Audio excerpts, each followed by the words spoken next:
Well, good evening, everyone, and thank you for joining us tonight. I'm going to go ahead and call the meeting to order. We're going to start the way we normally do with introductions, and we will begin with our clerks. Good evening. I am Christine Smith, Clerk to the Board. Welcome. Good evening. I am Marlissa Easton, Deputy Clerk to the Board. Good evening and welcome. My name is Yvette Townsend Ingram, and I serve you at large on the County Commission. Good evening. I'm George Dunlap, elected by the people of District 3. Welcome. Good evening. My name is Lee Altman, County Commissioner serving at large, and I have the privilege of also serving as Vice Chair. Welcome to you all. Good evening, everyone, and welcome. It is great to see everyone. This is Democracy in Action. My name is Mark Jarrell. I've been elected by the people of District 4, and I have the honor of serving as Chair. Good afternoon. My name is Vilma D. Leak, and I represent the most powerful district in the system, and that's District 2. I started to stand up. Will all seniors please stand up? All seniors please stand up.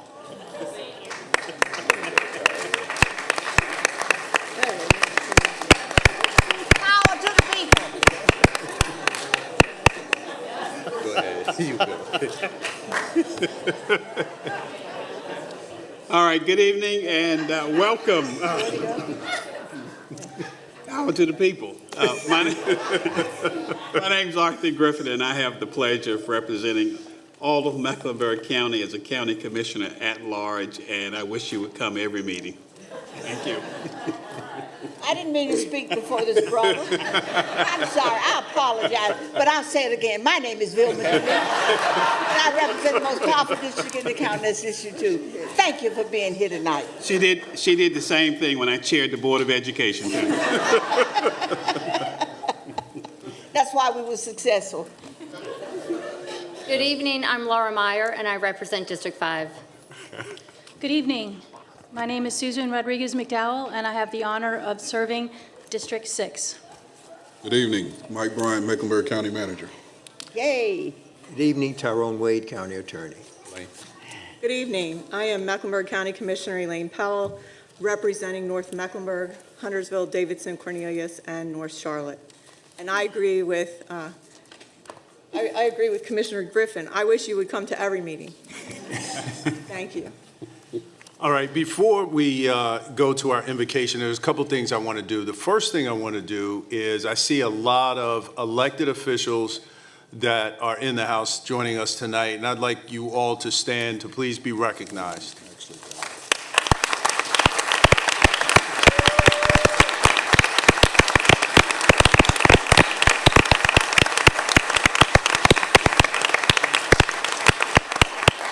I'd like to see all former elected officials in the House. Excuse me one second, Commissioner. Excuse me one second, because we're going to go there.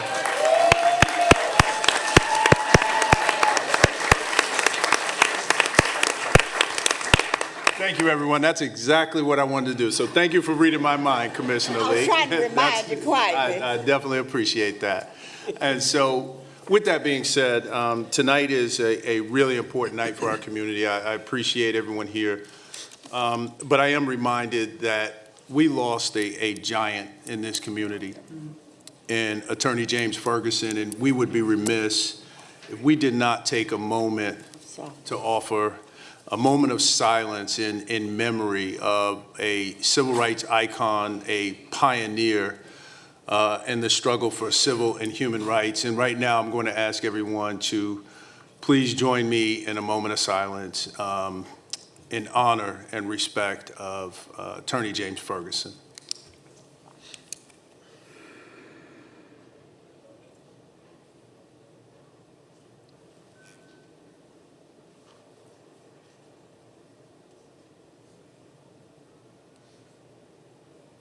Thank you. And at this time, we will turn it over to Commissioner Meyer for the invocation and to lead us in our Pledge of Allegiance. Thank you, Mr. Chair. In honor of Women's Equality Day this month, I want to read from Maya Angelou's Wouldn't Take Nothing for My Journey Now, entitled In All Ways a Woman. In my young years, I took pride in the fact that luck was called a lady. In fact, there were so few public acknowledgments of female presence that I felt personally honored, whatever nature and large ships were referred to as feminine. But as I matured, I began to resent being considered a sister to a changeling as fickle as luck, as aloof as an ocean, and as frivolous as nature. The phrase, "a woman always has the right to change her mind," played so aptly into the negative image of the female that I made myself a victim to an unwavering decision. Even if I made an inane and stupid choice, I stuck by it rather than be like a woman and change my mind. Being a woman is hard work, not without joy and even ecstasy, but still relentless, unending work. Becoming an old female may require only being born with certain genitalia, inheriting long living genes, and the fortune not to be run over by an out-of-control truck, but to become and remain a woman, command the existence and employment of genius. The woman who survives intact and happy must be at once tender and tough. She must have convinced herself, or be in the unending process of convincing herself that she, her values, and her choices are important. In a time and world where males hold sway and control, the pressure upon women to yield their rights of way is tremendous. And it is under those very circumstances that the woman's toughness must be in evidence. She must resist considering herself a lesser version of her male counterpart. She is not a sculptress, poetess, authoress, Jewish, negress, or even, now rare, in university parlance, a rectoress. If she is the thing, then for her own sense of self and for the education of the ill-informed, she must insist with rectitude in being the thing and in being called the thing. A rose by any other name may smell as sweet, but a woman called by a devaluing name will only be weakened by the misnomer. She will need to prize her tenderness and be able to display it at appropriate times, and in order to prevent roughness from gaining total authority and to avoid becoming a mirror image of those men who value power above life and control over love. It is imperative that a woman keep her sense of humor intact and at the ready. She must see, even if only in secret, that she is the funniest, looniest woman in her world, which she should also see as being the most absurd world of all times. It has been said that laughter is therapeutic and amiability lengthens the lifespan. Women should be tough, tender, laugh as much as possible, and live long lives. The struggle for equality continues unabated, and the woman warrior who is armed with wit and courage will be among the first to celebrate victory. Will you join me in the Pledge of Allegiance? I pledge allegiance to the flag of the United States of America and to the republic for which it stands, one nation, under God, indivisible, with liberty and justice for all. All right, before we move to awards and recognition, I'll turn the gavel over to the Vice Chair. There is a matter that we need to take up in open session that we dealt with in closed session. So the Chair will entertain a motion to authorize the County Manager to negotiate and execute all documents necessary for the acquisition of tax parcel 023-031-05 plus or minus 21.3 acres from James Galloway Jr. and Scotty Galloway Neal as heirs of James G. Galloway for a purchase price of $2,100,000 for expansion of the latter nature preserve. Is there such a motion? So moved, Mr. Chairman. Second. Moved and seconded. Is there any unreadiness? Hearing none, all those in favor say aye. Aye. Opposed? Ayes have it. All right, at this time, I'll turn the gavel over to our Vice Chair to go through awards and recognition.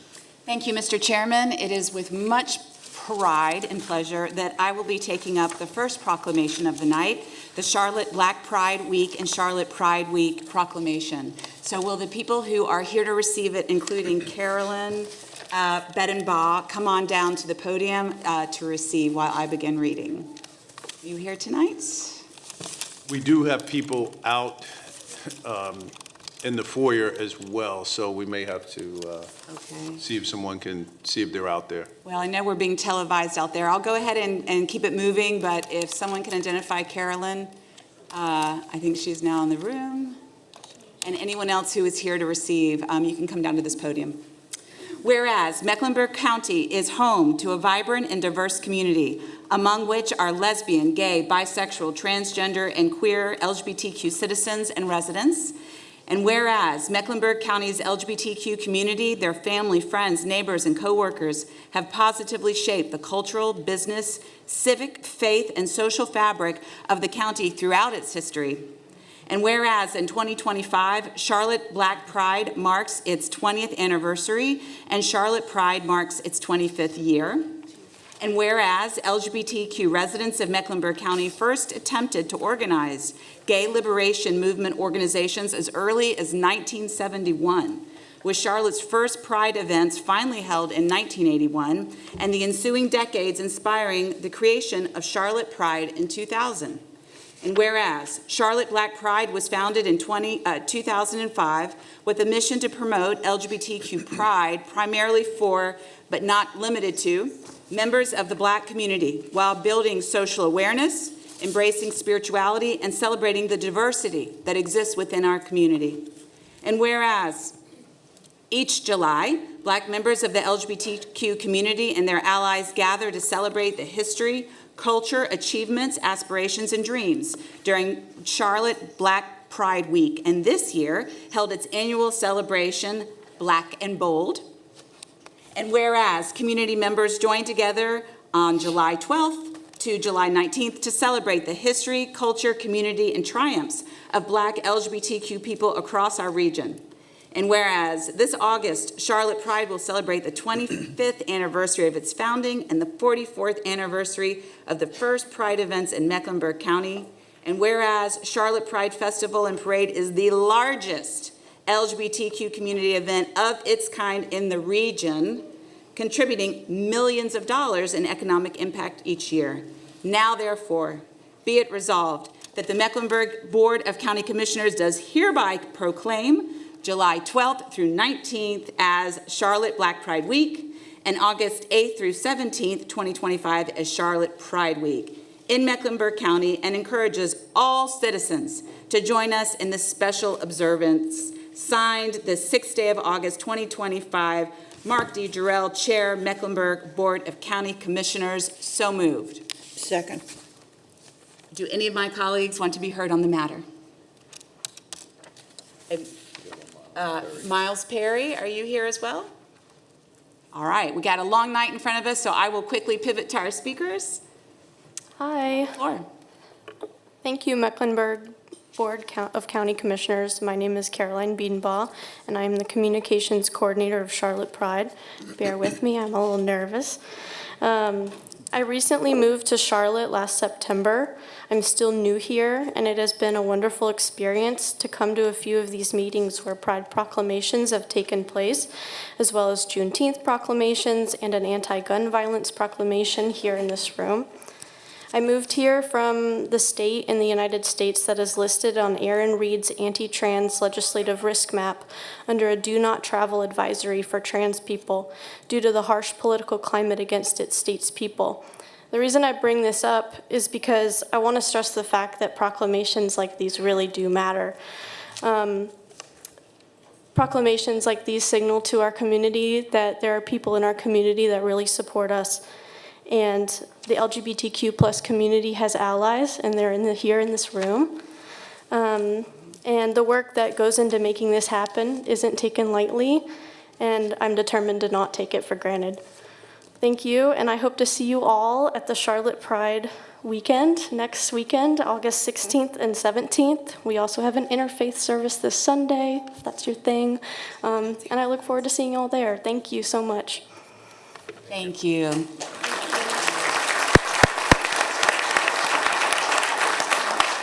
Thank you. Hang on one second there. Those were beautiful comments. We're going to carry the vote, and then, if you will, come around and receive it.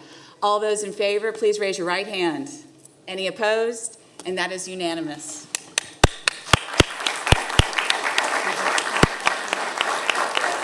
Caroline, you can start over here, and we'd love to shake your hand.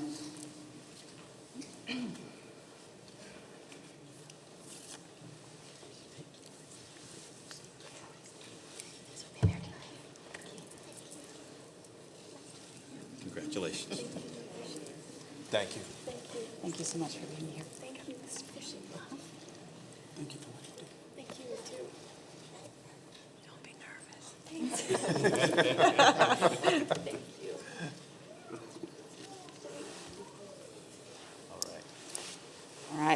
next proclamation will be Child Support Awareness Month, and I now turn to Commissioner Laura Meyer. Thank you. Whereas Mecklenburg County has operated child support services since July 2010, when the staff and customers of the program were entrusted to the county by the state of North Carolina. And whereas former President Bill Clinton first proclaimed August as National Child Support Awareness Month in 1995 to demonstrate the importance of child support as a sustainable means of financial support and well-being for many of our nation's children. And whereas children living in poverty are more vulnerable to environmental, educational, health, and safety risks, and are more likely to have cognitive, behavioral, and socio-emotional difficulties throughout their lifetime. And whereas parents and/or caretakers, through a strong work ethic and personal responsibility, can provide a stable foundation for life to children who are dependent on them for their daily financial, emotional, and physical growth. And whereas Mecklenburg County is committed to ensuring the safety, health, and well-being for our children by supporting families through programs designed to help parents remain engaged in their children's lives. And whereas Mecklenburg County promotes a thriving, productive, proactive, and engaging community by taking a collaborative and holistic approach to help families benefit from both co-parenting and community support.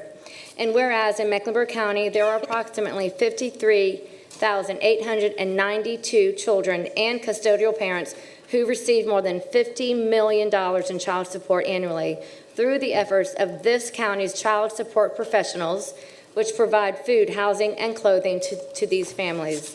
And whereas collection of child support also contributes to the welfare of our local economy by avoiding Medicaid costs annually and moving families into economic self-sufficiency by reducing dependence on other public assistance programs such as temporary assistance to needy families, TANF, and food and nutrition services. And whereas these local efforts are provided by 138 Mecklenburg County staff members who work diligently to uphold the county's customer service and accountability standards. Now therefore be it resolved that the Mecklenburg Board of County Commissioners hereby proclaim August 2025 as Child Support Awareness Month in Mecklenburg County and commend its observance to all citizens. This 6th day of August 2025, Mark Jarrell, Chair, Mecklenburg Board of County Commissioners. So moved. Second. Properly, having been moved and properly seconded, is there anyone from the department? Oh, yes, please come to the podium. Fonda Clifton. Ms. Clifton, thank you so much.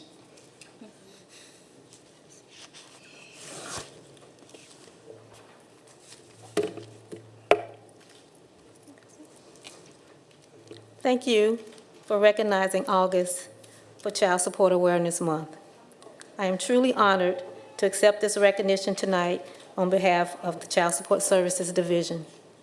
This acknowledgement is a tribute to the unwavering dedication, tireless work, and deep commitment of our entire team to the families and children we serve.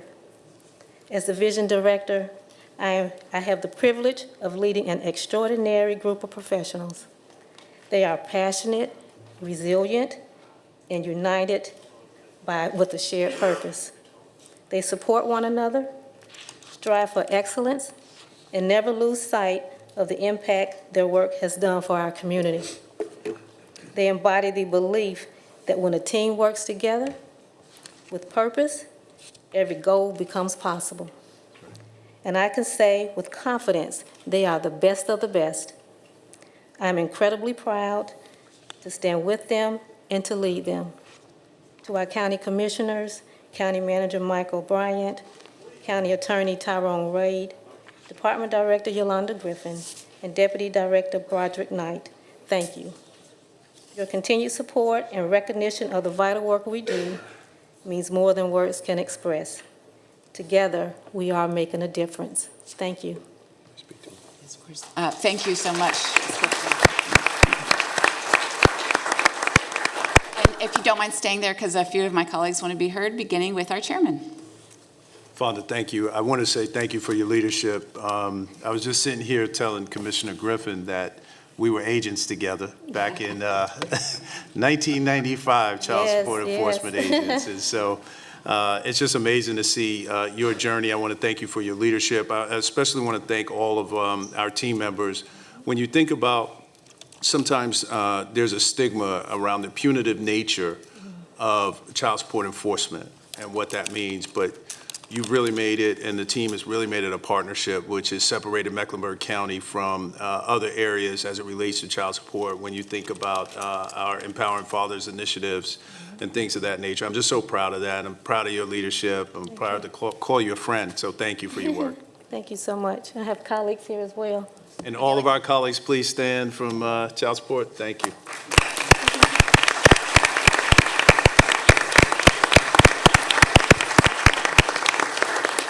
Would any other colleagues like to be heard? All right, at this time, all those in favor, please raise your right hand. And that is unanimous. Please come down to get the proclamation.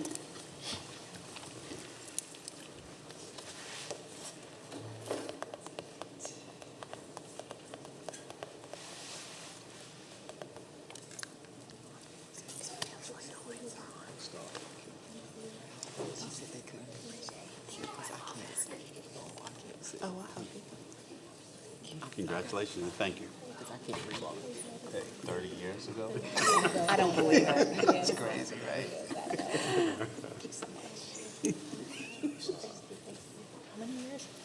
Wow, you look good. I know.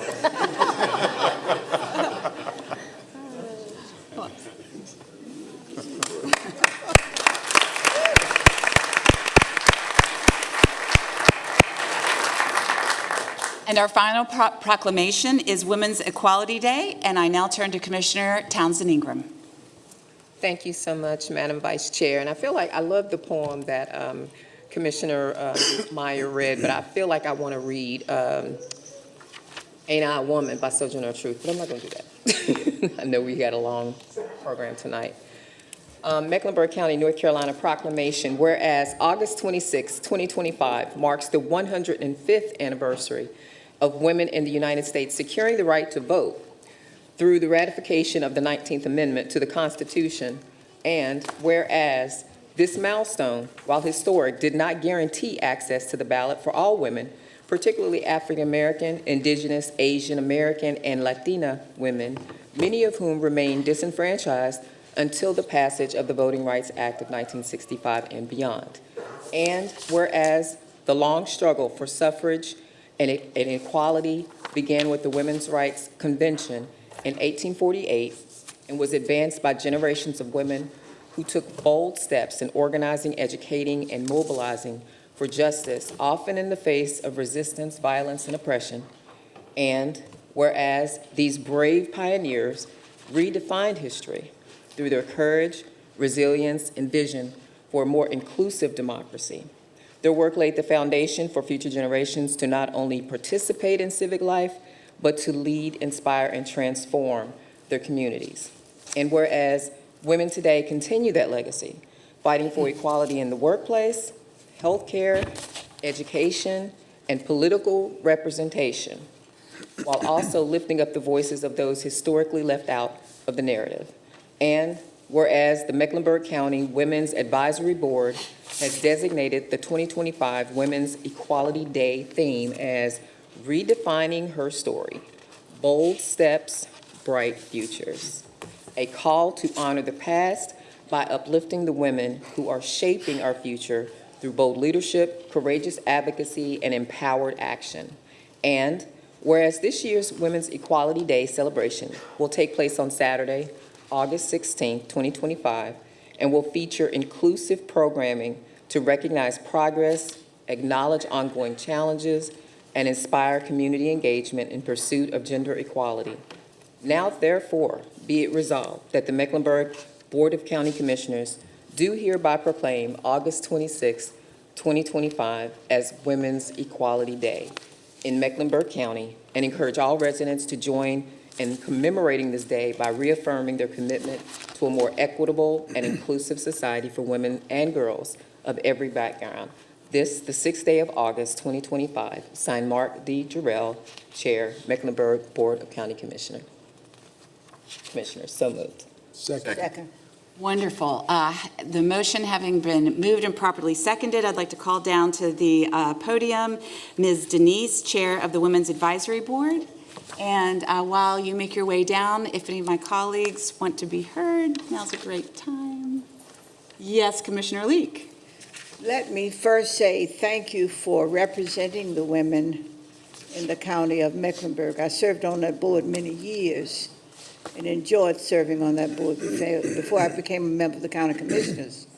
It's a very strong board, and I'm hoping that we will continue, as we have in the past, to be active in the community and serve the community. Thank you, young ladies.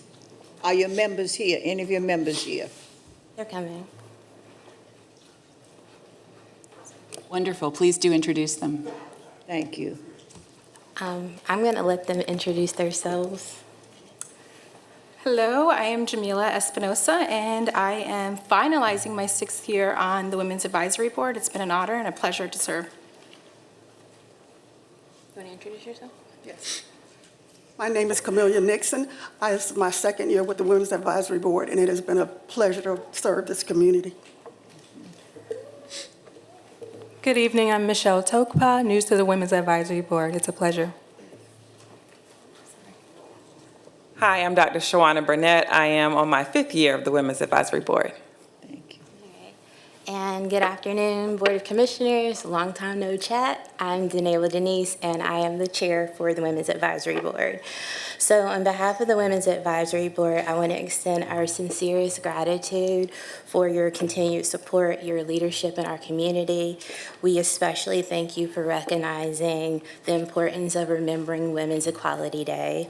This day is a very powerful reminder of the progress that we've made towards gender equality, equity, and ongoing work still needed to ensure that all women, regardless of race, ethnicity, socioeconomic status, or background, have equal access to opportunity, representation, and justice. By celebrating Women's Equality Day, we not only honor the generations of women who fought tirelessly for the right to vote, but we also inspire our youth and uplift the voices of women who continue to lead and serve our sectors of society. Your acknowledgement on this day reinforces that message of unity, inclusion, empowerment throughout our county. I would also like to give a special thanks to Commissioner Leek as our liaison and for her unwavering support and guidance. We would also like to thank you all for standing with us in an important cause. Thank you for consistently listening to our board, accepting our feedback, and working hand in hand with us. We welcome you to join us next Saturday. I know there's a lot of events on August the 16th at 11:30 at Camp North End for our Women's Equity event. Thank you. Wonderful. Thank you.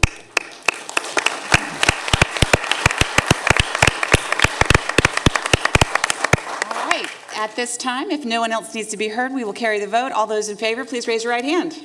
And that is unanimous. You can come down to receive the proclamation. Is it just me or is it all of you? All of you.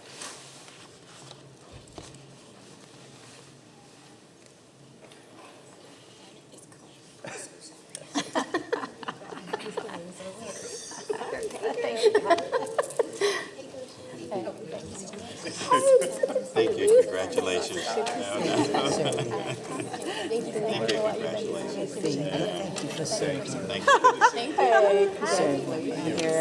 you for your service. Thank you. Thank you. Thank you. Thank you. Nice to see you. Thank you. I'm shaking. I got hand sanitizer. Hey, bro.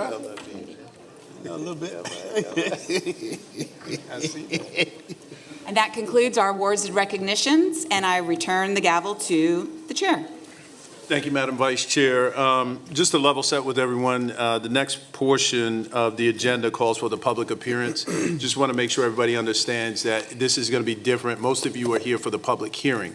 So we're going to go through public appearance. We also have a little bit of other business that we need to go through with appointments, and then we'll move right into the public hearing. But with respect to public appearance, I do have to read a statement. Public appearance is the period during the board's regular meeting that members of the public are provided the opportunity to speak on matters not appearing on the agenda. Members of the public who appear during the public appearance portion of a regular meeting may discuss any matter within the jurisdiction of the Board of Commissioners except for the following types of matters: a matter which appears on the agenda of that meeting of the board, a matter which concerns the candidacy of any person for public office, including the candidacy of the person appearing before the board, a request that the board considers funding a certain program or activity, either from the current budget or by inclusion in a future budget. Such requests would be made at the board's annual budget public hearing. The time limit for speaking is 3 minutes unless there are 4 more speakers who wish to speak concerning the same matter, in which case all persons wishing to speak on the same matter will be considered a group and given a total of 10 minutes. The board reserves the right to alter these rules on a case-by-case basis as necessary for the efficient and effective conduct of business. Members of the board will not engage in dialogue with public appearance speakers. Comments will be received and followed up on as applicable by county staff and/or members of the board. Handouts and/or tokens shall be given to the clerk for distribution to the board at the conclusion of the meeting. Members of the public can watch and access and view the meeting on the government channel or online at watch.MeckNC.gov. With that said, we have multiple speakers. The first group of speakers are Nia Brown, Kendra Rutledge, Marilyn Smith, Nyla Brown, and Deja Hobbs. Deja Hobbs, excuse me, I'm sorry. Is that group here? They're where? They're outside. Oh, okay, they're outside. So as they're coming down, Denisha DeGraff and Reed, I know you're here. You can come to the other podium.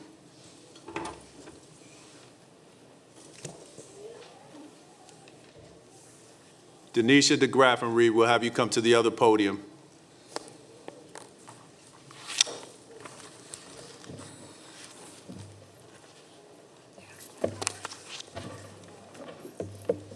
Good evening, everyone. Good evening. You all will have up to 10 minutes. Okay, thank you. Good evening, commissioners, and thank you for giving us a voice. We appreciate the chance to share an important vision with you. My name is Nia Brown, and I am the founder of the Co-Parenting Hub, a community-built and faith-rooted dedicated co-parenting exchange facility launching right here in Mecklenburg County with one mission in mind: to give families a better way forward. Every week in Mecklenburg County, children are exchanged in parking lots, gas stations, and fast food restaurants.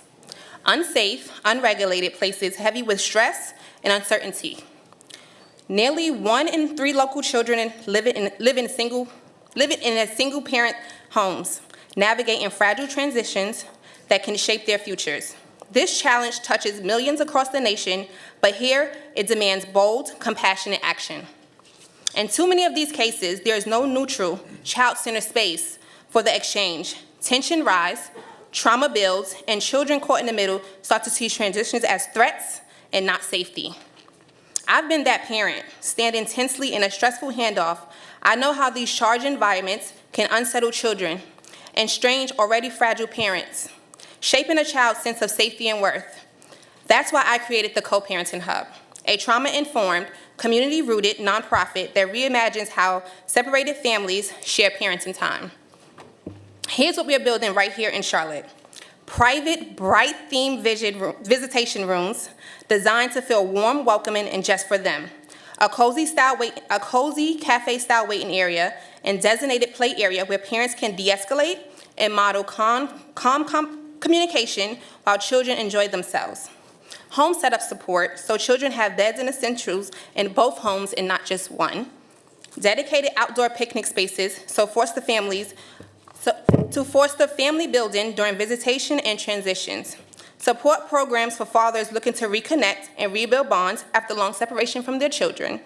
Workshops that provide families with the tools and support to overcome barriers preventing healthy co-parenting. This isn't just a service, it's a prevention in action.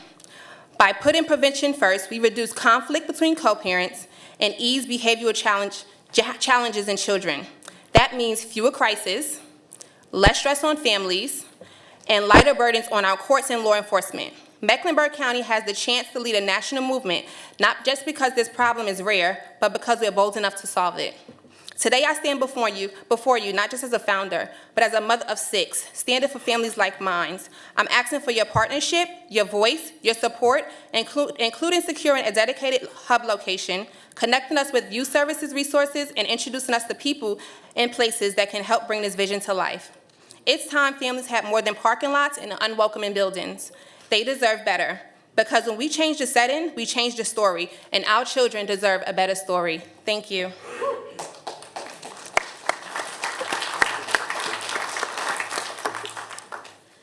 Good evening, Commissioners. My name is Deja Hobbs, and I serve as a board member for the Co-Parenting Hub. I've been a social worker for the past 7 years, working closely with families. I've seen how often co-parents are left without the tools, support, or guidance they need to raise emotionally healthy children in 2 households. On June 13th of this year, I was transporting one of my foster care youth to juvenile court, a teenage boy who has already seen and experienced more than most adults.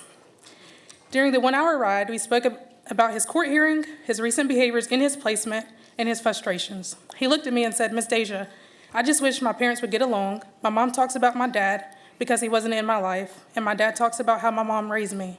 Neither one of them are perfect. We all have things we need to work on." That moment stuck with me. It reminded me that behind every case file is a child caught in the crossfire of parent conflict.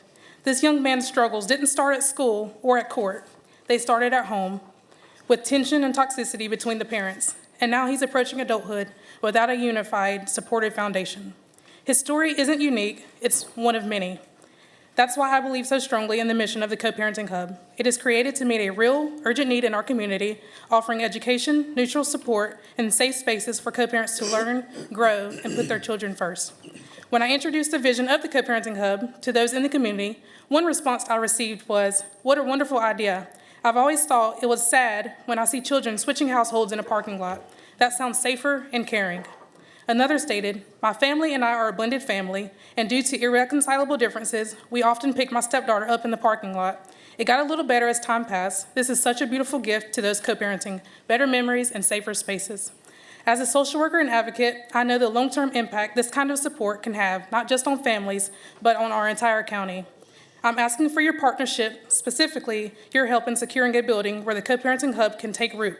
We need a physical space that allows families to safely exchange their children, receive resources, and begin the hard but necessary work of healing. This building would serve as a consistent, neutral ground where co-parents can reduce conflict and where children no longer have to witness a tension that so often affects their emotional and mental well-being. With your support, we can create a space that doesn't just serve families today, but transforms generations to come. Thank you.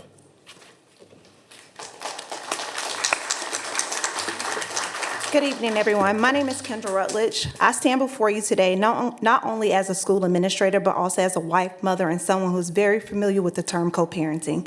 I've been on this co-parenting journey over a decade now with many highs and lows. I learned the key ingredient to this term is to value how you affect your children over everything else. Working in a school setting, I see the reality of broken transitions every day at home and in the halls of our school. I myself have exchanged my child in parking lots, family members' homes, and the list goes on. While my exchanges were mostly respectful in terms of communication with my child's father, the environment never felt safe or private. I've seen many other families in my school community go through the same thing, often with more tension. I truly believe providing a better environment along with support can make a meaningful difference from both families and children. As an educator, I've seen that stress follows children in the classroom. They carry the emotional weight of what they witness. Sometimes it's not spoken, but it shows in their behavior and in their focus and their confidence. That's why the Co-Parenting Hub is not just a nice idea, it's a necessary one. A place where families can exchange their children with privacy, dignity, and support. A place where trauma doesn't have to be the norm. This service is urgently needed, and I truly believe it could be the missing link for so many families in our community. As a mom and a leader in our school, I urge you to support this vision. We need this more than ever. Thank you for your help today.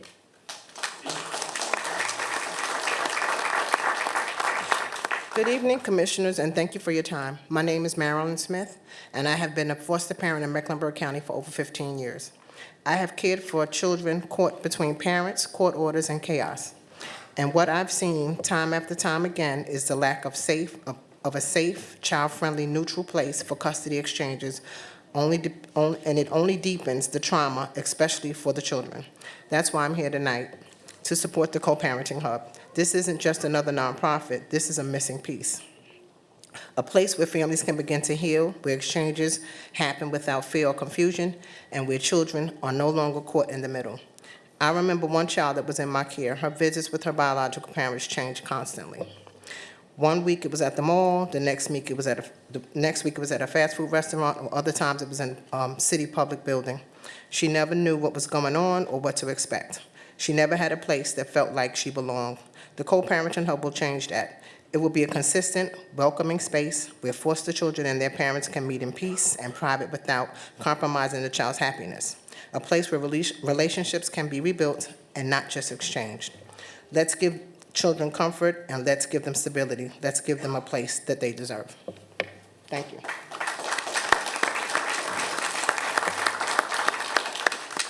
Good evening, Commissioners. My name is Nyla Brown, and I just wanted to share a quick message. Everything in this world has a place, and with your help, children being exchanged between homes will too. No more parking lots, no more gas stations, no more public lobbies. Co-parenting families will finally have a space made for peace, safety, and what's best for us. Thank you for giving hopes and kids like me a voice. Thank you.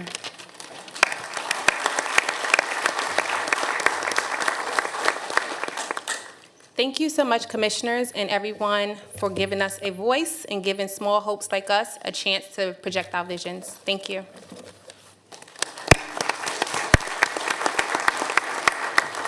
Thank you. Thank you so much. Denisha, before you go, let me call the next group of speakers. April Lewis, Levante Cuthbert, Shannon Steele, Ursula Baker, and Nikki Stewart. After that group, it'll be Jessica Saxton, and after Jessica Saxton, it's Tanawa Downing. So, Denisha, great to see you. You have 3 minutes. All right. Hello, everybody. My name is Denisha DeGraffenreid. Thank you, Commissioners, for having me and giving me a voice for the community to hear. So I'm here tonight, as some people may know, to just speak about mental health and substance use awareness. August the 31st of this year is National Overdose Awareness Day. I would just like to give a quick moment of silence for all of those that we've lost to overdose and for those who may still be struggling.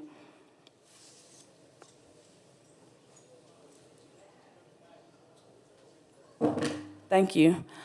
Okay, this is a topic that may or may not impact everybody in here. I wish I could turn around, but my voice is gonna get lower.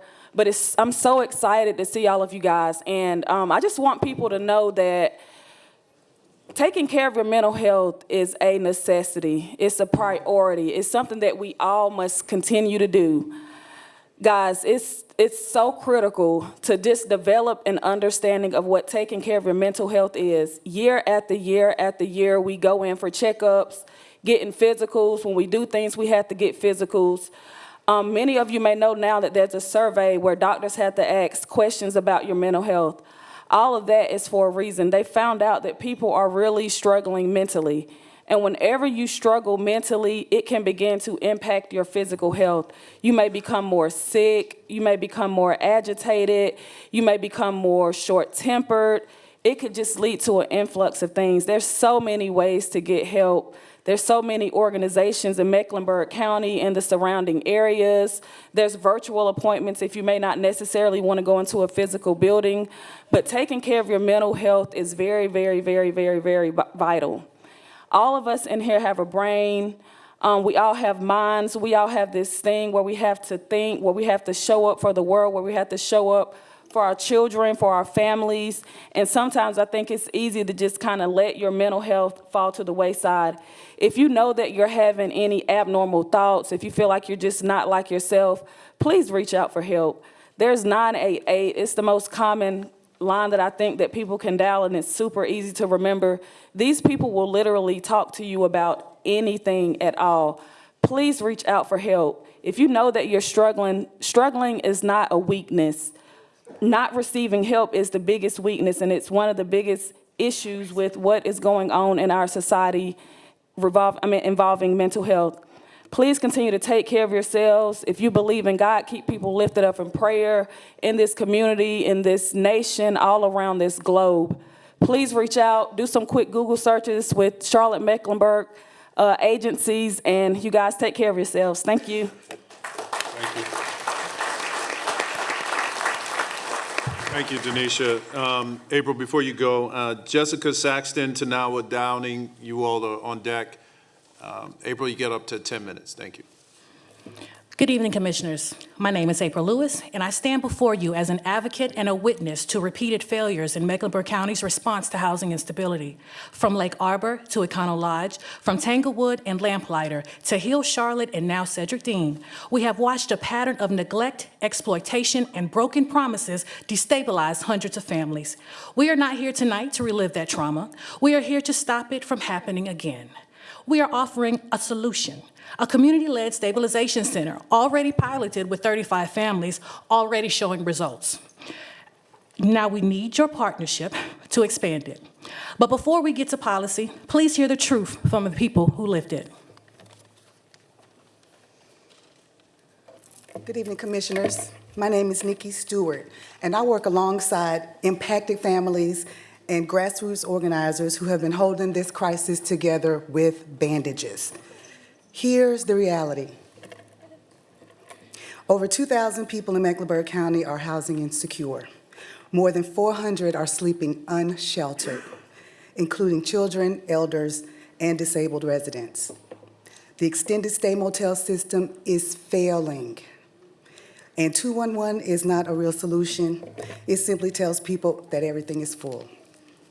After the abrupt collapse of Hill Charlotte, families were handed off to Cedric Dean's HELP program without vetting, without oversight or care.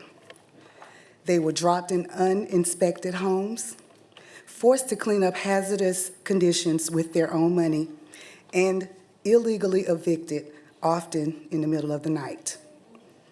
The trauma inflicted on these families was worse than what they had already experienced at the hands of Hill Charlotte, and they still have not received any meaningful support from local systems.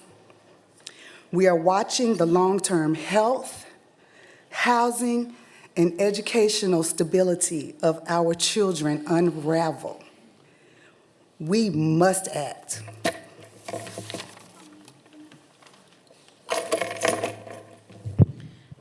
Hello, my name is Gisania. I come from Hill Charlotte and Cedric Dean. I was in a motel with my children. Then I was moved into a house provided by Cedric. He told me he was helping us, but it was never safe. There was no inspections, no agreement or plan of action. He demanded our Medicaid information and gave no expectations why. Then, without warning, he started kicking people out. I had no idea where to go next. Today, I am back in a hotel with my kids, praying we will get help to stay past Friday. I speak not just for myself, but for the dozens of other mothers who are scared, who are tired, and who are trying to hold it together. Families together with no support. We need this stabilization center now. It's too late for me to feel safe, but maybe not for the next mom. Good evening, everyone. Good evening, Commissioners. My name is Levante Cuthbert. I was one of the first families moved to from Hill Charlotte into Cedric Dean's program, and we were moved into a house, on 614 Concordia Avenue. I was evicted at 11 p.m. at night with less than 12 hours notice with my 3 children. There was no court process, no plan, just people who showed up while I was at work, packed up my items in the middle of the night. My kids was confused and scared, and there was nowhere for us to go. The house we lived in was disgusting. We had to clean it ourselves. No caseworkers, no path forward, no protection. This wasn't housing, this was a setup. I'm now stuck trying to rebuild my life all over again with no answers, no stability, and no support from the system that was supposed to help. We need the county to lead with accountability, not excuses. This stabilization center is the only real solution that I've seen thus far, so I really would hope you guys help us.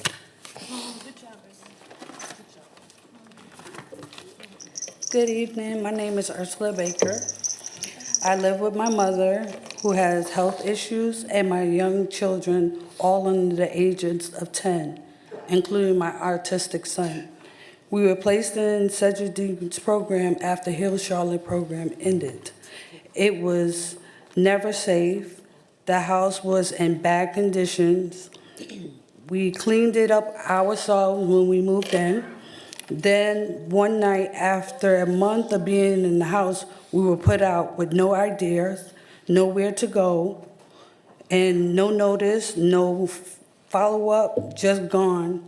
I had to explain to my kids why we couldn't stay in our home.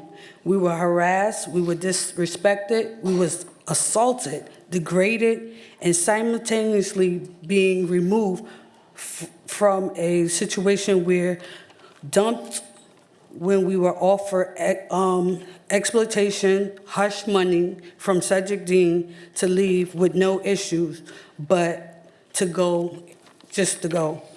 Now school is starting again, and we have no stability. Excuse me. How are my kids supposed to learn where resources are not available? This is not just a housing issue, it's an education issue, a health issue, a moral issue. Please stop funding these failed programs and start funding community care. Thank you.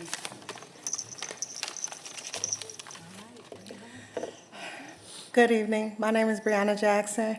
I too was a resident of Cedric Dean's program that was suddenly evicted. And currently, my daughter's blood sugar is low. So it was. Today, we are not just bearing witness to injustice, we are presenting a solution born from community wisdom. You've heard the stories, you've heard the pain, now you hear the solution. Our team has identified 5 buildings that are ready to become the first community stabilization centers in Mecklenburg County. We need immediate county investment to conduct critical inspections, environmental, structural, and safety reviews so that we can move forward. We also are needing immediate county funding to scale our stabilization center pilot, further conversations about our implementation plan and ways to collaborate, a legally established, transparently managed community stabilization fund, formal partnerships with trusted community organizations, public health services on site, including for disabled and medically fragile families, policy development and protections for displaced families. Let's stop giving public dollars to individuals who exploit the most vulnerable. Let's stop watching children fail in school because they don't have a pillow to rest their heads on. And let's stop expecting broken systems to hold what they were never built for. We need you, the county commission, to lead where others have failed. Be with us, not against us. Let's build what Charlotte has never had, a real safety net rooted in dignity, built on lived experience, and focused on housing, healing, and long-term stability. Thank you.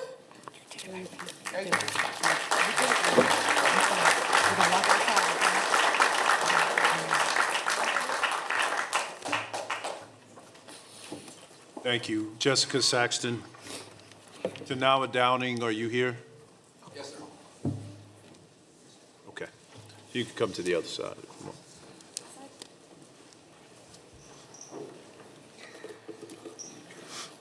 Thank you so much.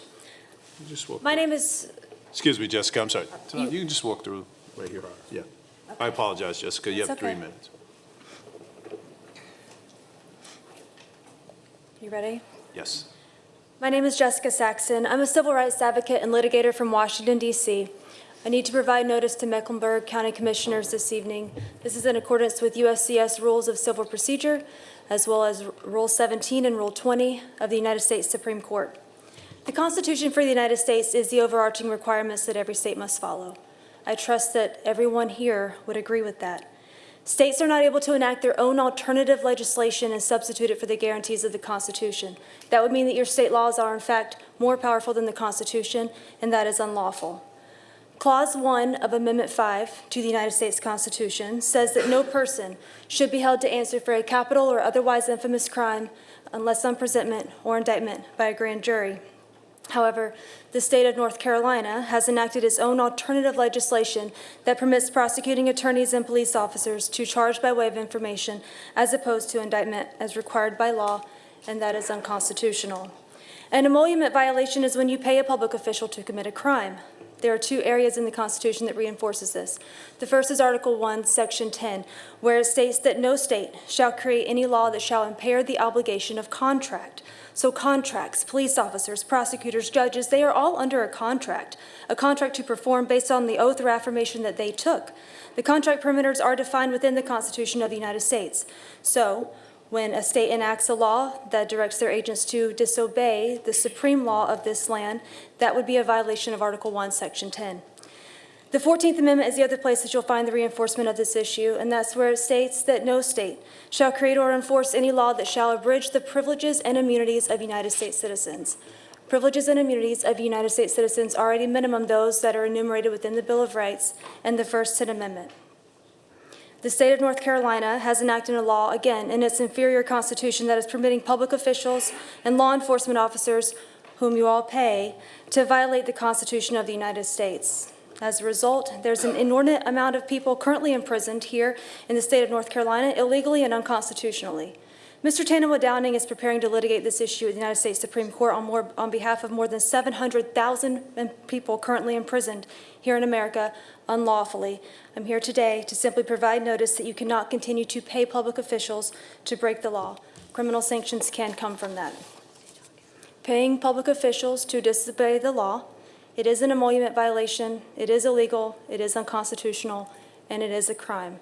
So please let the record show. I'm asking you, honorable individuals, go home tonight, take a look at Clause 1, Amendment 5, confirm what I'm saying to be true, and direct your public officials to act in a lawful constitutional manner consistent with the obligations that are codified in the Constitution of the United States of America. And I do have a notice that I would like to put on the record. Thank you so much. Thank you. Tanel Downing, you have 3 minutes. So good evening. My name is Tannenwood Downing. I'm the civil rights litigator that Ms. Saxon was just talking about. I want to provide a little bit of clarification so we can understand what just happened. I have approximately 34,000 criminal affidavits on behalf of affected victims that have had this happen to them from right here within the state of North Carolina. Many of them are from within the county of Mecklenburg.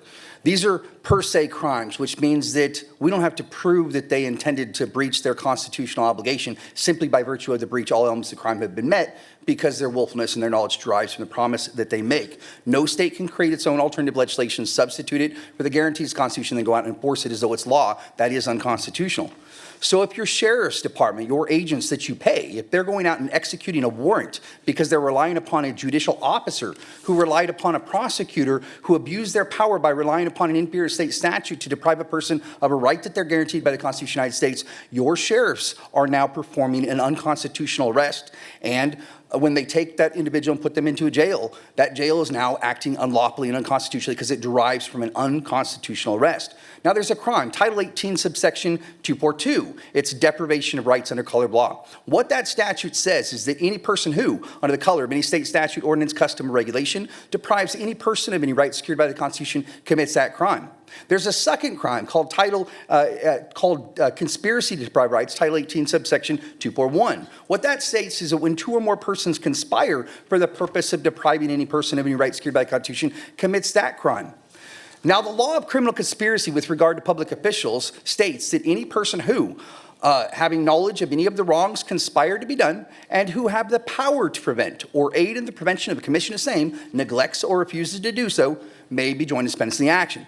So upon having been provided this notice that you are paying the sheriff's department to act unconstitutionally and that you're paying for a jail to house people unconstitutionally, I would ask you guys to please, let's stop, discontinue those unconstitutional acts, and let's direct them to act in lawful manner. Now, I'm not saying that these people are good people. I'm not saying that they're lawful people, but I am saying that they're rightful people, and their rights have clearly been abridged by the state of North Carolina by agents of yours. So let me be clear. I'm not trying to change the law.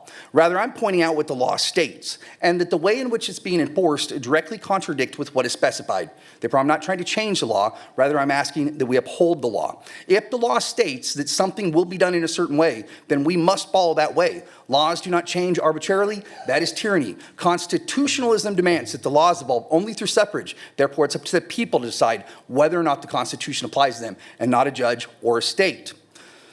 So I know that you're going to go and you're going to ask your city attorney right after we're done if this is true, if what he's saying is real. And before you choose to rely upon their advice, just understand that they're going to point you to a Supreme Court case from 1884 called Hurtado versus California. The Supreme Court of the United States has no constituted authority to alter, amend, or destroy the Constitution of the United States. The Constitution is the foundation, not a judgment ruling. God bless. Thank you guys so much. Thank you very much. All right, next we'll move forward with our agenda. We're going to move to appointments. First up is the Building Development Commission. Reappointments are needed on the Building Development Commission for 2 3-year terms expiring July 31st, 2028. John Phillips and Jesse Sossaman are eligible for reappointment. Is there a motion to reappoint John Phillips and Jesse Sossaman? So moved. Moved and seconded. Any unreadiness? Hearing none. All those in favor say aye. Aye. Opposed? Ayes have it. Next, appointment is needed on the Building Development Commission to fill 1 3-year term expiring July 31st, 2028. National Association of Remodeling Industry slot. The National Association of the Remodeling Industry of Greater Charlotte recommends Mr. DeFabian. So moved. Second. All right, it's been moved and seconded to appoint Mr. DeFabian. All those in favor say aye. Aye. Opposed? Ayes have it. Next up, an appointment is needed on the Building Development Commission to fill 1 3-year term expiring July 31st, 2028. Charlotte Plumbing, Heating, and Cooling Contractors Association slot. So moved. Charlotte Plumbing, Heating, and Cooling Contractors Association recommends Mr. McClintock. Is there a motion to? So moved. Second. Jam. All right, it's been moved and seconded. Any unreadiness? Hearing none. All those in favor say aye. Aye. Opposed? Ayes have it. Next up is the appointment to Mecklenburg EMS Joint Agency Board of Commissioners. A motion is needed to appoint Michael Slitz, So moved. Senior Vice President and Chief Clinical Officer, Novant Health, Charlotte Region, to the Mecklenburg EMS Joint Agency Board of Commissioners to fill the unexpired term of Saad Atisham, So moved. expiring December 31st, 2025, as a Novant representative. Second. Moved and seconded. Any unreadiness? Hearing none. All those in favor say aye. Aye. Ayes have it. Next, we'll move to Historic Landmarks Commission. Nominations or appointment is needed on the Historic Landmarks Commission to fill 1 3-year term expiring July 31st, 2028. The chair of the HLC recommends Jason Tapp or Matthew Browder. Is there a motion or any nominations? So moved. Commissioner Powell. Motion to appoint Jason Tapp. Okay, Jason Tapp was the recommended person. Second. Okay, it's been, I think let's see with any other nominations. So we've got Commissioner Leek, then Commissioner Griffin. Destiny Crawford, District 2. Destiny Crawford, District 2. Any other nominations? I support Destiny Crawford. Okay, but it's got to come back, right, Madam Clerk? Yes. All right, are there any other nominations before we close this out? Okay, so Madam Clerk, we've got Jason Tapp and Destiny Crawford. We'll take that up in September, right? Okay, yes. All right, thank you. All right, now we're at the point where you all have been waiting patiently, so thank you very much.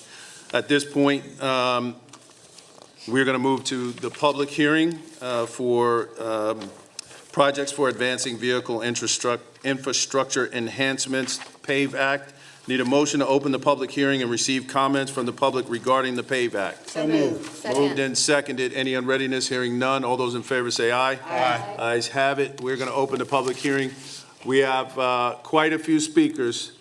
Remember, we've got 2 podiums. I'm going to call a group of speakers, so just see whatever podium's available or whatever side you're on, you can come and just wait.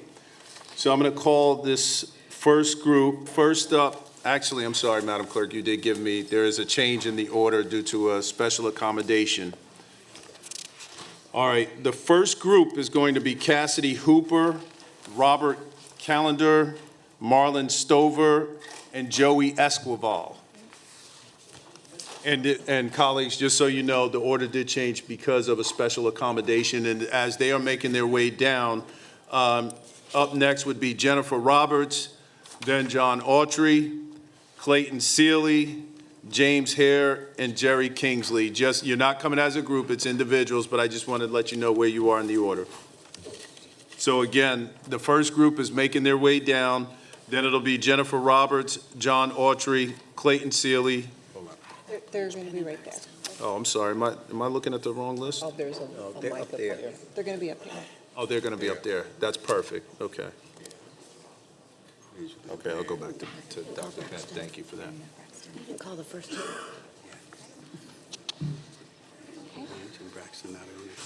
Yeah, I'm sorry. We'll get them.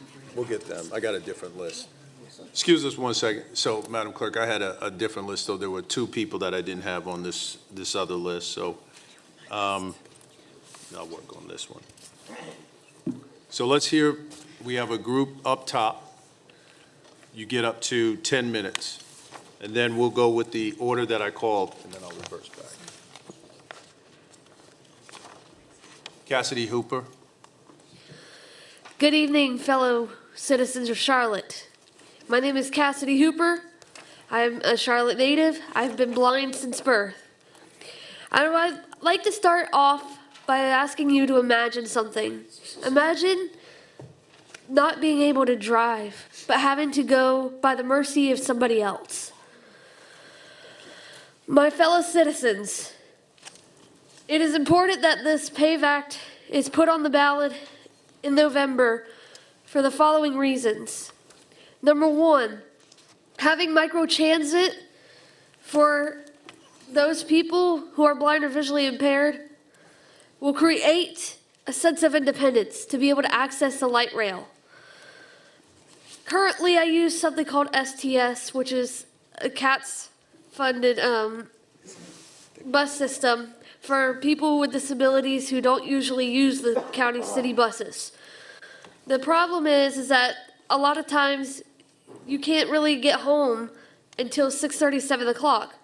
But if you were in that situation, wouldn't you want to be home in time to visit with your families a little bit before you had to get back in bed to get ready for work the next day? So I think that it would be more beneficial to have this on the ballot. Also, it creates more opportunities for the blind to be able to go to work. Where I work at Lion Services, and my fellow friends here work at Lion Services, we all take STS, some of us, but some people have to take other transportation. But even so, not everybody can get that same transportation if you're in Iredell County trying to get to Lion Services or Lake.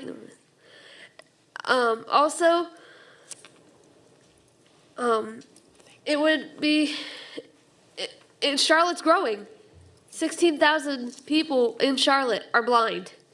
That's a big number.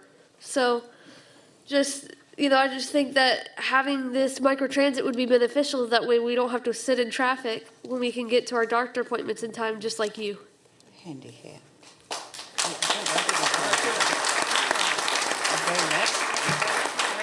The microphone right in front of me.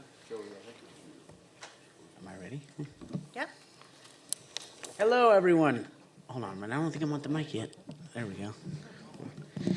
Hello, everyone. My name is Joey Esquivel, and I, like my friend Cassidy, am a Charlotte native and has been blind since birth. And I, too, use STS, which they do the best they can do, but it's a very overworked service. In the mornings, not so bad, but after getting off work at 4, I'm tired, my head is spinning, and I have 2 hours of sitting on a stiff board trying not to squish my coworker beside me and a bus that may or may not bounce like a basketball. And it's not fun. And like Cassidy said, we don't get home until 6:30, or 7 o'clock, which means we literally have to go right back to bed and right back to work. But if we had microtransit, which is last mile transit, it would take us from, it would take us from the Sugar Creek, or it would take us from our place to Sugar Creek Light Rail. And we can either get the light rail or go straight home, or if we wanted it to take 2 hours to get home because our senses are warped, we can actually go to like Midnight Diner or something, or go down to Trade and Tryon and listen to the fountain, all the while stimulating the economy of Mecklenburg County, because you'd think you're gonna go to Midnight Diner and buy food? Nah. And also the traffic is straight up terrible, man. And we're not getting any better. So I urge you, our esteemed county commissioners, to put this on the ballot so that we can look past the days of 2 hours on stiff boards and sitting in traffic and actually enjoy our commute home for a change. Thank you very much, and have a great day.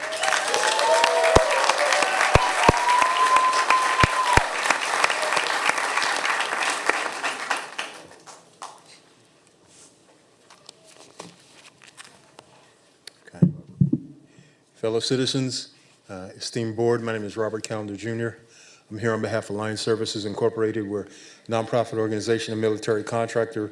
We are creating helmet harnesses, keeping helmets on the head of our armed forces, hydration packs, and other safety equipment, as well as exercise gear for the Army and Navy. I wanted to thank Commissioner Powell. I'm in your district, and I wanted to thank you for your compassion and effectiveness. I use microtransit. I catch a cab, which is the quick pick cab company provided by the MTS, Mecklenburg Transit System. They get me to the Alliance Services factory at about 6:45 in the morning. We clock in at 7:30, work full time, hundreds of line people. I get in the cab again at 4 o'clock, get home in Cornelius just about 5. It's very smooth, it's very effective. The microtransit has allowed me to reestablish my independence, fund my household, to support a family member, and helping the rest of my family, kind of helping us all be where we need to be. I've been blind since 2022. I'm 43 years old, working full time now. I use the roads of this county and the microtransit, and I'm here to advocate for increased funding.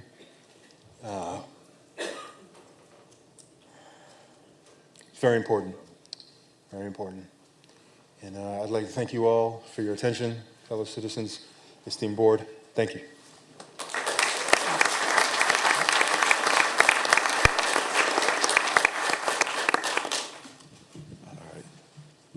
Good evening. My name is Marlon Stover, also a native here in Charlotte. I'm a little older than some of these folks behind me. Go back a little farther than them. I've been legally blind for the majority of my adult life, relied on public transportation. I can go back to catching public transit on the square. When downtown Charlotte closed at 6 o'clock, if you can all imagine that. You know, also with catching transit in my earlier days with nowhere to catch it to, but Eastland Mall, Carolina Place, and that was even a 2-hour trip. Things have gotten a lot better since then for people with disabilities and vision impairment with catching public transit. But this is what we've been waiting for. This has been probably 4 or 5 years in the making of trying to get this put on. I myself, like a lot of my colleagues, like I say, this is what we've been waiting on. It's going to increase independence for us. It's going to open the doors for employment opportunities, opportunities to enjoy social and cultural experiences, just like everybody else in this community. I'm encouraging you all to really think about this and get this put on. We over halfway through this fight. They started building 485 when I was in high school. Wow. So I understand what 30-year plans are. You know, patience is something that I know I have. Being visually impaired, you have to. And you have to rely on other people to get you from point A to point B. I've seen the work that goes into this transit plan. I think Katz has done a wonderful job. You know, sat in with management and seen the hard work that's went into putting this plan together. It's all inclusive. You know, people grumble about this city being a major city, you know, for years and years. Well, this is your opportunity to advance mass transit, to make it all inclusive for everybody. You know, I not only advocate for people with disabilities, but like I say, as a native of this city, I've seen it grow, and I want it to be beneficial to everybody and grow to its fullest potential. Microtransit and rail has been a life changer for people with disabilities, especially vision impaired people like myself. Being able to travel independently is important to me. I want to be able to get out and experience everything that everybody else does in this city. I've been paying taxes around here a long time, and I want to be able to enjoy it just like everybody else. So please consider this. It's going to make a world of a difference for a lot of us. Thank you.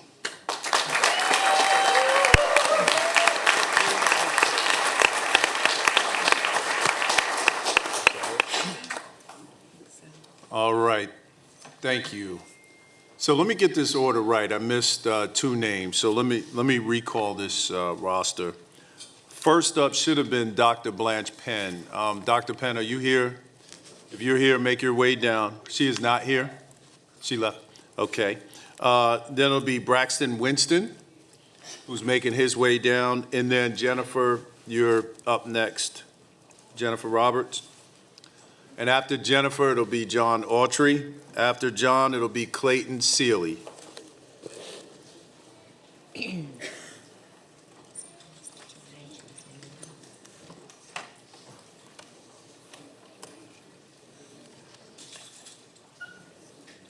Mr. Winston, you will have 3 minutes. Thank you very much. Good evening, County Commissioners and Manager. My name is Braxton Winston. As you know, through your experiences in your positions, multiple things can be true at the same time. You're being asked to hold a referendum on whether or not to fund a plan that will increase revenue to invest in much-needed infrastructure. However, this tax does not promise to provide the solutions that we actually need to effectively move people into, and through Mecklenburg County.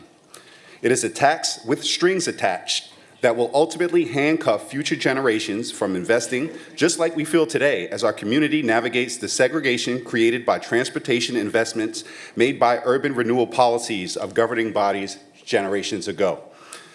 This is a maximum tax that promises minimal returns. The original reason to increase the sales tax rate by nearly 14% was to build what was supposed to be the foundation of a regional public transportation network. For more reasons than can be explained here, the City of Charlotte and the MTC failed to do the work to effectively create the regional buy-in for regional transit and transportation solutions. Because of this failure to do the important work of coalition building, we went to Raleigh in desperation, and we were handed an option that charges our people the most while giving them the bare minimum. Beyond the red line, there is no commitment to future rail development anywhere in the county. The investments in our bus system include no new lines. Benches and shelters are certainly great, but again, that is the bare minimum that we should expect out of a system in a community like ours.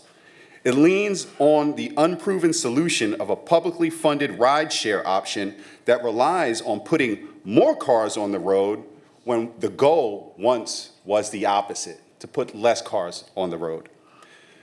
And at a time when it costs the government about $5 million per mile of sidewalk construction, the public money that is going to road projects will be difficult to create real, scalable, and noticeable change throughout our community. When this referendum fails, I hope you consider the quarter-cent sales tax that you have that has no strings attached to it to fully invest in transforming our bus system, to get the red line on the tracks, and to lead the important work that elected leaders must do to create a truly regional solution for the regional transportation and transit issues that we have. Thank you very much.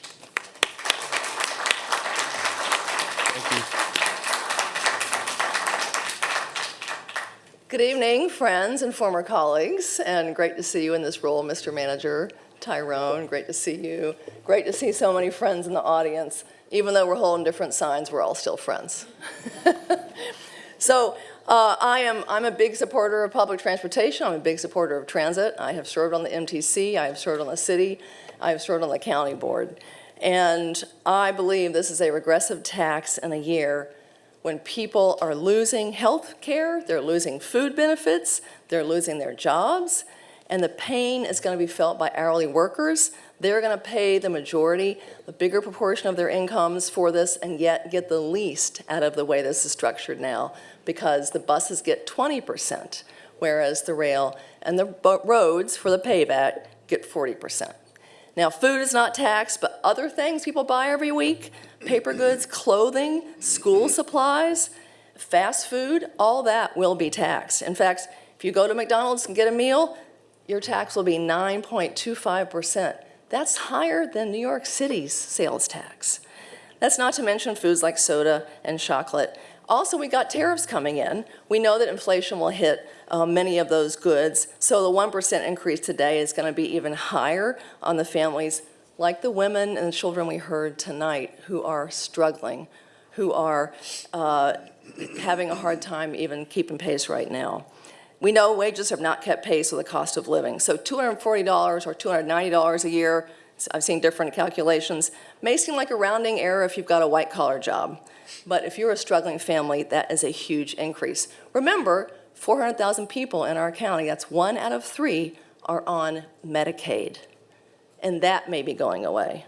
Job growth, we just saw, despite the woman who got fired for saying this, but job growth is actually decreasing, and not especially in manufacturing. Corporations have been cutting back on donations. We know that the support for things like the Pride Parade, immigrant organizations, Black History events, et cetera, the list goes on because of DEI fears. We know that the support for Black and brown communities is decreasing already. We don't know what business bottom line is going to look like a year from now, how many of them have been supporting DEI policies. And finally, an increase in supply, buses coming with more frequency, that does not guarantee an increase in demand when you haven't met the other challenges that people face, like safety concerns and the ability of crosstown routes, et cetera. So there's no confidence that more people will ride. So there is a viable alternative, which Braxton just mentioned, the quarter-cent sales tax with no restrictions, no handcuffs. You have the authority. It has more flexibility. You could still do microtransit and build the better bus, and then work to find more creative, innovative, and inclusive ways to fund the rest of the system. Thank you so much. Thank you. So we'll have John Autry, Clayton Seeley, James Hare, Jerry Kingsley.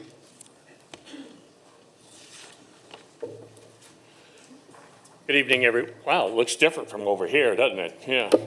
Good evening, everyone, and I appreciate this opportunity to be with you. I recognize a lot of faces behind that desk, and I recognize a lot of faces up here in the House.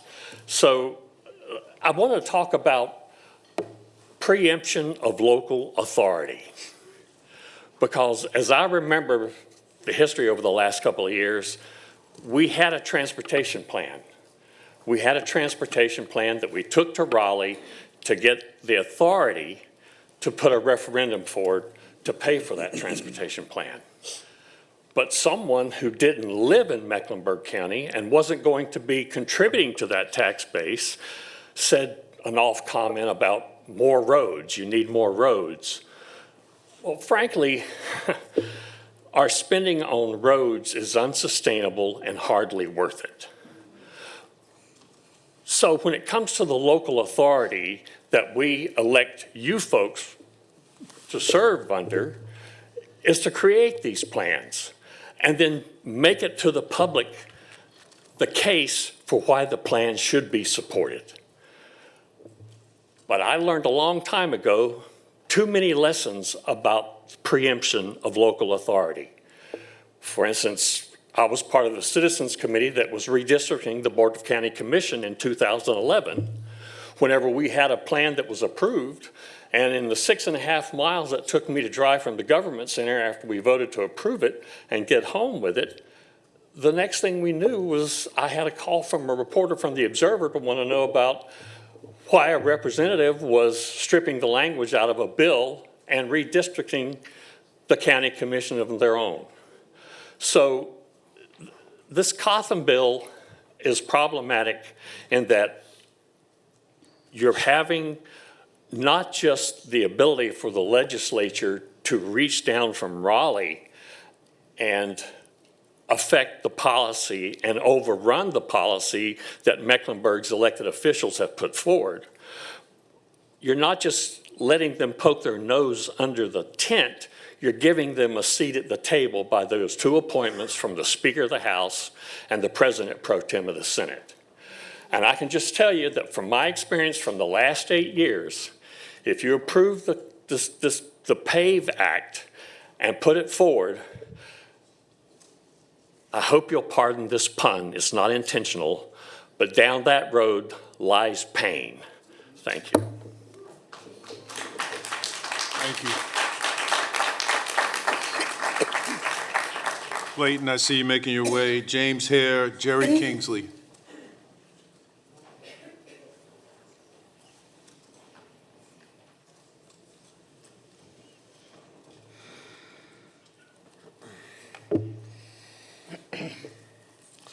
Good evening, Commissioners and fellow residents of Mecklenburg County. I'm Clayton Seeley, a Charlotte native. Tonight I find myself in an unusual position, at odds with some of the very people I've stood shoulder to shoulder with in the fight for a more equitable and accessible Charlotte. And honestly, I hope I see some of them at the tailgate on Friday. I'm here because I believe this moment calls for courage, not comfort. We cannot let perfect be the enemy of good, and we cannot afford to wait 5 or 10 or 15 more years hoping that the General Assembly might flip blue. We can't build a city on wishful thinking while gridlock threatens to delay all of our progress and choke us. Delaying action on transit doesn't hurt the wealthy, it hurts the working people who need options right now. Today, Charlotte's sales tax ranks 87th in the nation. If this passes, we'll move to 47th, tied with 16 other cities. This is not a radical leap, and it's not more than New York City, unlike what former mayor back there said. It's a necessary step towards the connected and sustainable future our region deserves. Now, I understand the concerns. I share many of the same as the former Mayor Pro Tem right up there. A regressive tax isn't ideal, and let's be honest, what we're building is a transit system 30 years too late. We're way behind the curve, but waiting for the perfect solution while the clock runs out on our infrastructure crisis, that's not leadership, that's surrender. So I want to be clear, I will vote for this referendum, I will promote it, and I will defend it. Not because it's everything we want, but because it's what we need to move forward. And I promise you this, if this passes, you will hear from me every single day. Until the dollars are spent wisely, the plan is rewritten with equity at its core, and every resident of Mecklenburg County sees themselves in this vision for transit. Let's act, then let's make it better together.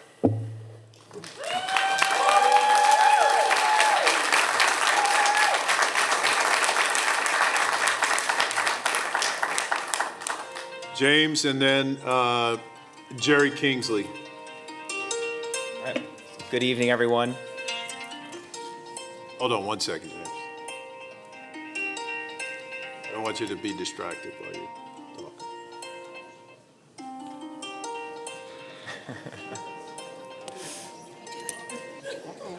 There we go. All right, the floor I wish is I had a yours. little dance for you all. Put that music there. I'm James Hare. It's an honor to be here. I've lived in Charlotte for about 7 years now, and just kind of wanted to share a little bit of my experience. When I first moved here, I came from a state where I lived most of my life with really very little access to transit or any walkable community. And moving to Charlotte was really an awakening for me as a young adult. Being able to live in South End and Uptown, where I had transit miles of safe walking, biking, all at my doorstep. That was something new for me, and I had a car, but I didn't need to use it most days. This saved me time, money, and provided a newfound joy in just exploring my community and my city without stress. And that awakened in me kind of a passion for how effective urban planning can dramatically enrich lives. And there's countless studies that show that quality of life dramatically increases with these ingredients. And I want that possibility that I enjoyed when I lived in South End and Uptown to exist everywhere in Charlotte for all of my fellow Charlotteans. Sadly, for many in this city, as we all know, it's not safe or feasible, let alone convenient, to walk around to get to your essentials or to your employment, or bike, or take transit. So I think most Charlotteans across the spectrum would want our city to be one where that's possible for most of its citizens. Whether you yourself want to walk or take transit or bike more often, or whether you'll simply benefit from less traffic on the roads, this plan accounts for it all. And as the previous speaker said, we really can't afford to do nothing with the rate that the city continues to grow.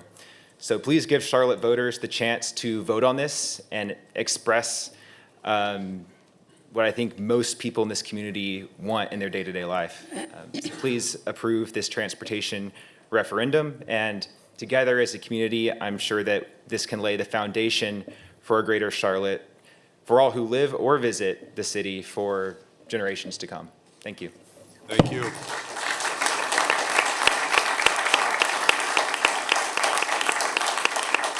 As Jerry Kingsley is coming, let me announce the next group of speakers: Bill Staton, Carol Hardison, Mel Watt, and Malcolm Graham. All right. Yeah, hi, County Commissioners and fellow citizens. My name is Jerry Kingsley, and I'm here to ask you to vote yes to put the 1 cent sales tax referendum on the ballot for November's election. I'm a Mecklenburg County resident in District 4. I'm also representing the Sierra Club, where I chair the local Central Piedmont group, and at the state level, I serve as the vice chair for the North Carolina chapter of the Sierra Club. There are many reasons for placing this referendum on November's ballot. Chief among them is the need to allow the voters of Mecklenburg County to decide on the merits of this proposal for themselves. Without the ability to cast a vote on this important topic, we would be deciding no for these voters without giving them the opportunity to weigh in themselves. Now, while the constraints on how this money will be spent are not ideal, I would have preferred not to have 40% devoted to road improvements. That was a compromise with the North Carolina General Assembly, as we know, that enables us to at least consider putting this referendum on the ballot. Now, some of this road money can be allocated to necessary street improvements like crosswalks, bicycle infrastructure, sidewalk extensions, and repair. Yesterday morning, I personally stood in the rain for 10 or 20 minutes at my bus stop because there's no bench or shelter there. I got soaked. I sat in work all day in wet clothes and soggy old sneakers. Now, I understand that some of this 20% that's going to be devoted to bus improvements will be used to add shelters and benches at potentially thousands of our bus stops. What a nice improvement that would be. To those that claim there's not enough of this tax revenue would benefit the disadvantaged of the lower income population, I would point out that in its current form, 60% of the funds, 40% for roads and 20% for buses, can indeed be allocated in such a way that it would provide maximum benefit across the entire county. This transit bill is good for Mecklenburg County, and it's good for our residents. And so again, I just urge you to please vote yes to allow this referendum to appear on the ballot in November, and let the voters decide to approve this additional sales tax for transportation improvements. Thank you very much.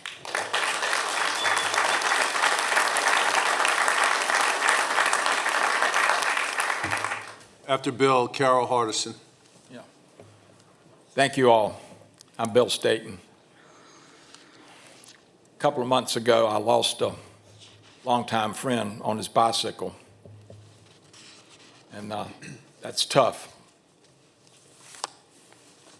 Got a lot of friends in Charlotte, Mecklenburg who love to get out and bike around, but it's dangerous. And getting this referendum done would go a long way to solving that problem and making it safer. A lot of places in Charlotte, Mecklenburg, it's not even safe to walk on the sidewalks. And this would go a long way to helping solve that problem. I think when people are given choices, a lot of people would prefer to walk or bicycle and get out of their cars, but they don't have their choice. But this is an opportunity to give them that choice. So I thank you all for letting that happen in the fall. And thank you for your service to our community. God bless.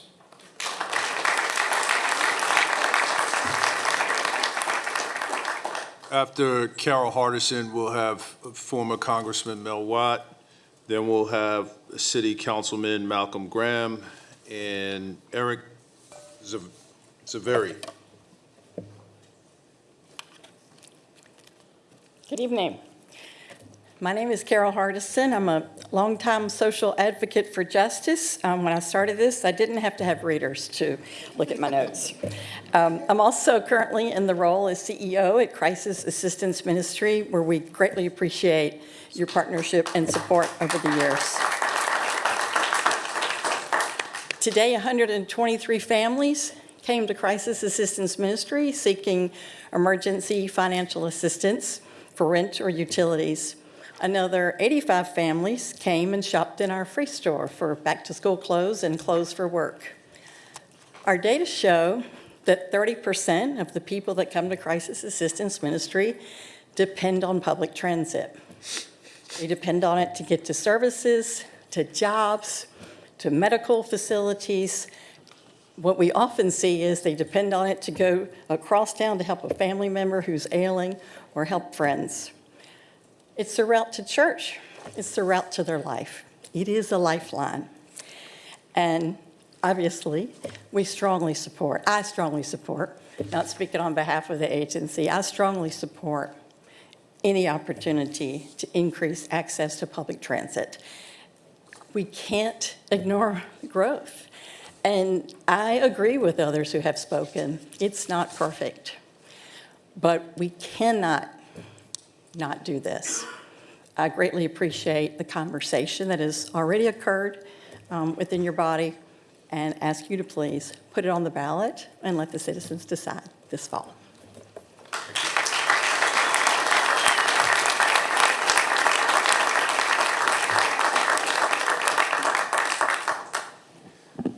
Good evening. I'm Mel Watt.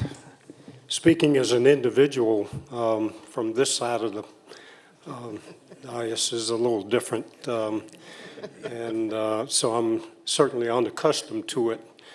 But we're at a very critical turning point in our city and in our region.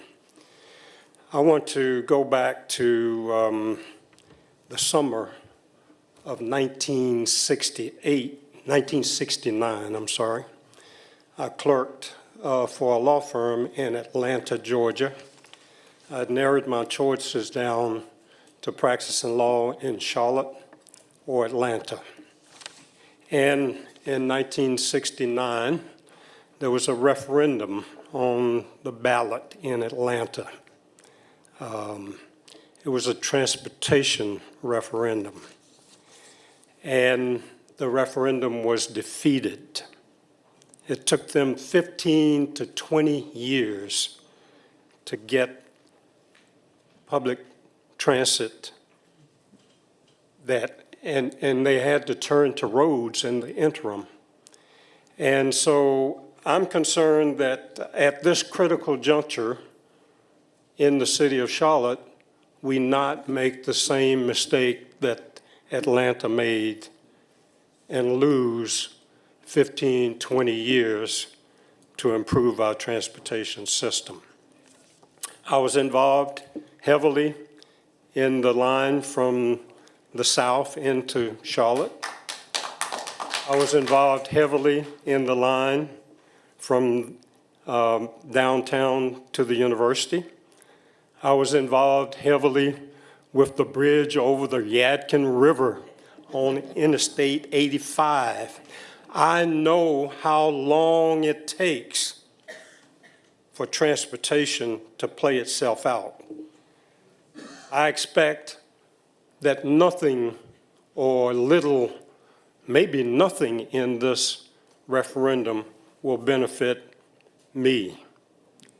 But I love this city, I love this region, I grew up here, and I think it's time for us to make a courageous choice to become and accept the fact that we are a growing city and need improved transportation. So I encourage you to put this thing on, whatever it's called, on the ballot, and let us vote on it. And I expect to be out there making the case not to make the same mistake that Atlanta made 55 years ago.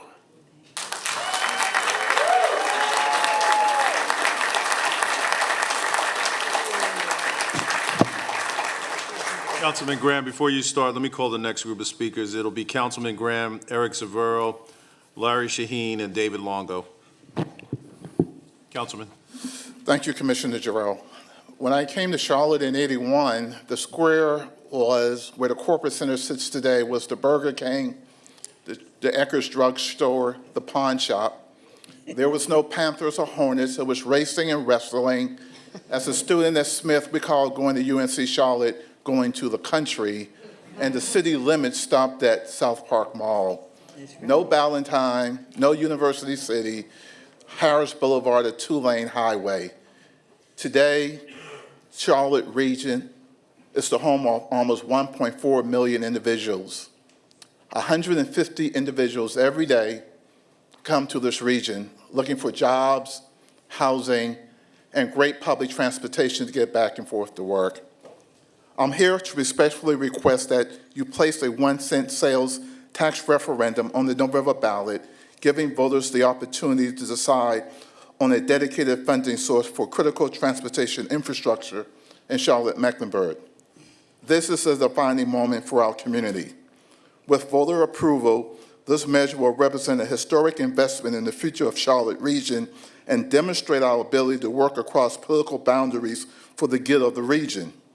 As one of the fastest growing regions in the United States, we will finally have the resources to invest in new road construction, expanded transit and rail services, and more importantly, a better bus system connecting citizens to jobs, housing, healthcare, recreation, and entertainment. As a former state senator, I know no legislation is perfect, and this plan is not perfect, and more work remains.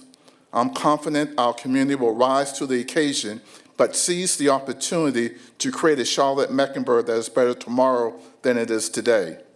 If approved by the voters, I look forward to working with Mecklenburg County to establish the 27-member governing authority. The authority must be diverse, include those who use the system, our riders, and lift up the community by creating jobs and connect opportunities for small and minority firms. It must also establish an anti-displacement policy with dedicated funding, ensuring residents and business owners are part of the change and not victims of it. In short, the city and the county must serve as the conscience of the authority, selecting members with care, holding its members accountable for producing the outcomes expected by our community. Our selection must be intentional and guided by this commitment. In closing, this referendum is more than transportation. It's about shaping our region, providing connectivity. I urge you to let the voters have their say, and I look forward to working together to deliver on the promise of this transformational investment and this tremendous opportunity. Thank you.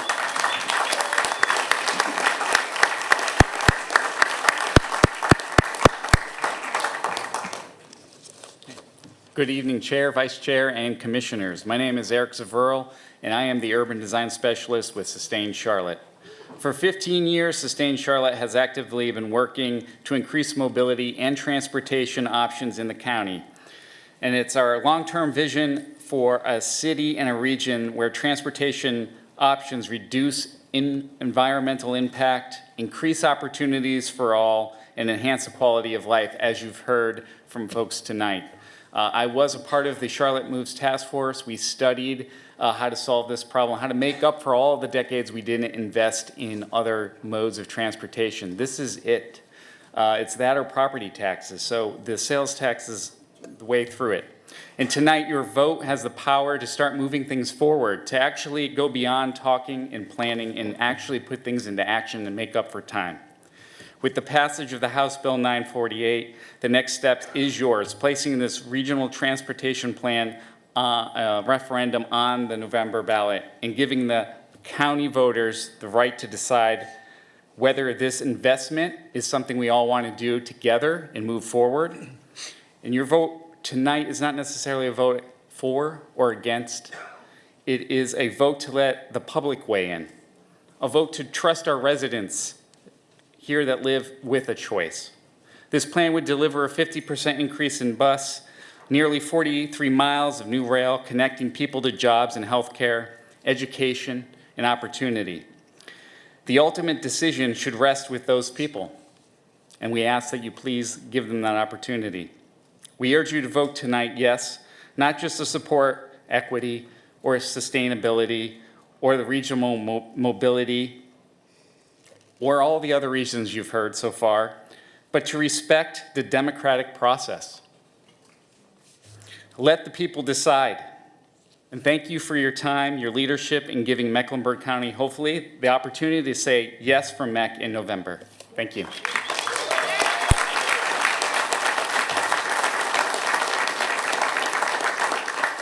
So we'll have Larry Shaheen, David Longo, Mayor Rusty Knox, and Robert McCutcheon. You have 3 minutes. Will everyone who's here in support of Yes for MEC please stand? Everyone who supports it, stand. Ladies and gentlemen of the commission, my name is Larry Shaheen. I'm an attorney with the McIntosh Law Firm, and I have been blessed beyond belief to be a part of the implementation team that has helped pass the PAVE Act and bring it before you now.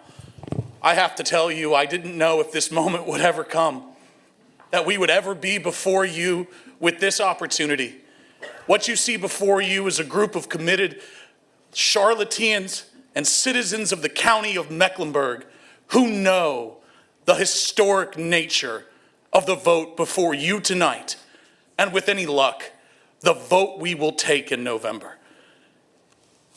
I need and I cannot express the amount of gratitude that I feel to this body, to the city of Charlotte, to the towns of Davidson, Huntersville, Cornelius, Mint Hill, Matthews, Pineville, all of whom came together to put this bill together. Yes, there were disagreements. Yes, there were compromises. Yes, there were things that we fought about, just like family.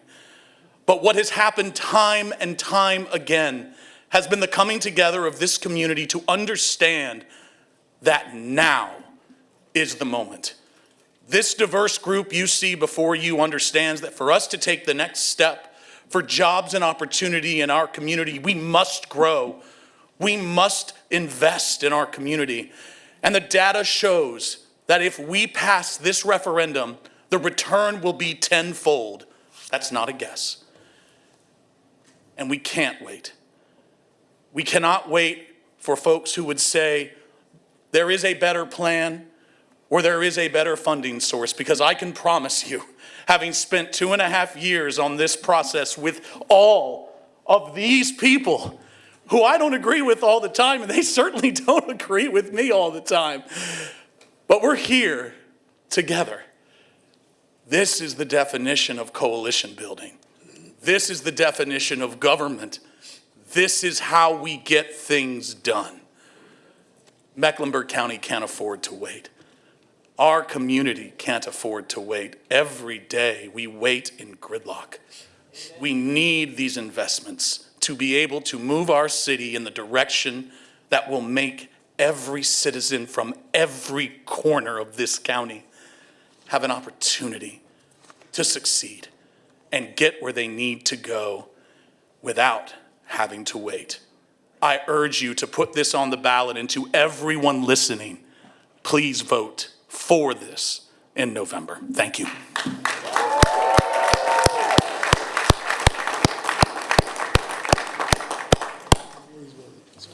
And to think, I knew him when he was a little kid running through the grammar school that my kids went to. Chairman Jarrell, County Commissioners, thank you for your service to our community and your thoughtful consideration of this important ballot referendum. My name is David Longo, and I'm the founder, CEO, and chairman of CBI Workplace Solutions. And I'm also honored to serve as the chair of the Charlotte Regional Business Alliance. Our business is located in Lower South End. And when I started my business in 1993, I could leave my office at 5:50 p.m. to make a 6 p.m. dinner in Uptown Charlotte. Yes, there was a couple restaurants back then, only a few. Traffic today, that's a 30-minute trip, if I'm lucky, at 5:50 p.m. Clearly, we're seeing the congestion grow, and we see the congestion that's facing this region, and I think we all agree that it must be addressed with urgency and vision. We're deeply grateful for the many public and private leaders in dedicated countless hours to getting to this point. It's taken courageous and collaborative leadership from our county, from our city, and from our town managers, and from all of you, along with critical support from our legislature and our governor. Because of these efforts, this council now has the opportunity to place this vital referendum on the ballot and let voters decide. The Charlotte Regional Business Alliance is fully committed to supporting this initiative. Should you choose to move it forward, we stand ready to lead a clear, focused, and effective campaign to secure its passage. But our commitment goes and extends beyond the campaign itself. Supporting small and disadvantaged businesses is a critical pillar of the Alliance in our mission. Through the Alliance Foundation, we have worked to uplift micro businesses and are now focused on helping them scale and thrive. Anticipating the economic development that this transformative initiative will unlock, we have already begun conversations to partner with partners to ensure small business and disadvantaged businesses will profit and benefit from this. We believe the entire business community must align in an intentional way, ensuring that these businesses are not just included, but truly empowered to grow and succeed alongside the progress of that this initiative promises. Again, thank you for your careful consideration, and I ask that you vote to place this referendum on the ballot. Thank you.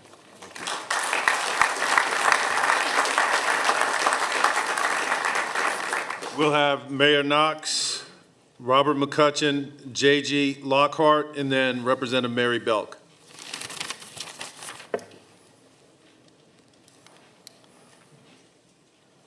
Manager Bryant, Chair Jarrell, Vice Chair Altman, and County Commissioners.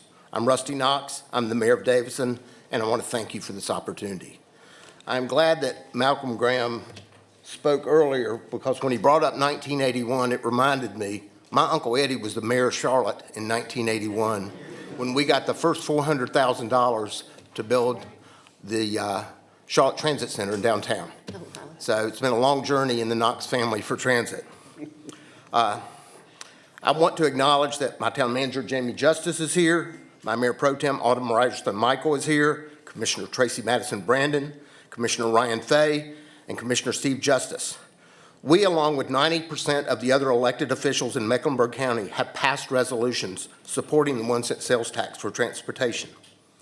I'm not here solely to champion the long-promised rail line from Charlotte to North Mecklenburg, but to support a much greater vision for the future of our county. This transit investment is a pipeline for healthcare connectivity with Atrium and Novant. It will provide educational connectivity to Davidson College, Johnson C. Smith University, Johnson & Wales University, Central Piedmont Community College, the University of North Carolina, Charlotte, and the new Wake Forest School of Medicine. This transit investment will provide employment opportunities to so many of our residents who not only choose to utilize public transportation, but have to use public transit as a means of travel around the county. This transit investment will provide a proven path forward in economic development, as we have already witnessed in both South End and the North Triangle corridors. This transit investment will connect the 6th busiest airport in the world with our communities, our businesses, and our institutions of higher learning.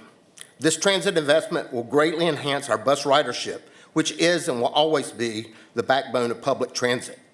This transit investment will further expand our micro-transit system to more than 19 zones in the county. It has been very successful in Mecklenburg County. This transit investment will, in my opinion, change the way we move around. The roads portion of the transit investment will be, for many communities like Davidson, transformative. In the first year, Davidson will realize about $3.1 million. Doesn't sound like a lot, but when you have a $22 million budget, it's a game changer. The low-hanging fruit we have for local transit projects, you can't measure it. To bolster our Vision Zero program, to expand our sidewalks and our side paths, to be able to afford to take care of our town-owned roads in a timely manner means one thing: a better quality of life for my residents. I ask you to vote to add this in November ballot and let the voters decide. At the end of the day, that's what this transit investment is about, bringing a better quality of life to all of Mecklenburg County. Thank you.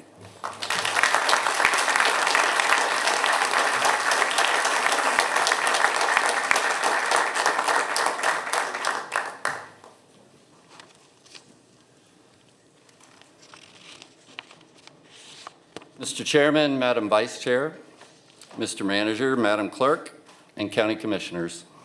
I'm Robert McCutcheon, and as the CEO of the Charlotte Regional Business Alliance, it's my pleasure to speak with all of you tonight on this truly historic evening.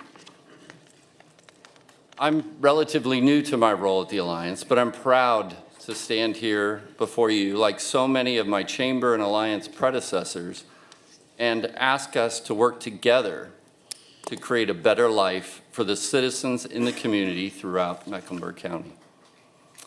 Over the last 10 years since the release of the initial Chetty report, placing Charlotte dead last in economic mobility, your Alliance and business community have worked tirelessly to make our community one where everyone has opportunity to be successful, no matter where they're born or where they come from. I'm proud to say that the work done by you and all of us here in this community has resulted in improving results. But the truth is, we must continue to do better. Over the last 5 years, on survey after survey, we are told that structural issues with our infrastructure are keeping our community from enabling the opportunity that has come with the incredible economic success we've had. Long commute times, lack of access to equitable transit, and the need for more investments in our bus system have held back our community, much like being stuck in traffic. Tonight, you have the opportunity to allow the people of Mecklenburg County to break free of the congestion that has held us back and choose to take the next steps in investing in our own community.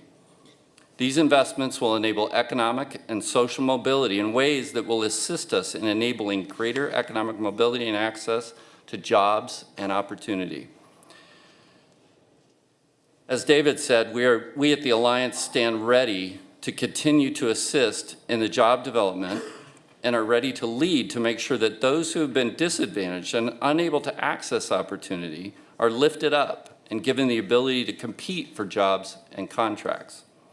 Our efforts at the Alliance to scale up entrepreneurs and provide jobs for everyone are showing great progress. And with your help and vote tonight, we can take the next step to help create a mobility plan that is truly equitable for all. I ask for your vote in support of placing the transit referendum on the ballot. Thank you, and I appreciate your time tonight.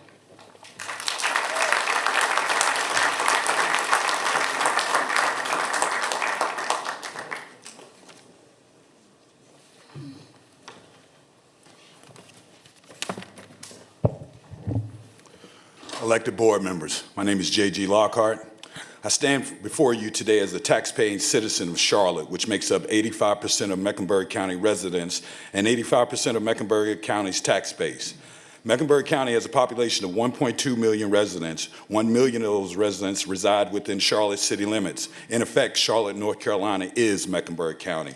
With that knowledge, I ask each of you these questions as you ponder the decision to place a tax increase on the November ballot, which will generate $18 billion of tax revenue. Is this proposed tax increase fair to the citizens of Charlotte who will pay 85% or $15 billion of the $18 billion for a transit plan highlighted by a commuter rail that will benefit less than 1% of Charlotteans? Is it fair that Charlotteans have been underrepresented in the planning and voting via the Metropolitan Transit Commission and the Public Transit Advisory Commission on the 2030 Transit Plan? Is it fair to Charlotteans that although they make up 85% of Mecklenburg County residents and tax base, they have had a 12% say in the planning and voting on matters that concern the city-owned Charlotte Area Transit System, or CATS? Is it fair to Charlotteans they will effectively pay more than $15 billion for a commuter rail that will serve less than 200,000 residents of Mecklenburg County who do not live in Charlotte? Why should Charlotteans pay $15 billion to fund a project that will, quote, connect the northern towns of Mecklenburg County and southern Iredell County to uptown Charlotte, end quote, as the plan is described? Many of the residents of Charlotte that I've spoken with have no idea this proposed plan was thought of, concocted, and pushed forward by a commission that only has one representative from Charlotte, or 12% of the voting rights for all of Charlotte's interests. The Metropolitan Transit Commission, in its current form, is a slap in the face of the hardworking people who actually live and work in the city limits of Charlotte. The 7 mayors of Mecklenburg County, which surround Charlotte and who make up this commission, should not have a majority say in how Charlotteans' tax dollars are spent for Charlotte Transit Solutions. If anything, these suburban mayors should have a 15% say, and Charlotte should have an 85% say in what happens for Charlotte's future. This transit plan in its current form does not address the many issues within Charlotte city limits for bus and rail, so why should Charlotteans fund the projects outside of its city limits that will not directly benefit Charlotteans? As a native Charlottean, I take offense this sham of a plan has gotten so far ahead in planning and implementation, and the good people of Charlotte are being baited by visions of sugar plums by this commission, who is supposed to have the entire county of Mecklenburg's best interests at the forefront, with Charlotte being 85% of those interests. Charlotte deserves to have her interests placed first in any planning and implementation of any transit plans for the region, and that has not happened with the current plan as it is. Charlotte deserves to have any commuter or light rail project to begin and end within Charlotte city limits if Charlotte has to bear the brunt of the cost. Hardworking Charlotteans who rely on public transit deserve to have a transportation system that works for them before constructing a system that works for a neighborhood. Next up will be Representative Mary Belt, Charisma Sutherland. Good evening, Mr. Chairman. Hold on one second, Representative Belk. We're going to have Representative Belk, we'll have Charisma Sutherland, Mayor Woody Washam, and Councilman Driggs. Okay, can I go? Yes. Sorry about that, jumping that gun. It is different from being here, talking to you all. Good evening, Mr. Chairman, Commissioners, everyone else who is here speaking this evening. My name is Mary Belk, and I have the honor of representing the people of District 88 in the North Carolina House of Representatives. I am a co-sponsor of House Bill 948, the PAVE Act, and I was proud to stand with my colleagues as Governor Josh Stein signed the bill into law on July 1st. I have lived in Mecklenburg County most of my life, graduating from Garinger High School, Central Piedmont, and UNC Charlotte. We've raised our 4 children here and are now taking great joy in seeing our granddaughter grow up here. I have watched our county grow into an economic juggernaut that attracts dozens of people daily. I take so much pride in our community as we have worked together to navigate that growth and to improve our neighborhoods. Through the years, we have been fortunate to have elected officials, business leaders, faith leaders, and neighborhood leaders with vision. We are a community committed to each other and determined to build a brighter future for generations to come. Tonight, you have an opportunity to take action that will move our community forward. Access to reliable transportation, whether that's a bus, a train, or microtransit, can be transformative for people, as you've heard here all this evening. It gives us new access to job opportunities, to healthcare services, and places of worship. Our community is stronger when more people have opportunity to improve their lives and those of their families. This is a chance to invest in our community, to invest in our future, to move us forward. I respectfully request that you bring the PAVAC to the ballot in November. I'm confident that the people of Mecklenburg are ready to make that investment. Thank you so much for your time.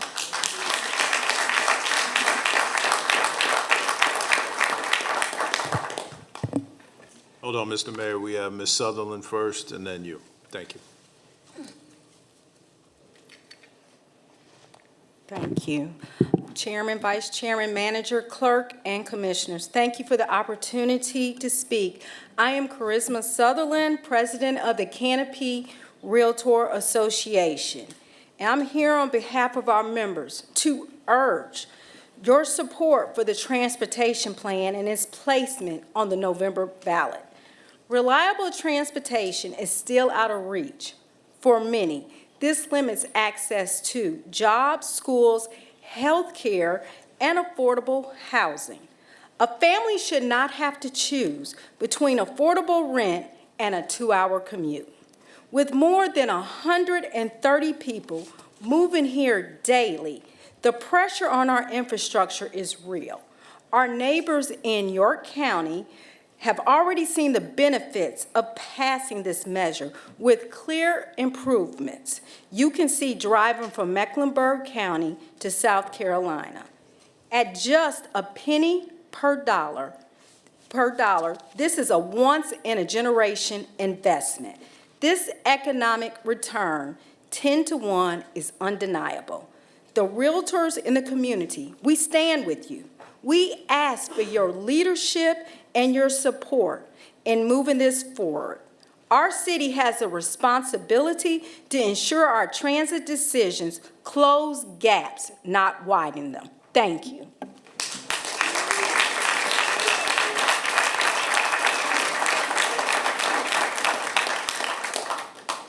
Mr. Mayor. Thank you. Mr. Chairman, Madam Vice Chairman, and my own special representative here, Commissioner Powell. It's a pleasure to be with you. My name is Woody Washam, and I am a native of my hometown, Cornelius. It's a pleasure to serve in that capacity, and just want to tell you that this has been a long journey for us. It goes back about 5 years, and talk about persistence. I get accused of that, George and others up here, of appearing to you and being pretty persistent about things. But we had to stay persistent through this journey, and I'm glad we did. But I'm here as Mayor of Cornelius asking you to please place this on the ballot. Our community is, without a question, choked with congestion, and our businesses and communities are suffering. If you've ridden through my town, you know that. The balance struck in this bill and plan allowing the town of Cornelius to receive approximately $5.75 million in the first year of this tax is transformational, without a question. It'll help our road system finally get to a decent place that we can get around through the gridlock. And it'll also give our community, through the PAVE Act, a way for safer, faster, and more reliable travel times, which is truly important to us. In addition, the building of the Red Line, the Silver Line, the Gold Line fulfills the promises made to the community almost 30 years ago as far as the build-out of the transit system is concerned.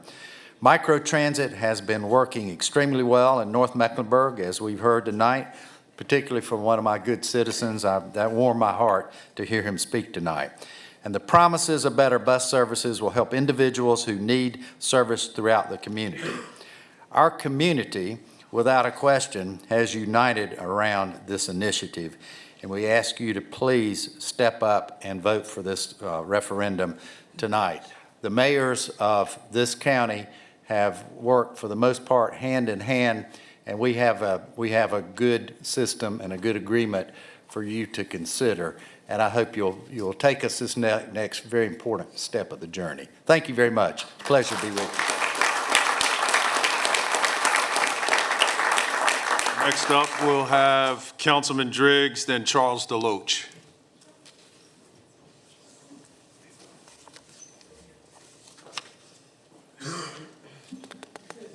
Wow. Okay. Good evening, Commissioners. My name is Ed Driggs. I'm the District 7 member of Charlotte City Council, and I chair the Council's Transportation Planning and Development Committee. We have come a long, long way to get to where we are tonight. I think all of you recall, you can go back to 1998, the original sales tax for transit, the creation of the MTC, the 2030 plan, the Blue Line, the engagement with the northern towns over the Red Line. And I want to emphasize Charlotte spent $74 million to buy that Red Line corridor so that we could be here tonight. It couldn't have happened without that commitment by us and the conviction that we had to do that. The subject has come up of the General Assembly imposing or at least objecting to a proposed allocation of funds. And the only thing I want to say about that is I personally don't think it's a bad thing. And I say that because this is not Manhattan. We cannot meet the mobility needs of a city that has the population density that Charlotte does solely with public transportation. Whether we like it or not, there will be a continued reliance on cars. And the goal of this plan is to achieve balance, to make investments in all of the forms of mobility so that people in cars get relief from less traffic and other people who don't have cars have a means of getting where they want to go. So I want to note, the MTC member community managers, staff, engineers, advisors, and elected officials worked hard over a period of many months to reach agreement on draft legislation that would allocate up to 40% of tax proceeds to rail, 20% to bus, and 40% to road projects. The draft also called for the creation of a transit authority, and notably, and I want to emphasize this, it included a commitment by Charlotte and Mecklenburg County to solve the problem of orphan roads in the ETJ, which has vexed all of us. The draft was approved by the vast majority of elected officials representing all of the MTC member communities except Matthews, which was disappointed that funding would not be sufficient to build the Silver Line past Bojangles. This summer, the General Assembly approved HB 948, the PAVE bill, by bipartisan votes of both chambers, totaling 140 votes in favor and only 8 against. Bipartisan, everybody. As approved, the law is substantially the same as Mecklenburg leaders had proposed. This is Mecklenburg's plan, not the General Assembly's. And votes in favor included every member of the Mecklenburg delegation. Why am I telling you all of this? Because I want to remind you of this long road we have traveled, the huge investment we have made to get to this critical moment in our county's history. It would be a shame if we came this far and didn't give Mecklenburg County voters the chance to decide on the tax. If we don't continue along the path we are on now, it will take years to get back to where we are, and inflation will reduce the number of projects we can afford. Thank you, Councilman. All right, thank you.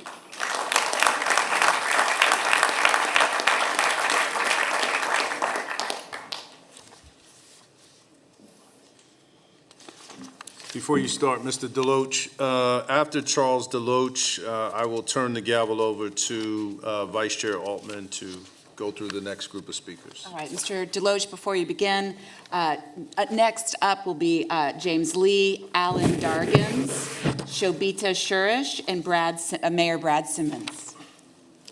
All right, thank you, and good evening, y'all. My name is Charles DeLoach, and I appreciate the opportunity to speak in favor of the PAVE Act this evening.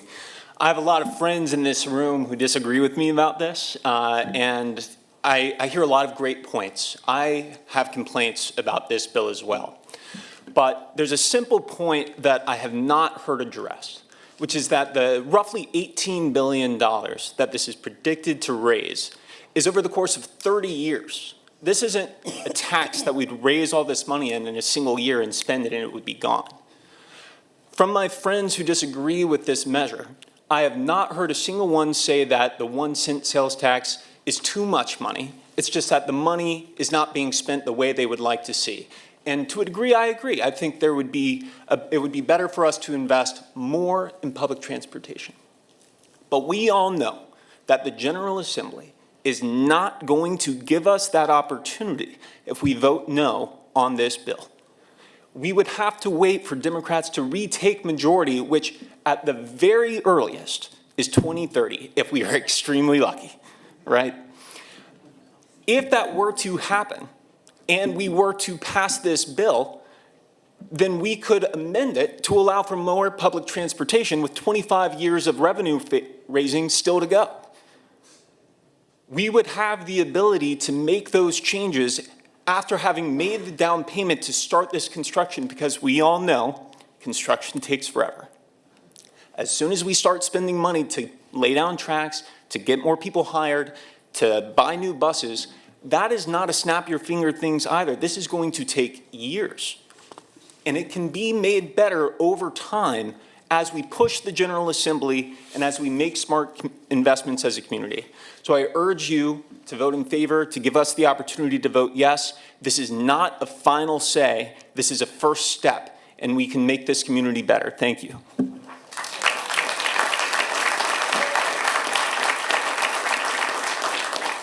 All right, James Lee, maybe he's outside. I saw, oh, there he is. There he is. Sorry. And Mr. Alan Dargins, if you want to go ahead and come down on this side.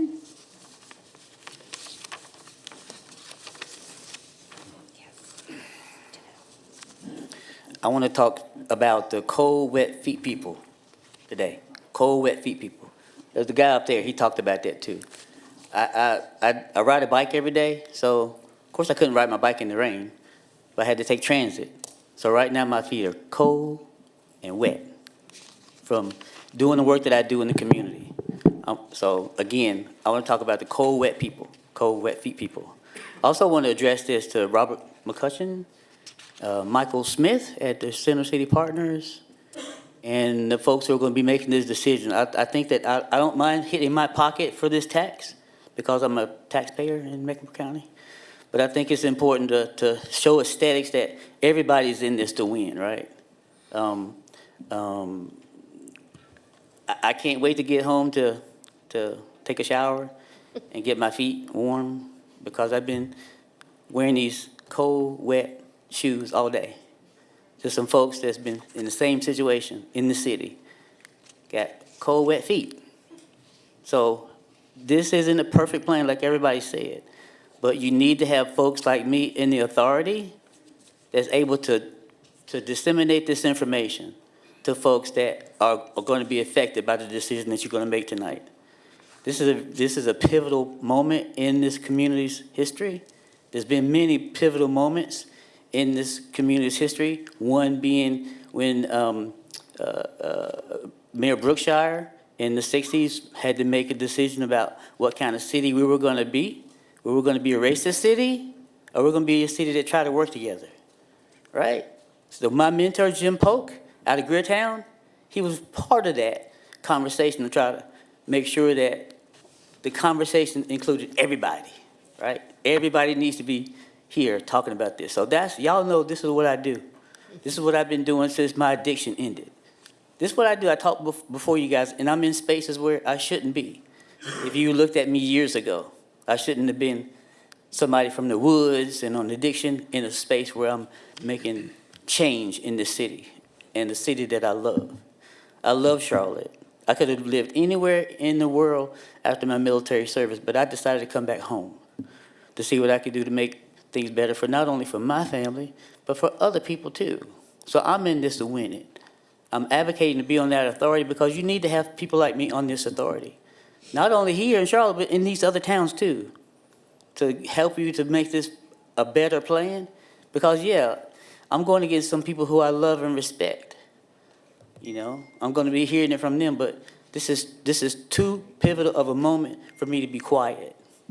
Because we're talking about what's going to happen in the future for Mecklenburg County. So thank you for your time.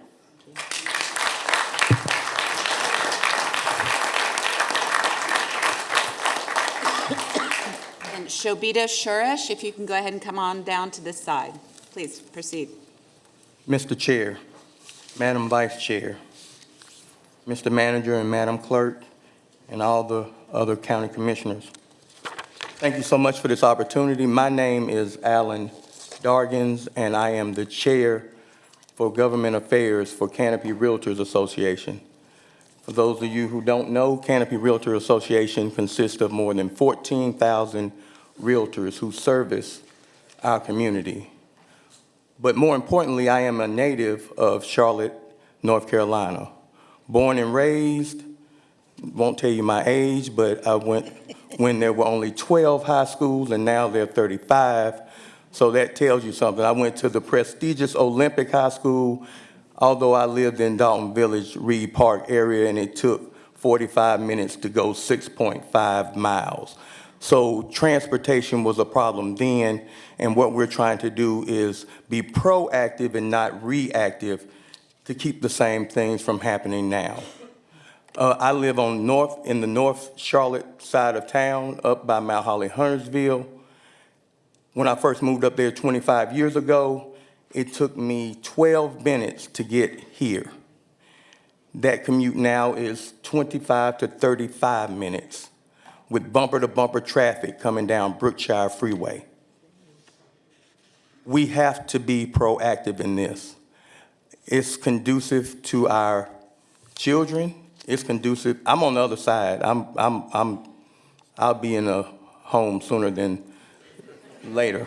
But I want my children to be able to come see me in a timely manner. And bring me Sunday dinner after church if I have to watch it on Zoom. So I implore you, I think the bigger thing is that we put this referendum on the ballot and then we educate our communities. Educate the people who are saying no. Find out why they're saying no and educate them that this is so important to our way of life. We do not want to be Atlanta. Atlanta is a thriving city. However, the first thing you say about Atlanta is the traffic. We don't want Charlotte to be that.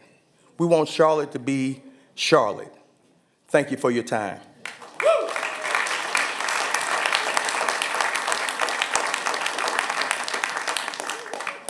Thank you. Shobita Shurish and Mayor Brad Simmons. Hello, my name is Shobita Suresh, and I live in South End Charlotte. I'm a Sustain Charlotte ambassador and a young MeckDem, and I'm a big environmental advocate. I've always loved the quote, "An advanced city is not one where the poor have cars, but rather where even the rich use public transport." This transit tax brings us closer to that vision by funding a system that's frequent, reliable, and accessible for everyone. As I mentioned, I live in South End. It's one of the most walkable, rail-accessible neighborhoods in all of Charlotte. I love being just minutes away from the light rail and being able to get to work or the grocery store without needing to drive. But this kind of access shouldn't be a luxury. It should be the standard. We need to make it a priority in all of Charlotte's neighborhoods. As someone who works in sustainability, I know transportation is one of the biggest opportunities we have to lower emissions and improve quality of life. But that only happens if there are real alternatives to driving. Now, 40% of the revenue is allocated towards road projects, but I urge you to ensure that this funding supports people-first infrastructure, safer, more walkable streets, protected bike lanes, and complete streets that serves people, not cars. This is our chance to build a greener Charlotte, a more equitable and connected Charlotte, and most importantly, to let voters decide our future. So thank you, and vote yes for MEC.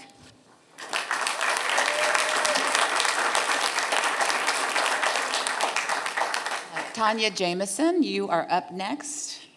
Please proceed, Mr. Mayor. Good, thank you. First, I'd like to thank Chairman Jarrell, Vice Chairman Altman, and the Mecklenburg County Board of Commissioners, especially our representative, Rodriguez McDowell from District 6. Thank you for allowing the Mecklenburg County residents to weigh in on this important decision on this historic referendum. As the mayor of town of Mint Hill, I could stand here all night and tell you what it means for us. But what we currently have is a carpool system to get down to this meeting this evening, okay? So we know that there needs to be improvements made county-wide, and that's why we're here tonight, supporting the other moves that are going to be made in the county. It's going to have a huge impact on the way traffic flows, improvements, intersection safety, and pedestrian facilities. Although many of the components of this plan do not directly impact Mint Hill, this referendum has impacts that reach beyond the borders of our town and could ultimately change the way residents and visitors travel throughout Mecklenburg County. The mobility improvements to our roads, rail, and bus systems would expand the way we all access business, service, and entertainment throughout the county. With Mecklenburg County currently in need of nearly $12 billion in infrastructure improvements, this plan has components that will solve congestion issues and relieve pressure from continued growth. This plan serves as a collective solution for our entire community and on investment in the network that serves all of us. Again, I appreciate you taking the time to hear from me this evening, and I respectfully urge you to offer the same to our constituents. Please let the residents of Mecklenburg County have their voices heard on this crucial issue by placing the transit referendum on the ballot for their vote. Thank you very much.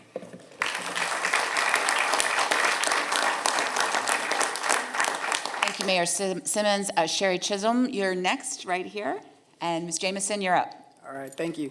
Good evening, County Commissioners. My name is Tanya Jameson. I am the Director of Civic Advancement at Leading on Opportunity.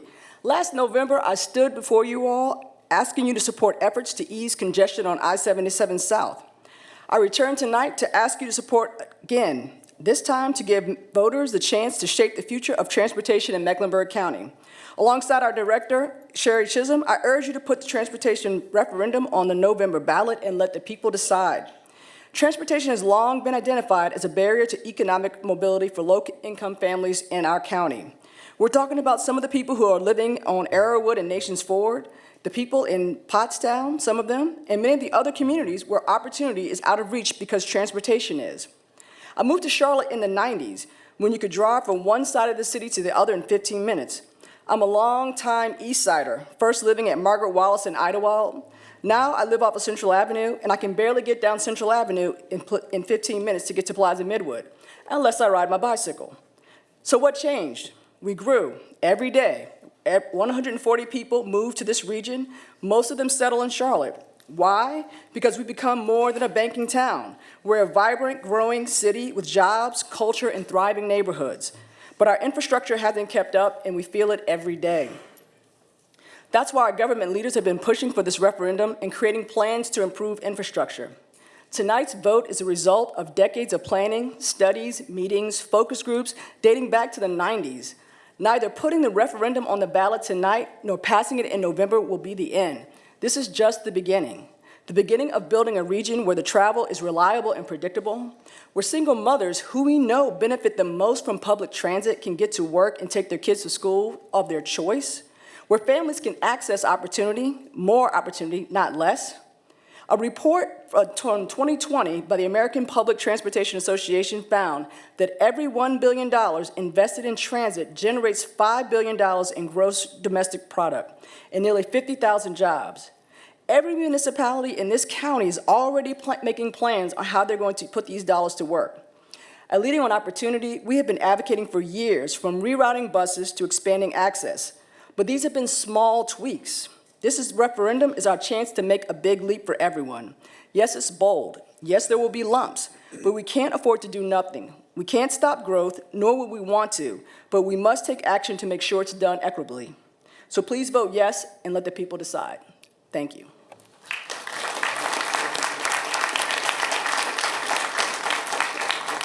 Tony Long, you're up after our next speaker. Good evening, County Commissioners, Manager Bryant. My name is Sherry Chisholm, and I'm the Executive Director of Leading on Opportunity. I moved to Charlotte 5 years ago with my husband, and we prepared to welcome our first child. We came here full of hope, ready to raise our daughter in a city that would see her brilliance and help it bloom.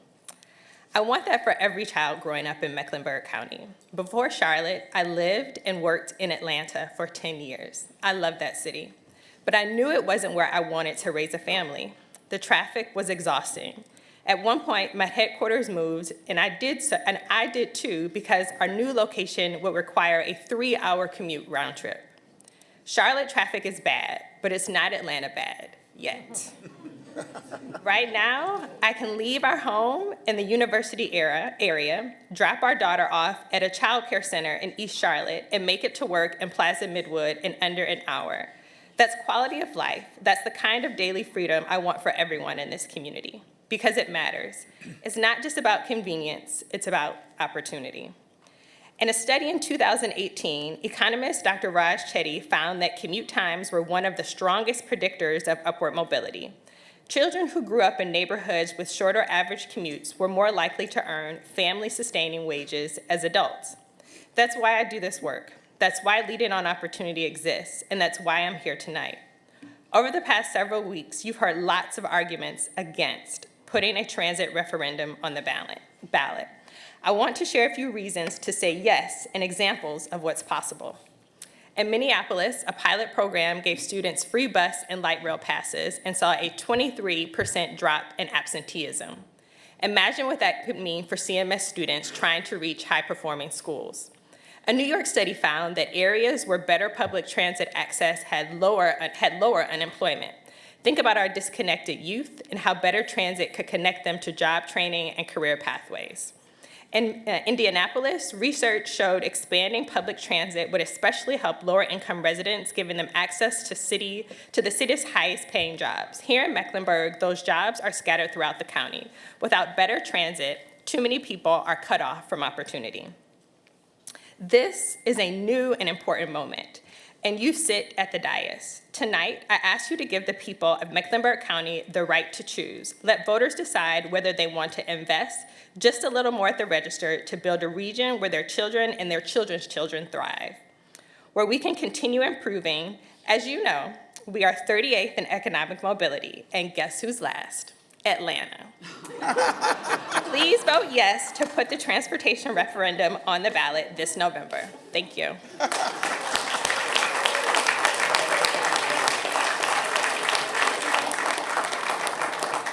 All right, Mr. Long is next, and next will be Nichelle Dunlap-Thompson. You can come on down. Good evening, Board and Mr. Chairman. I appreciate this opportunity to address you tonight. Lived in Mecklenburg County 61 years, and as I'm standing listening to the young lady previous, was struck by how blessed I am to have this opportunity. And a story came to my mind most of the time when I'm addressing someone. It's about a story. In 1990, I was working with International House, and we were bringing Russians to America to let them see our system. Traveling from Charlotte to Charleston with a Russian guy who had never been in the U.S., he said, "Why are you only taking me on good roads?"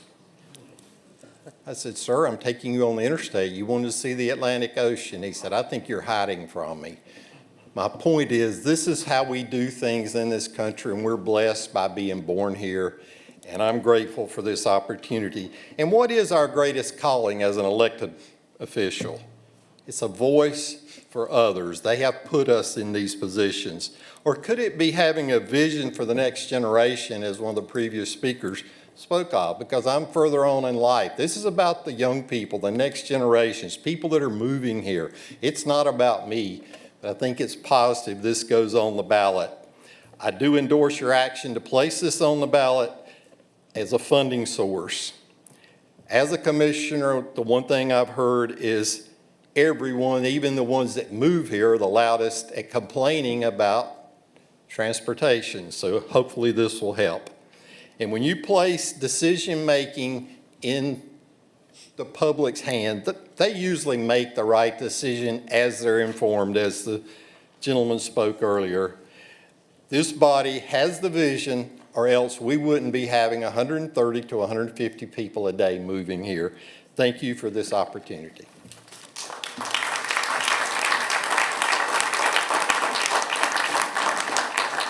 Commissioner Mark Tofano, you are on deck.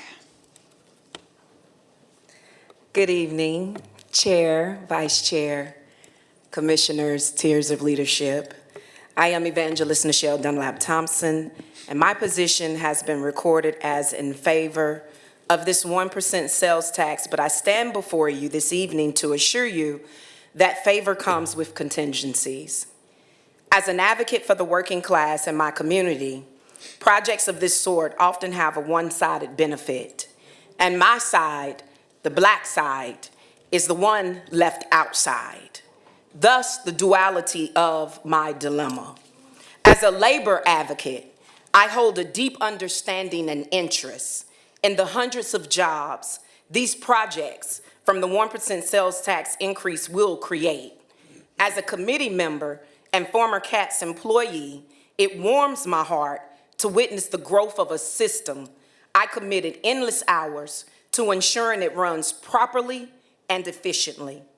As a community advocate for the underserved and underrepresented, I am terrified when I think of what will happen to those on the West Boulevard corridor or even down in the Steel Creek area. How will this project benefit every taxpayer? These are our dollars freely discussing. Ultimately, this project is for us, not the developers nor the contractors. What type of agreements will be made, if any at all, protecting the working class and those areas you often somehow forget played a part of this county's growth? We must consider the agreements that are already in discussion of being made. Are we at the forefront of those conversations? If not, my favor isn't so flavorful. And I will empty my plate of all frivolous conversation as well use my influence as I have in the past to ensure none of us are eating what people are trying to continuously serve. If my people don't eat, no one deserves to eat. What agreement will the county and developers come to regarding workforce and development? What local grassroots organizations will obtain these partnerships? Who will hold and retain the contracts? Will there be a CBA of sorts implemented? Or will you form a new board as the Regional Transit Authority to appear accommodating to the citizens of Mecklenburg County? Let us not continue to make the same mistakes, Mecklenburg. There must be total transparency throughout this entire process. Will the public have a say in the forming of this new Regional Transit Authority? How much background context will be made available for those holding the bag with our money inside of it? If we are unable to hold these conversations in the highest manner of integrity, then there's nothing else to discuss. I yield.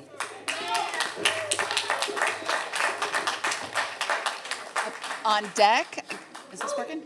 On deck, Greg Jarrell. Please proceed. Good evening, Chair, Vice Chair, Commissioners, and staff. My name is Mark Tufano. I'm a commissioner in Matthews, North Carolina, and I'm here tonight to ask you to place the referendum on the November ballot, not to be construed as in favor of the legislation, but to be construed as one who is passionate about citizens having a voice in their governance, especially in their taxation. I am going to make an unsubstantiated claim, but I believe it to be true. I am the only elected official in all of Mecklenburg County that takes public transportation to and from work every single day. And I am also going to make a claim that I am one who is extraordinarily adverse to taxation. I have voted against the last two budgets in Matthews because they raised taxes. So that places me in a rather unique position. I can see both sides of the story. And it's because of that that I am going to make it my mission to inform the people of Matthews in an unbiased way, one without cloaking partial truths or partial facts in a cover of a personal venue. I am going to allow the people of Matthews to have all the facts, both sides, for and against this referendum, to allow them to make an informed and intelligent decision. So I thank you very much for your time, and I wish the very best for all of you as you work through this process. All right, thank you. Have a good night.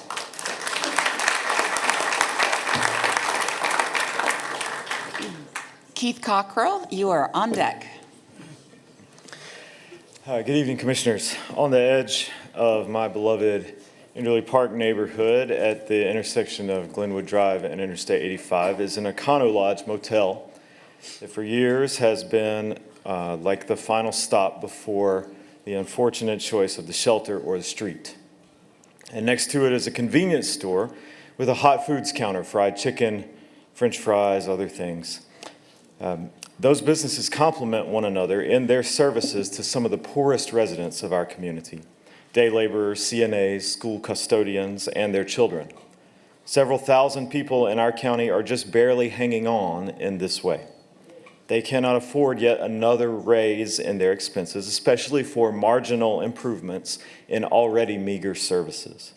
Neither their rent or their daily bread will be spared from this tax.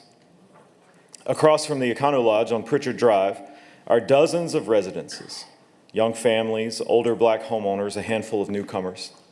Of late, those residents have watched their tax bills go up: a school bond, a rise in city taxes and fees increased, and by way of the 2023 property tax revaluation, the disproportionate shifting of the property tax burden from South Park and areas like it towards long disinvested areas like Enderley Park.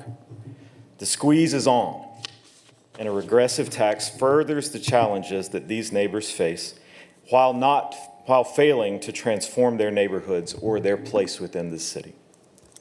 In 1868, a Black minister and a white minister, forebears in my vocation and in my faith, were the primary authors of North Carolina's new Constitution. In Article 1 of it, they riff on Thomas Jefferson, saying that all persons are endowed by their Creator with certain inalienable rights, and that among these are life, liberty, the enjoyment of the fruits of their own labor, and the pursuit of happiness. Their immediate meaning in that context, post-slavery, and at the beginning of Reconstruction, was clear.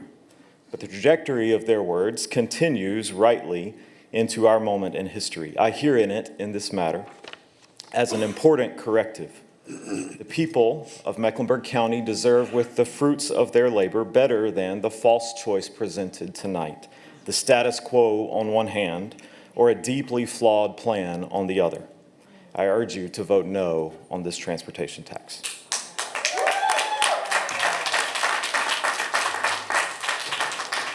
Reverend Dr. Janet Garner-Mullins, you are up, or on deck, I should say. Good evening, Mr. Chairman, Madam Vice Chair, Mr. Manager, Madam Clerk, and to all the commissioners. Thank you for your service and your commitment to this community that we love. I am Keith Cockrell, President of Bank of America here in Charlotte, and former chair of the Charlotte Regional Business Alliance. As a major employer in this region, I thank you for the opportunity to share some perspectives regarding the proposed transportation plan. This plan provides historic investments in roads, rail, and bus service to enhance the quality of life for our employees and neighbors across this region. It's a regional plan providing employees economical choices, giving employees the choice on where to live, work, educate their children, access to health care, gives them all the opportunity to reduce travel time to and from work, school, and faster first responder times when necessary. Not to mention low-cost opportunities to access the wonderful arts, cultural, and entertainment options that makes us uniquely Charlotte. I would suggest that this plan is a key enabler to ensure all of our friends and neighbors have the ability to live, work, raise a family in this rapidly growing community. The plan provides current and future employees with options on where to live, managing the rising cost of housing, parking, food. The plan will enable our communities to be more accessible, walkable, safer for drivers, commuters, riders, walkers, and bikers. Simply stated, the plan will make us more competitive, enabling me and other business leaders across this region to attract the very best workers, whether they're here in Charlotte, across this region, or across this country, quite frankly, to continue to build on economic opportunity for all. We are here today because elected officials and business leaders who preceded us had the courage and the vision that we could do something better, bigger in this town we call Charlotte. Today, we have a choice to maintain our competitiveness and the quality of life that makes us Charlotte, for our employees to continue their growth and prosperity for all. Thank you again for allowing me to provide this information.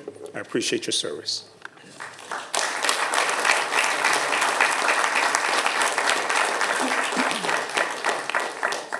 On deck is Juan Contreras Juarez.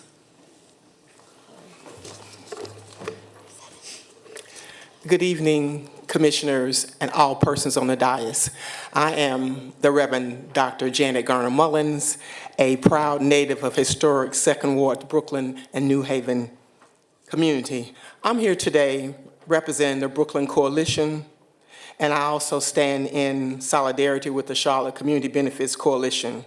We are here not just to oppose a proposed 1% sales tax. We're here to challenge a pattern where marginalized communities are asked to bear the cost of development while the benefits rarely ever reach our doorsteps. Sales tax are regressive. They disproportionately impact low-income families, many of whom are Black and brown and working-class residents who have already been excluded from prosperity promised some time ago by development projects. This isn't just about cents on the dollar, it's about justice. It's about whether our city and county choose to perpetuate inequity or confront it. The choice is yours. We're especially concerned about the looming threat of displacement and the use of eminent domain. These tools have historically been used to erase communities like ours. The scars of urban renewal still run deep in Charlotte. We cannot allow history to continuously repeat itself under the guise of progress. We call on this commission to center equity in every decision. That means community benefits agreements that guarantee reinvestment in impacted neighborhoods, targeted exemptions for essential goods and services to shield vulnerable families, affordable housing protections that prevent displacement and promote stability, transparent and accountable processes for land acquisition with community oversight. True progress uplifts, it does not uproot. We ask you to stand with us, not just in words, but in action. Let this be a moment where Charlotte and Mecklenburg County show that have justice over convenience, equity over expediency, and community over commerce. Commissioners, don't just be an echo, but be a voice. Thank you.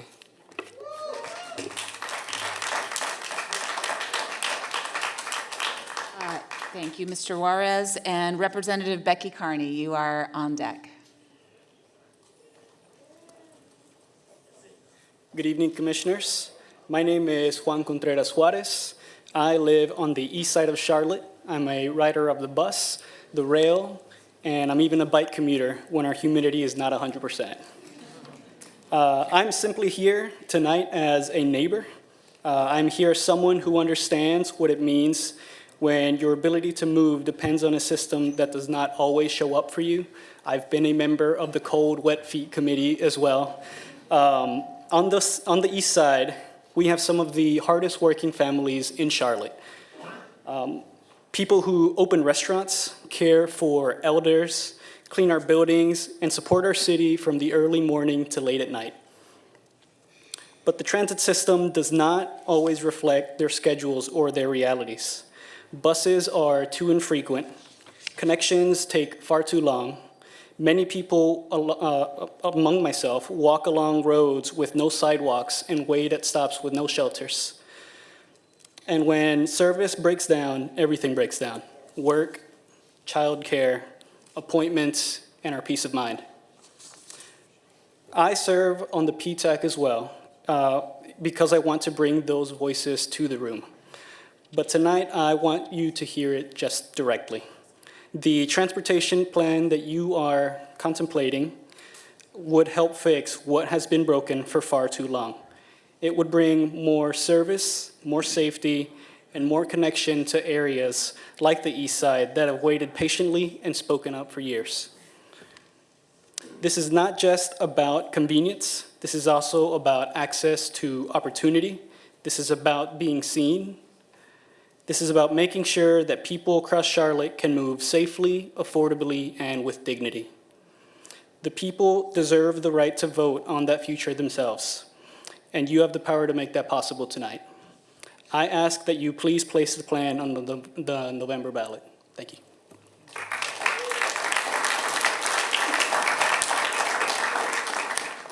David Howard, you are on deck. Am I on deck? Ready to go. Thank you. I had a prepared speech, but I'm going to speak to you tonight from my heart. I've got laryngitis, and I could have stayed away tonight and pleaded I can't talk, but I had to come because I'm reminded tonight of this point in time for me in this chamber. I've come full circle from your seat, and I was elected to the county commission in 1926, and I served 3 terms. I've since then been in Raleigh for the last 22 years serving this community. I love it. I love the people here, all the people. I served as an at-large commissioner. So tonight, for me, full circle was sitting there. Tonight, I've been listening, sitting for 3 hours, but listening to and should be, but I've done what you've done, listen to the people. But I was sitting there listening and knowing that the people that are speaking tonight, both sides, what they do deserve is an opportunity to express their views through voting. They can't do that without the referendum being on the ballot. But when it was first put out here in this community that I had the same charge as you to put the referendum out there, that was in 1998 that we passed it. In that ask for the MOU, it was to go to Raleigh and ask them, 20 years from 1998, 10 years from then, to develop and appoint and give us a regional authority. 10 years, so here we are, almost 30 years later. Did I step up in Raleigh and say, yes, I will vote to put the referendum on the ballot for the people?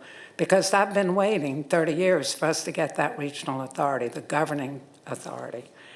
And I'm saying that that is what the people wanted then, and they want it now, and they want the chance to vote. To the chairman and to the vice chairman and the distinguished county commissioners, some I've just known forever since my day in this arena of politics. I know it's a hard choice for you, but you're listening to the people tonight. I know you've been educated. I know you know the facts. And I know that your decision will come from what you think as leaders that people in this community elected you to do.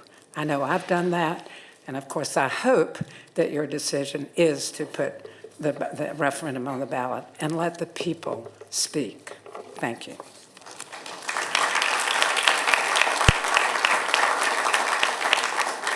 Doug Hicks, you are on deck. Good evening, Mr. Chair, Madam Vice Chair, and the Commission. I am David Howard. I'm a former Charlotte City Council member, and I too, like Representative Carley, have sat where you sat, or you're sitting, and I know how tough this is. But let me tell you a little bit about me. As a child, I rode the number 16 bus to school in the morning because my mom had to be at work early, and she determined that she wanted to give me and my sister a Christian education, so the only way that we can make that work is public transportation. And for many in our community, it's still the only way they access opportunity. Since then, I've had the privilege of shaping transportation policy at every level of government, from chairing the Planning Commission. By the way, I was a commission appointee. I was on the City Council, and I actually chaired the Transportation and Planning Committee. I've led federal policy at the federal highway level, and I've run statewide strategy at NCDOT. And I can tell you one thing for sure. This moment in this community is rare. It's rare to have strong state legislative support behind any major Charlotte transportation initiative. It's rare to have such a strong coalition of city, county, towns, and business all working together. It's rare to have a chance to act before we fall further behind. We are not debating where the growth is coming, it's already here. I live in Steel Creek, and I see it every day. I-77 is jammed from morning to night now. This region is in motion, and if we don't act, we're risking being paralyzed by our own success. Doing nothing is not an option. It is a decision, but I would say it's the wrong decision. This isn't about perfection, it's about progress. It's about building trust while building the system. It's about placing community voices at the center of the conversation around equity, affordability, economic and workforce inclusion, and displacement, something we've heard over and over tonight. And it's about finally creating a network that serves all of Mecklenburg County, that is the north, the south, the east, and the west, with a full system approach that includes roads, buses, sidewalks, trails, rails, as well as technology we don't even know about yet. Transportation is about how we connect people to healthcare, schools, and each other. It's how we build, and if we build it, it works for everyone, not just a few. So tonight I urge you to place this referendum on the ballot. Let the voters choose whether to keep pace with growth or fall behind. Let's move forward together. Thank you.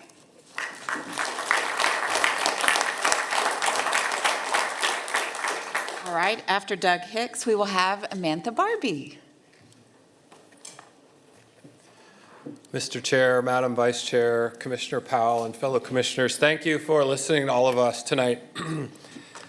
And there are a lot of us. I'm Doug Hicks, president of Davidson College and resident of Davidson. I'm here to speak in favor of putting the referendum on the ballot in November to let the citizens decide. At Davidson College, we are educators. We have 2,000 students from all over the country and all over the world. About half of them have cars and half of them do not have cars. They want to access all of Mecklenburg and the Charlotte area. They want to have access to internships and jobs. They want to learn from the other great institutions of higher ed in the area. We're also an employer. We employ 1,000 people. We employ people from across the region, and we have 1,000 good jobs on campus. We want people across the region to have access and opportunity via those jobs. And we're a neighbor.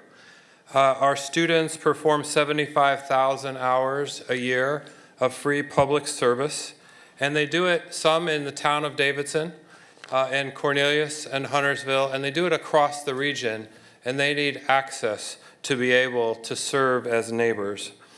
We also are grateful to welcome the community, and we offer arts programs, lectures, and athletic events.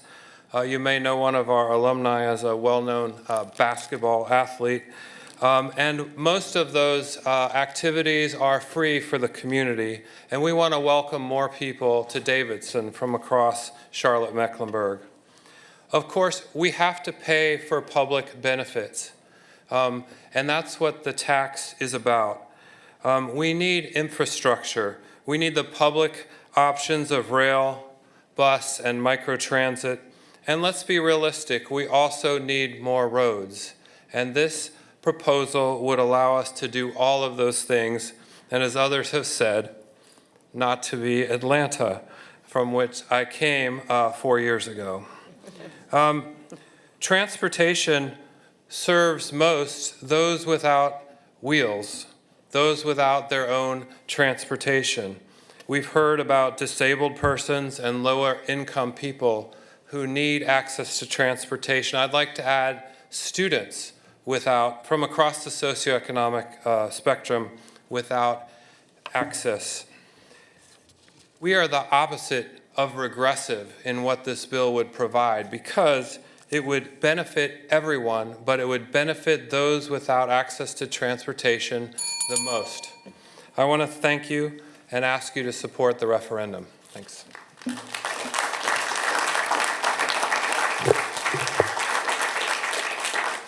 Sam Spencer, you're on deck. Good evening, County Commissioners. It is certainly good to see you this evening. Thank you for the opportunity. My name is Reverend Dr. Amantha Barbie, and I haven't seen you all in a while. I've been missing. I've been in Atlanta. I stand back here because I did not like the traffic. As a native of Charlotte, as a neighbor, a faith leader who has spent decades walking with people through struggle and through hope, I have seen this city grow. I've seen what we have gained, and in some cases, who has gained. But I've also seen who has been left out or underserved. When a parent cannot reach a job across town because the bus does not run past 6, that is not just a transportation issue, that is an issue of justice. When a senior waits at a stop with no shelter, no lighting, and no sidewalk, that is not just an inconvenience, that is neglect, and again, a case of injustice. When families have to turn down good opportunities because they cannot get there safely or affordably, we're not building a city for all. We're building a city for just a few. That is not the future I want for Charlotte, my city. This transportation plan is not just about traffic. It is about how we move people to jobs, to health care, to schools, and to each other. It is about how we invest in safety, in access, and in dignity. This plan will bring more frequent service, safer streets, and stronger connections across every part of Mecklenburg County. It will give more people more ways to show up for their families and communities and their future. And the people deserve the right to decide. So tonight I ask you to let them decide. Place this plan on the November ballot. Trust the people to speak. This is about making life easier, safer, and more connected for everyone. It is time to move forward together. It is time to say yes for Mecklenburg County. Because when we move better, we live better. When we build together, we grow stronger. And when we invest in our community, we all rise. Please vote yes. Thank you.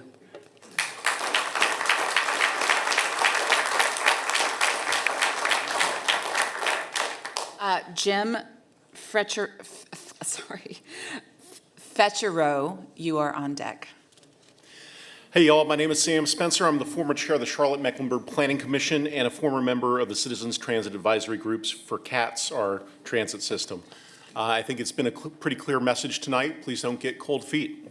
I'm also a big believer in public transportation. I ride CATS, both buses and trains, and have a frequent flyer account with Amtrak. That's how I got here tonight to be here. If you are like me, you believe in a strong, functional public transportation system, and you believe it's important for making sure opportunity reaches every person in our community. And if you know that, then you know how important this moment is. To paraphrase a beloved Charlotte institution, it is go time. When I worked with many people in this room on the Charlotte Future 2040 Comprehensive Plan, equity was at the core of our vision. So was a strong, robust public transportation system. We chose to define equity as an active principle, a tool for recognizing and remedying inequality and injustice, because equity is, in a sense, what we owe to each other. It's a fundamental part of our social contract that recognizes the inherent value of every resident that actively works for justice and equality of opportunity, and treats every person with dignity. Everyone in this room, everyone in this community, whether they can drive or not, deserves access to a robust, functional transportation system. All of us deserve the dignity of opportunity. Now, I'm also going to be honest about how bad the situation is. Our bus system is no longer fit for purpose. It is not. It's neither robust nor reliable enough to serve the most vulnerable members of our community. And while I'm a choice rider, I know the most important people served by CATS are those who have no other option. So let's be frank, we're not here today because this sales tax is the best chance for effective public transportation in Charlotte. We're here because it's the last chance. Some of us here are seasoned enough to remember the Metropolitan Transit Commission's 2030 plan. Under that plan, the majority of rail lines were built out by 2020. 2020 is now 5 years ago, and we only have 2 phases of light rail and 1 phase of streetcar. When I served on CTAG in 2009, I got a front row seat to the economic crisis that set our transit plan back decades. And then for the past 15 years, for longer than it takes a child to go from K through 12 in CMS, we've failed as a community. You can blame the Great Recession, the pandemic, a myopic state law that limits transit funding, or political will. But however you slice it, we're a generation behind where our transit system needs to be. So, spoiler alert, we're not going to catch up by waiting another 5, 10, or 15 years.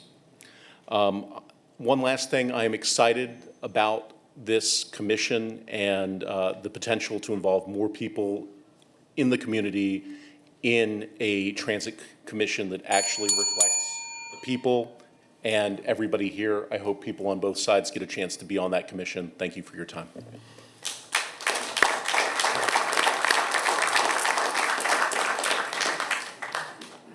Okay, Mark Moore, you are on deck. Good evening, and thank you for giving me the opportunity to speak tonight. I am Jim Fetcherow, president of All Aboard Charlotte and a resident of Charlotte since 1978. I'm a retired railroader who has nothing to gain from this other than the general improvement to the great city of Charlotte. I am simply a concerned citizen who wants to do the right thing, especially for the folks who depend on public transportation and better transportation in general. The issue today is whether or not to place the PAVE Act on the ballot in November to allow citizens to vote on the additional 1-cent tax for better transportation options in Charlotte, including roads, rails, buses, and bike. Having lived in Charlotte for 47 years, I've seen a lot of changes, and some have been good and some not so much. However, the thing that I'm most proud of in Charlotte is that we were able to tax ourselves to build the Blue Line. It was a huge battle to get the half-cent sales tax, and even a bigger and harder battle when the referendum was placed on the ballot through dubious means to have the half-cent tax rescinded. However, saner wisdom prevailed, and we were able to build the Blue Line, which has been a tremendous success and a showpiece for Charlotte. We are at the same crossroads again. After years of negotiating with the state government, Charlotte finally has permission to place this 1-cent tax on the ballot. This was a hard-fought battle and should not be taken lightly. I say by all means, let's place this on the ballot and let the citizens decide. If we miss the opportunity, there's no plan B. Charlotte traffic will only get worse, and it could take years before we get back to the same point. Furthermore, as inflation takes its toll, the longer we wait, the more expensive solutions may become. I may not agree with every single point in our future plans, but once we start raising the necessary funds, we can work towards refining our plans to serve the best interest of everyone. And I have to wonder, regarding the organizations and folks who are against placing this on the ballot, why not take this to the citizens and let the citizens decide? I have heard many criticisms from the various parties, but all have been based on the lack of knowledge, poor assumptions, falsehoods, and yes, even outright lies. The Blue Line faced the same falsehoods years ago, all of which vanished once the line opened. Regarding the poor information being put out on this proposal, my group, All Aboard Charlotte, has released a 10-page report which basically rebuts the Action North Carolina 10-point program they put out. While everyone in Charlotte will pay a little bit more each year in sales taxes, the benefit for everyone will be better and less congested roads, better bus, and better rail. This is a win for the average citizen in our fine city. Please vote to bring this to the ballot in November. Thank you very much.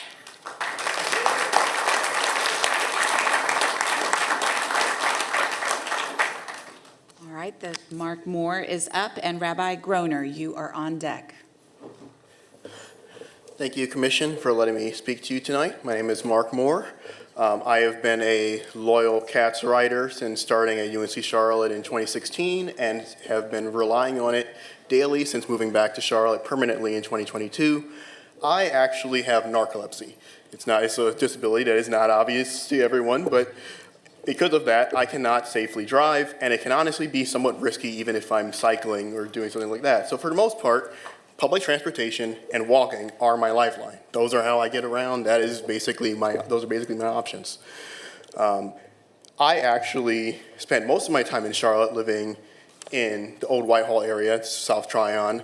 Recently, I moved to NODA to live along the Blue Line because I was consistently late for work, consistently having problems living on the 16, which it's already one of the better buses in the system as it stands, and was still not enough for me to be able to be reliable.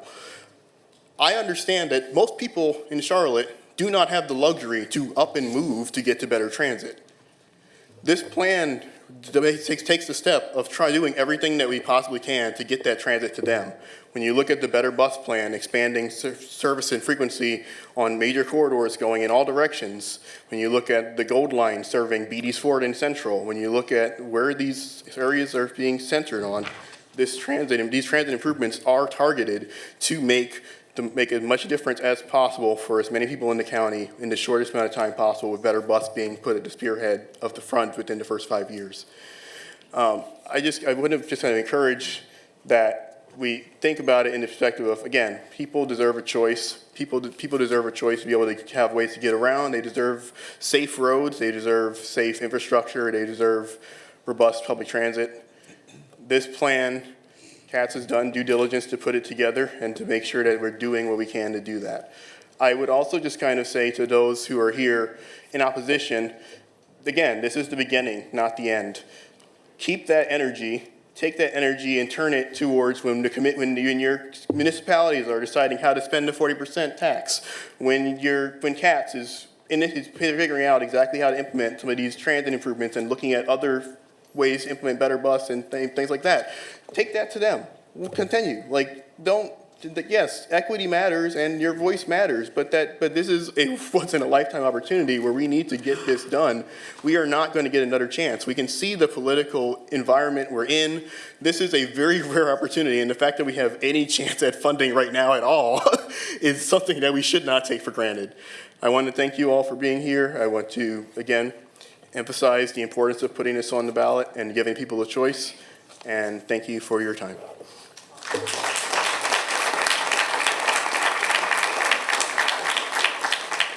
On deck, Huntersville Mayor Christy Clark. Good evening, Mecklenburg County Commission. Thank you for having me. My name is Vincian Groner, a proud native of Charlotte and Mecklenburg County, and as a previous gentleman mentioned, I am blessed to have grown up here. I love my city. I would never want to live anywhere else. I'm here to speak from a perspective of individuals with intellectual and developmental disabilities.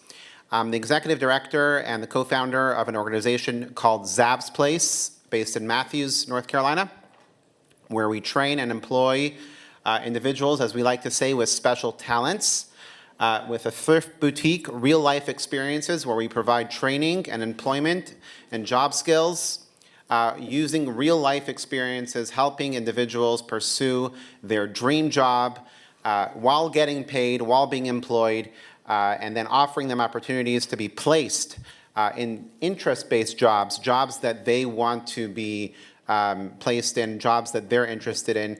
Now, many of these businesses are small businesses in the Charlotte area, which require a strong infrastructure and public transportation that can accommodate the vast majority of the individuals that we work with. And very often we run into challenges when it comes to finding the suitable placement opportunities for many of our graduates to pursue those interest-based jobs.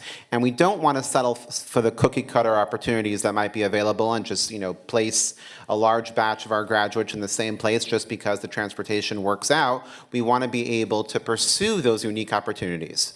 One of the foundations of our belief and one of the foundations of what we're founded on is that every single human being has unique purpose and potential to contribute to society. And we want to make sure we're giving them that opportunity. And we ask the county and we ask our community to help us ensure that we're offering that opportunity to every single individual, including those with intellectual and developmental disabilities. Thank you very much.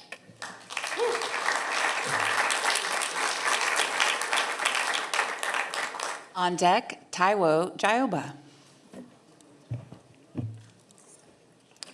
Commissioners, Chairman, Vice Chair, staff, hi. I'm Christy Clark. I am the mayor of Huntersville, and I'm here to, like many others, ask you to vote in favor of of placing the resolution on the ballot. This regional transformational initiative would result in an investment in our community of almost $700 million over 30 years in road funding, and it fulfills the long-missed promise of the Red Line that was committed to North Mecklenburg almost 30 years ago as well. This plan is one that has been over 5 years in the making and is the result of constant work by everyone who supports it in this room. I'm proud to be joined by my fellow mayors, Mayors Rusty Knox, Brad Simmons, and Woody Washam.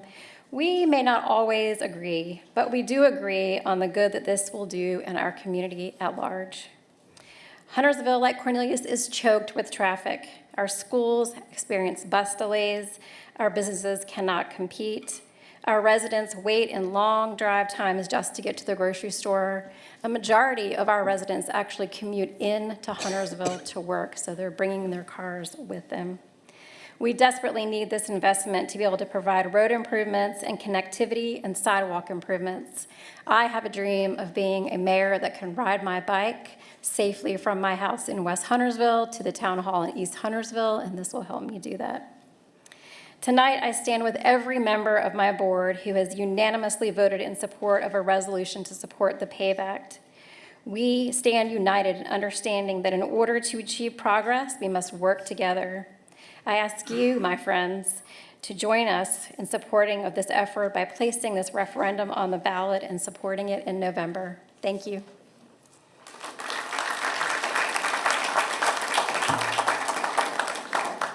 On deck, Martin Wheeler.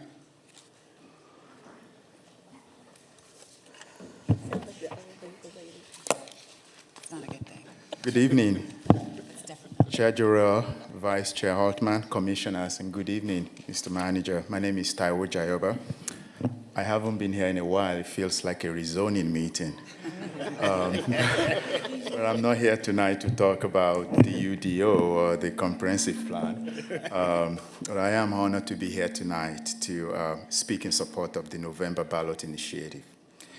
I remember when we started this journey some years ago, right around the COVID period, was when we started. We called it Charlotte Moves back then, but it's exciting to see how it has evolved into something greater and better. And there were those who doubted it back then, that if this day would come, but now we are here.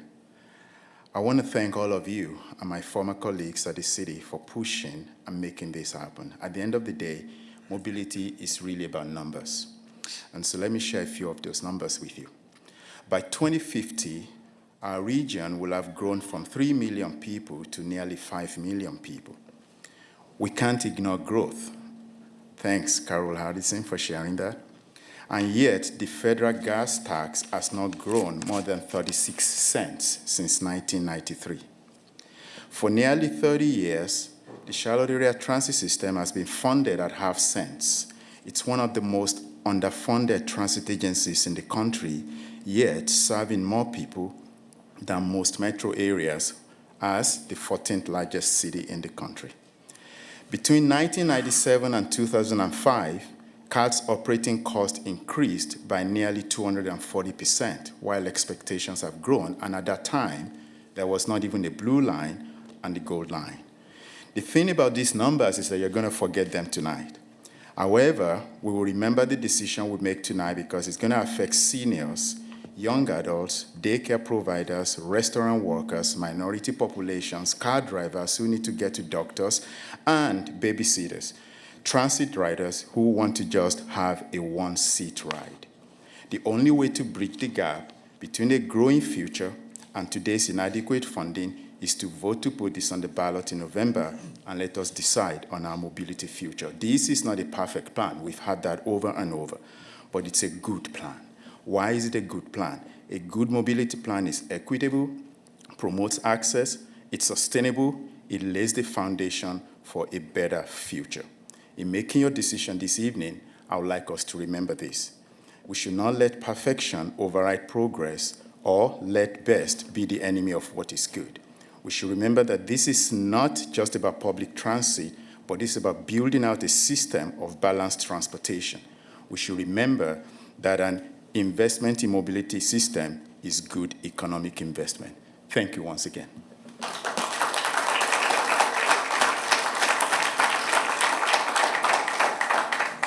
On deck, Representative Aisha Dew.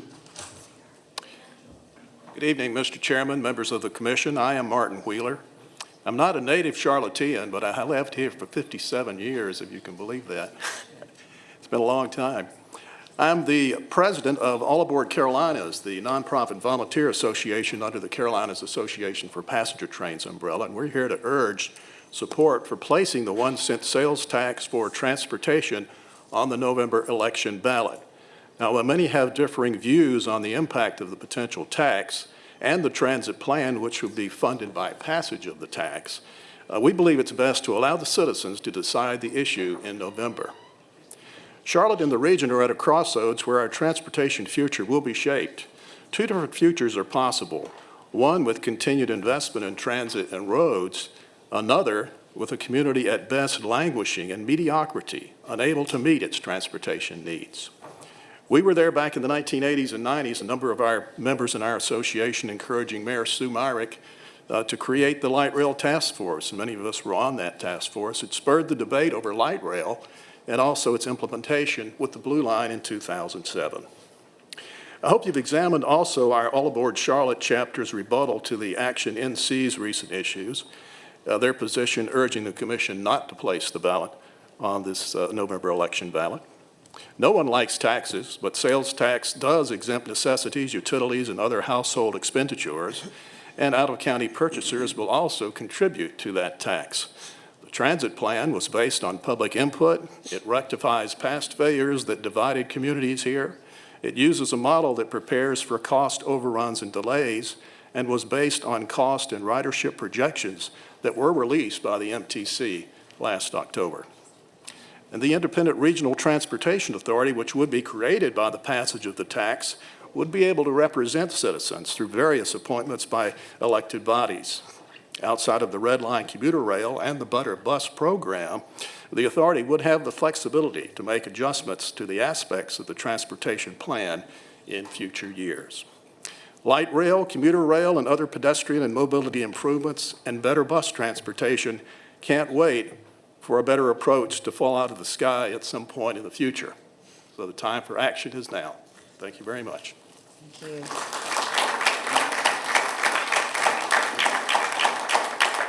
I think that Representative Dew may have stepped out, so we'll move on, and if she comes back, she will be most welcome.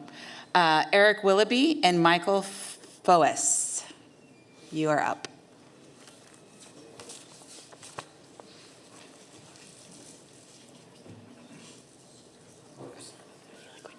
Mr. Willoughby here? All right, then I will have Brian Morales Casiano head on down. You're on deck.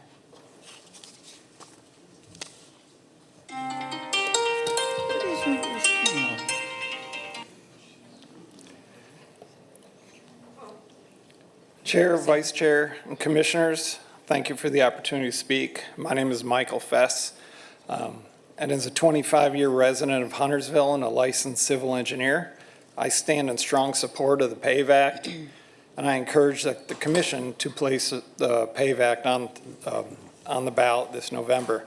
This proposal is not just a funding tool, it is a transformative opportunity for Mecklenburg County to take control of its future. As an engineer, I attend many rezoning meetings across Mecklenburg County. The number one issue I hear during the public hearings, during the community input meetings is traffic. With every rezoning meeting I've been to, the number one issue of the residents and the neighbors of a proposed project is traffic. Our region is growing rapidly due to sustained in-migration. NCDOT and the municipalities that make up Mecklenburg County do not have the resources to construct or maintain the roads and transit systems we need to support the growth. We face a choice, either wait for funding that may never come or take bold local action. The PAVE Act empowers us to act. It gives us the ability to invest right now in the infrastructure that shapes where we live, where we work, and where we shop. By expanding connectivity across the county, we connect residents to jobs, schools, healthcare, and entertainment.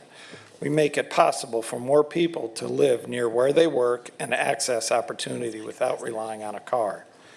This isn't incremental change, it's system-wide change. It's how we build a more connected, resilient, and equitable county, not just for today, but for the decades ahead. I urge you to seize this moment. Support the referendum and let the voters decide. And let Mecklenburg County lead with vision, not with delay. Thank you.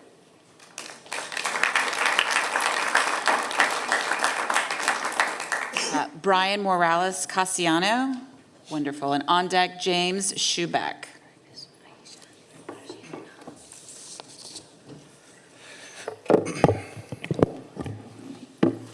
Good evening, Commissioners. My name is Brian Morales Cassiano. I'm a resident of Charlotte and Mecklenburg County, and I'm also a realtor. But this evening, I'm here as the Director of Government Affairs of NAREP Charlotte, which is the National Association of Hispanic Real Estate Professionals. NAREP's mission is to advance sustainable Hispanic homeownership and close the racial wealth gap through policy, education, and economic opportunity. I'm here to express my support for the PAVE Act. For many working families in our community, especially Latino families, access to homeownership isn't just about what's on the MLS. It's about what connects us to opportunity, reliable public transportation, safe roads, and sidewalks expand where people can afford to live, how they get to work, and how they build long-term financial stability. Many in our community depend on public transit to get to work, school, medical appointments, and other essential services. These aren't luxuries, they're lifelines. Investing in more frequent and accessible transit helps ensure our neighbors aren't left behind simply because they can't afford a car or don't have access to reliable transportation. The PAVE Act offers a real investment in that infrastructure. It includes funding mechanisms that require voter approval, transparency, and audits to assure accountability. If implemented equitably, this act will help make sure that the benefits of growth and mobility extends to all residents, including the 15% of Mecklenburg County residents who identify as Hispanic or Latino. On behalf of NAREP Charlotte and the families we serve, I urge you to approve putting this referendum on the ballot and ensure that equity remains central to its execution. Thank you.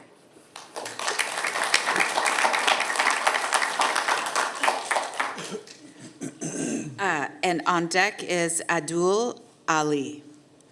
He's not here. Oh, he's not here? All right. Then Monifa Drayton. Oh, darn. Okay. Tom Harris. He's not here. He left. Not here. Stephen Duraski, you are on deck. Please begin. Thank you. Good evening, everyone. And I'd like to thank my District 5 representative, Laura Meyer, for sending out to her constituents the invite for this evening.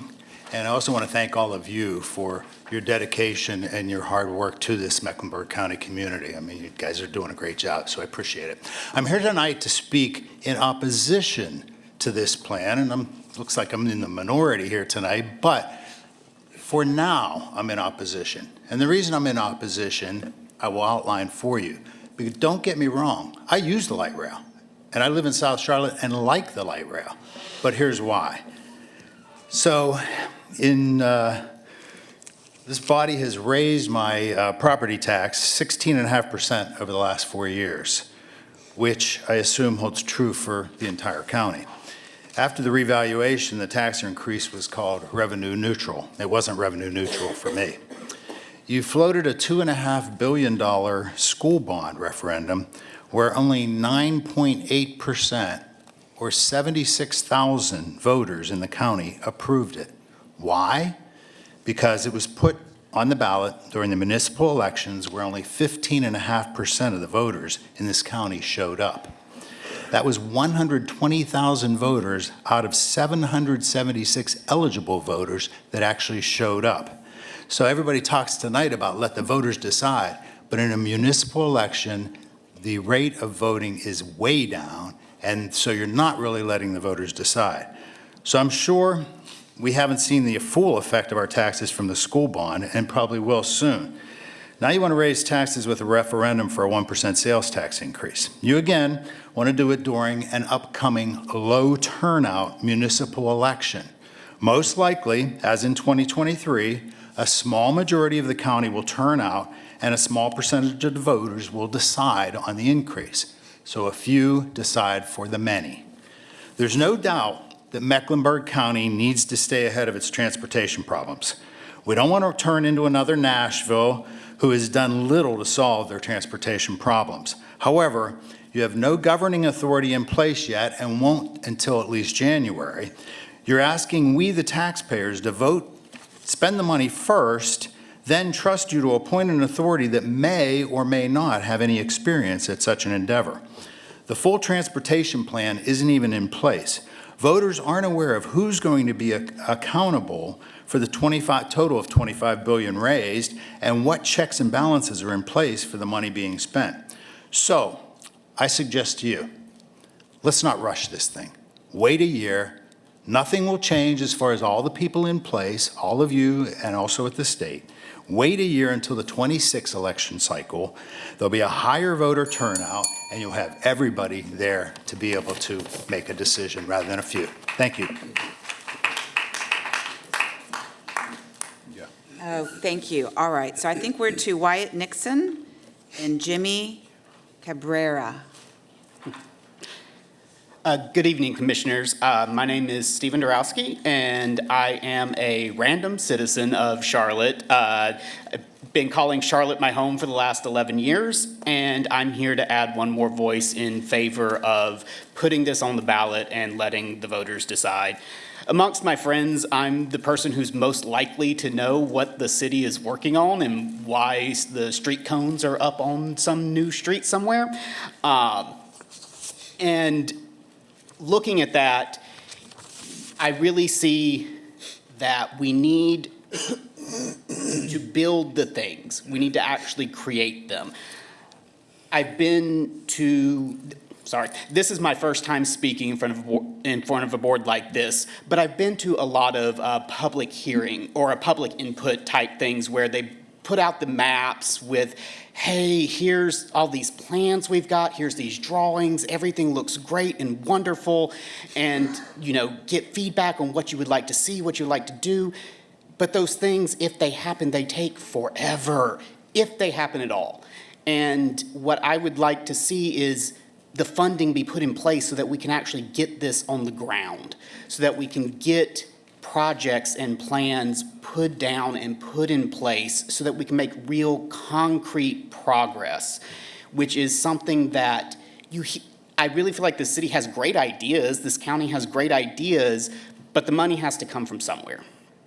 We need a transportation system that works. We need a transportation system that is safe for everybody.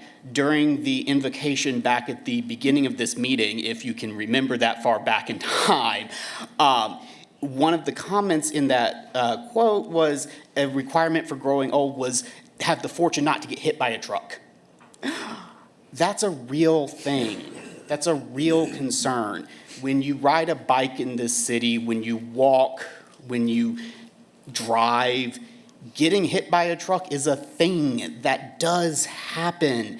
And I pray that this plan will let us make actual progress towards improving those situations so that our streets can be safer, that they can work for everybody. And I fear that if we are not allowed to vote on this, that it'll be a generation before we get another chance. That's why I'm here today, because I think this is such a pivotal opportunity for us to come together and take the input from the citizens on whether or not we are going to move forward in improving our transportation, which affects truly everybody. Thank you.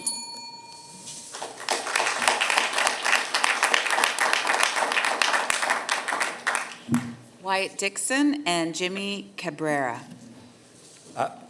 Excuse me. Good evening, Chair and Madam Vice Chair, Commissioners. My name is Wyatt Dixon, and I am in the real estate development business with a company called Profit Dixon Partners, which was founded here coming out of the Great Recession. And we have been involved in transit-oriented development throughout the area. And in fact, I hold the honor, actually, of being the lead developer on Charlotte's very first transportation-oriented project, which is now called Camden Grandview on Moorhead Street. Back then, we were concerned that the trolley was going to get kicked off by this thing that was the Blue Line.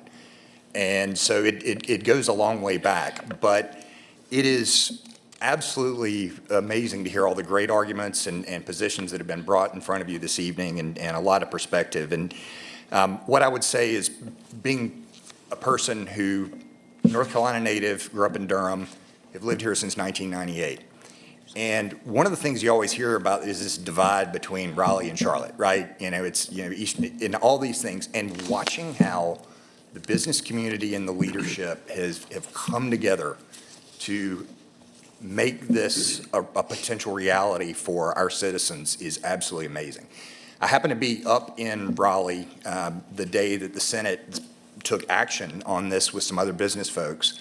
And one of the things that I heard is the opposition to it from a state legislature standpoint was not, we shouldn't do it. It was, I want that too. Other towns and cities wanted this as an option. And the focus stayed on what we have here in Mecklenburg County is the PAVE Act. And I strongly encourage you to put this to the voters and really appreciate all the work that you put into this. And when you talk about the election cycle and things like that, that is very true. But what I would put to you is that you're all sitting here in front of us because the voters put you here. You trusted them enough to put you here. And what I would ask is that you have the same consideration and give the voters this opportunity to make this decision. Thank you.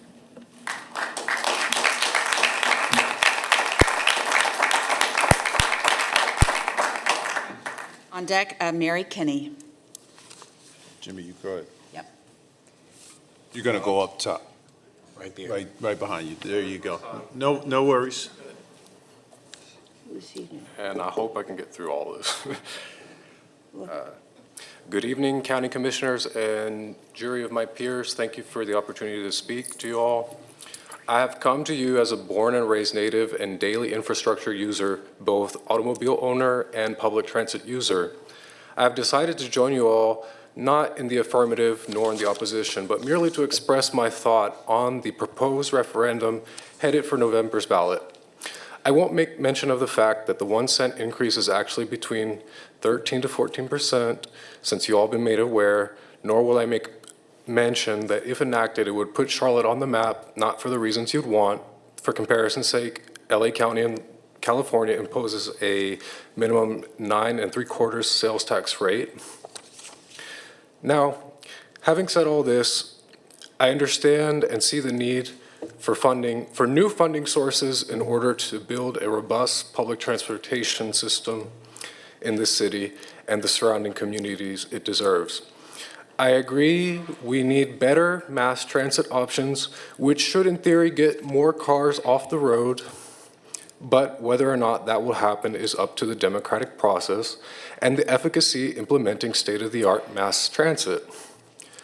While many factors influence business location and investment decisions, sales taxes are something within policymakers' controls that can have immediate impacts, both intended and unintended consequences.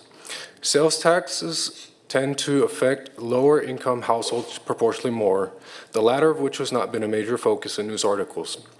The people that rely on public transit would also bear the responsibility for the increased costs in a time of already increasing costs. I'd like to preface that the following is my own opinion and that of my own. CATS, known as the Charlotte Area Transit System, does not adequately serve the area of which it is supposed to. Just one of my examples would be the lack of service and or limited access to one of the area's greatest assets, its parks, operated by the county government within city and county limits, which I'll give Reedy Creek Park and Nature Preserve in Northeast Charlotte and the U.S. National Whitewater Center in West Mecklenburg as examples. Albemarle Road from the Park and Ride near Highway 24-27 Junction eastwards is also without regular public transportation, not including the express route, which only runs in 3 one-hour intervals during the early hours of the morning and rush hour. Lastly, I will say, as an unincorporated Mecklenburg County resident, I want to see and beg that at the very least, microtransit offered whether or not this referendum is passed in November. As I see it, I'm experiencing taxation without representation, given I have no access to public transit within a 3-mile radius. Thank you. Thank you. Is Mary Kinney here? All right, then I will move ahead to Commissioner Leon Threet. Commissioner Renee Garner, you are on deck. Renee had to leave. Oh, she did? Okay. Patrick O'Brien, you are on deck.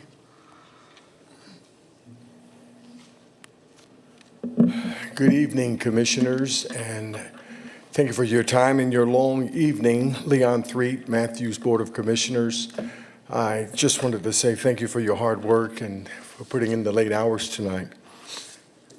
It's important for me to communicate that the good people of Matthews value this discussion. I know that we're only 3.4% of the county, but this discussion of transportation really matters to the residents of Matthews. And we may have communicated in our journey that this is not an important issue for Matthews because we didn't get what we had hoped for. But this discussion of transportation really does matter to the people of Matthews. I'm not here necessarily to support or against the referendum, but I do want to affirm the good people of Mecklenburg County that what happens in Mecklenburg County matters to Matthews. And so we stand with all of Mecklenburg County to walk through this process. We cherish our voice and our place at the table of this discussion. And so however you decide to place it on the ballot, we are encouraged to be a part of that discussion. We will do all we can to educate our 39,000 residents in Matthews to make sure that we are informed on this issue and that we too would bring our voice if in fact it's put on the ballot in November. So Matthews is with Mecklenburg County, and we thank you for your time. Have a good evening.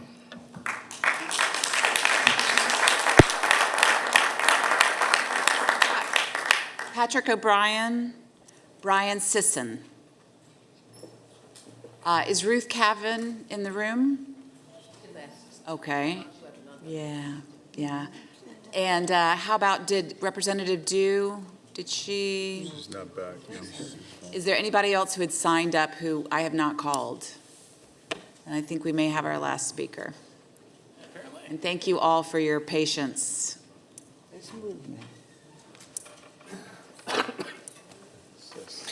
Thank you all. It's always fun being last.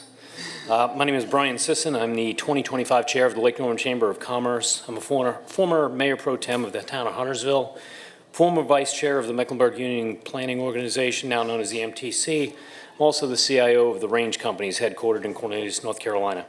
I'd like to address 3 items related to the referendum. First, as was addressed with one of the previous speakers, everybody wants to let the voters vote on this. This is an off-year election. There will be 15% turnout. I strongly encourage the commission to just take a brief pause on this, put it on the 2026 ballot. Let 50% of the voters in Mecklenburg County vote on this, and let's see how it turns out. It would give us a much better understanding of the sentiment of the voters in Mecklenburg County. Number 2, the referendum passes, I would ask the commission to remove the existing half-cent sales tax for transit to lessen the burden on those who cannot afford another regressive sales tax. Finally, I ask you to consider the small businesses in Mecklenburg County. This 1-cent sales tax increase puts businesses who are at the edges of the county at as much as a 2% disadvantage to their competitors in other counties. Those of us up in North Mecklenburg, we're surrounded by Lincoln, Union, and Cabarrus, who all have a 6% sales tax. That's a big burden to overcome in tight economies. As far as being a resident of North Mecklenburg and what goes on in North Mecklenburg, we've been promised relief for transportation for over 25 years. We've been paying a half-cent sales tax for 25 years. We've seen nothing from it.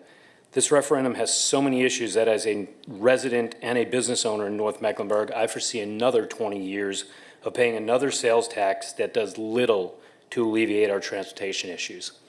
Thank you for staying with all of us tonight, and thank you for the work you do for Mecklenburg County.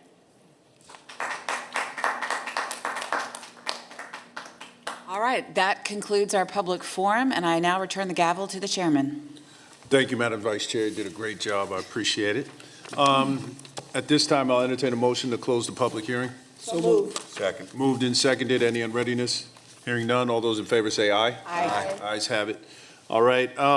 So moving on with the agenda, we're going to move to the manager's report. We will take a vote. I'll go through that in a second, but I'm going to turn it over to the manager for now. Thank you, Mr. Chair.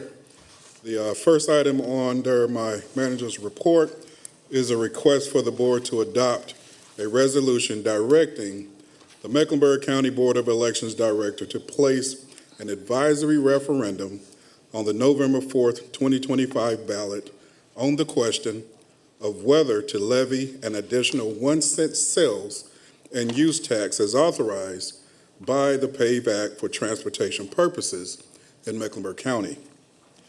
As we discussed last week at your special call meeting, this resolution placing the PAVE Act transportation referendum on the ballot is simply the starting point of a multiple-step process that will be taken by municipalities and the county to authorize historic transportation investments and stand up a new authority in the event that you as a board choose to place this referendum on the ballot and if the people approve the investment by passage of the referendum. This resolution that you all reviewed, offered guidance on, and approved the language of last week offers the people of Mecklenburg County the opportunity to decide for themselves whether they want to make a historic investment of almost $20 billion into our community, as well as establish a new authority to guide these new investments. The resolution, if approved tonight by you, would place the referendum on the ballot for the November 4th election.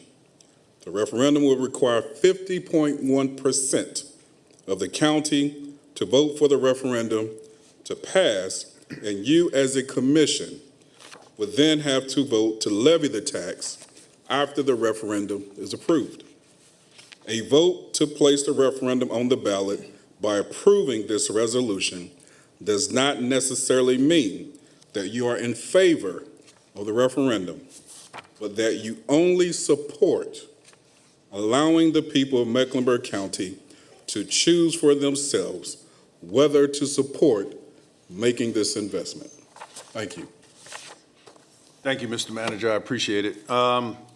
So, colleagues, this is how we're going to go through this, and just so the public understands how we're going to do this. One, I want to say thank you all for lending your voice to this important topic, and thank you for hanging in there with us.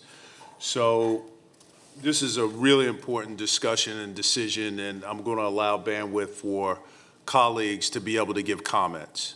I will defer time to one of my colleagues who is going to go over the amount of the allotted time, but I think it's necessary and it's warranted to do that. I know everyone does not have, I'll come to you in 1 second, Commissioner Dunlap.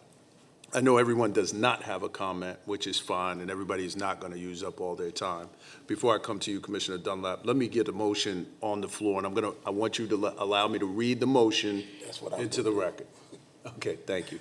We'll read the motion into the record, and so we're clear.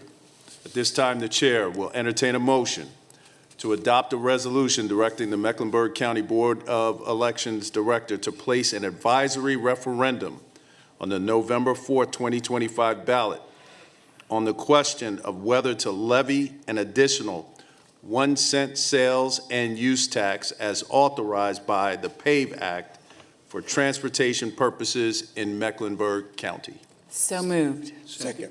All right, moved and seconded. Now I will open it up for discussion. Let me see who would like to go first. I will go with Commissioner Townsend Ingram, then Commissioner Powell. You have up to 4 minutes, Madam Clerk. I won't need it all. Thank you, everyone who came out tonight. It was really encouraging to see so many of our residents to come out to speak either for or against. When we first started tonight, I couldn't understand. I was like, maybe people don't understand that we are actually here tonight to vote on putting it on the ballot. After hearing several people speak about the reason why they didn't think it wanted to be on the ballot, I can understand that. But as an educator, people need the opportunity. And maybe, if you're optimistic like I am, this will be a reason to improve turnout during this municipal election.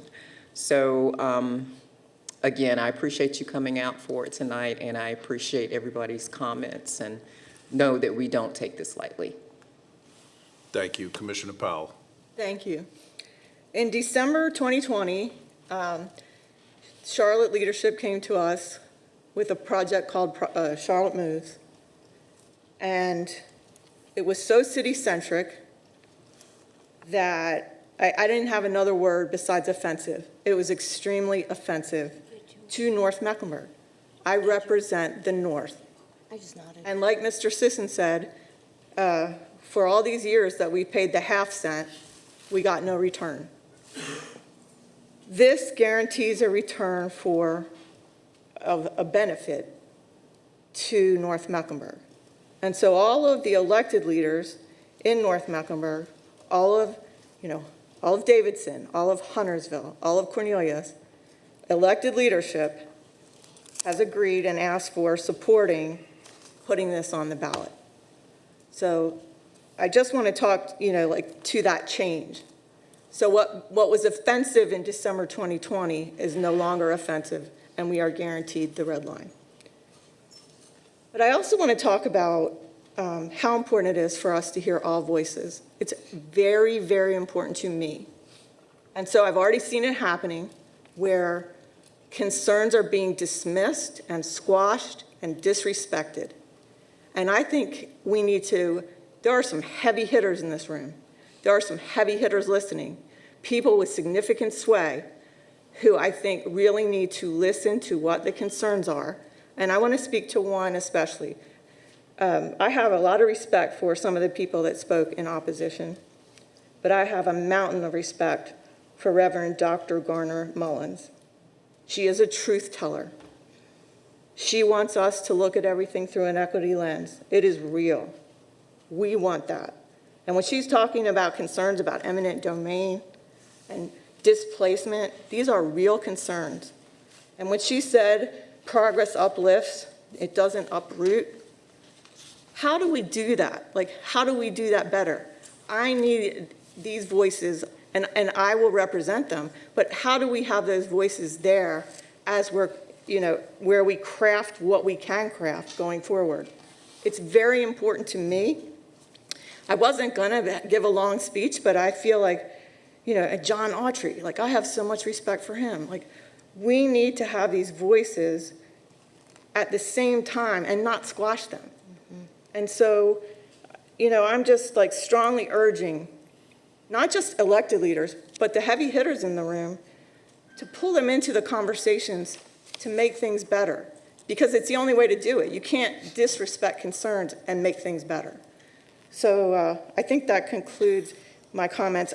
And, even Mr. Sisson, some of his comments, what happens to small businesses? How do we address that? We need to have all the concerns at the table. So thank you for sharing the concerns. I will vote yes to put this on the ballot.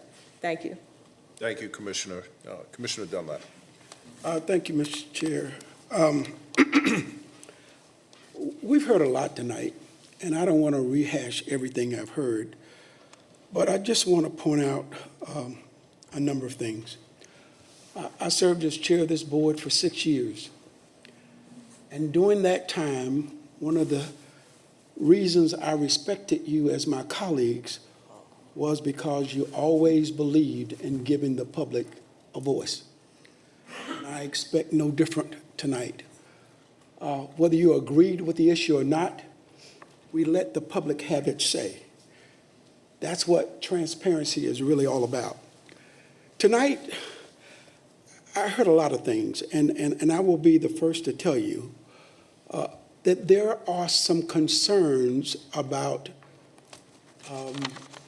the PAVE Act.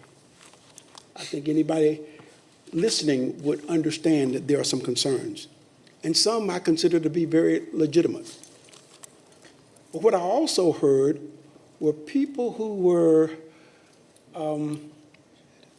either misinformed or people who were trying to muddy the waters.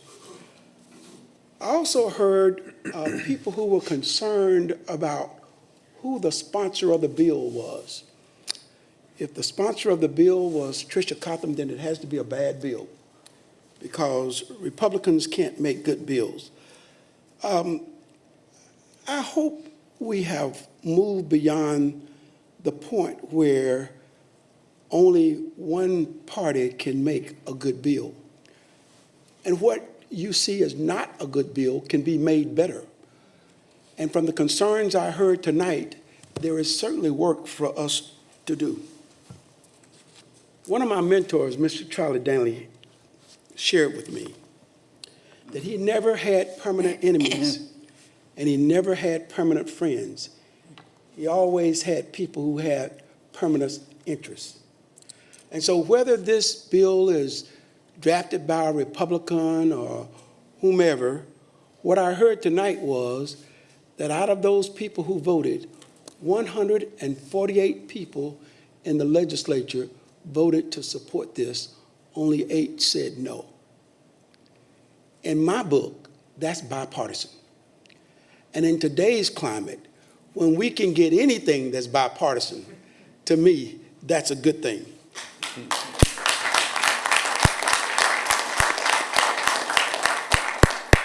And so the last thing I'll say is that I don't want people to get it twisted. What the board is being asked tonight is to do one thing. It is not to revise the PAVE Act. It is not to deal with all the issues and concerns that have been expressed tonight. It is simply to allow the public to have its say. And like we've done on many occasions, I expect that this board will allow the community to have its say. Thank you. Thank you, Commissioner. Commissioner Rodriguez-McDowell. Thank you, Mr. Chairman. I want to begin my comments by stating that I believe people of good faith can have different perspectives on this issue. I will be voting against including the referendum on the ballot. This is not a decision I come to lightly. I definitely have mixed feelings because I absolutely believe in investing in the future and investing in transit, and I really believe it is a dire need. But in my view, this is not the right plan for our community, and therefore I cannot support putting it on the ballot.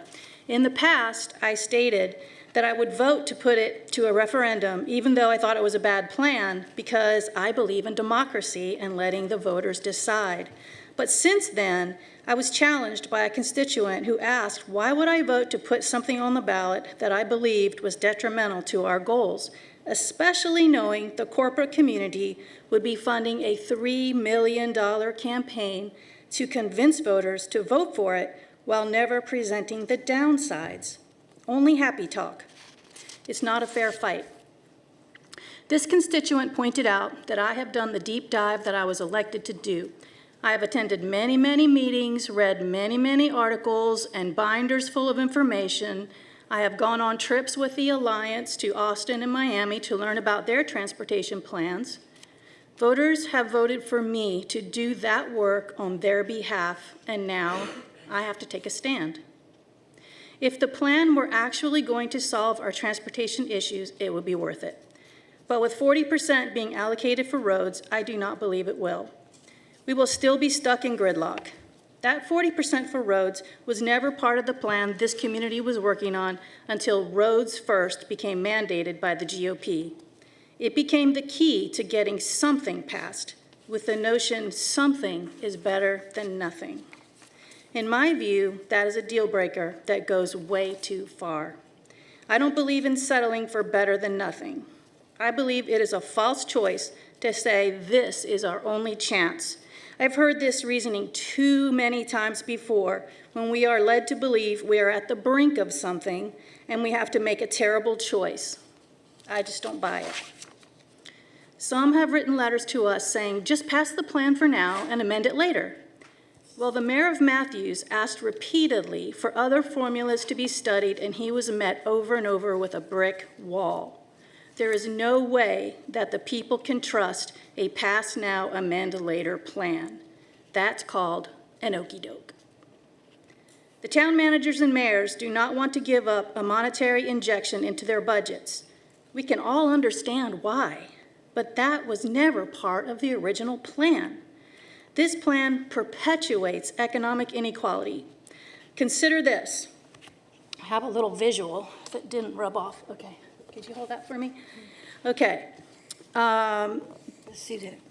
The funding model for the blue line was 50% federal, 25% state, and 25% local.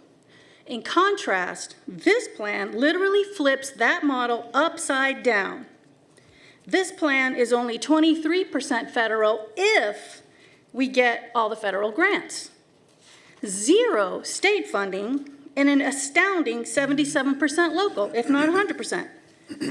That's not the way transportation infrastructure is supposed to be funded.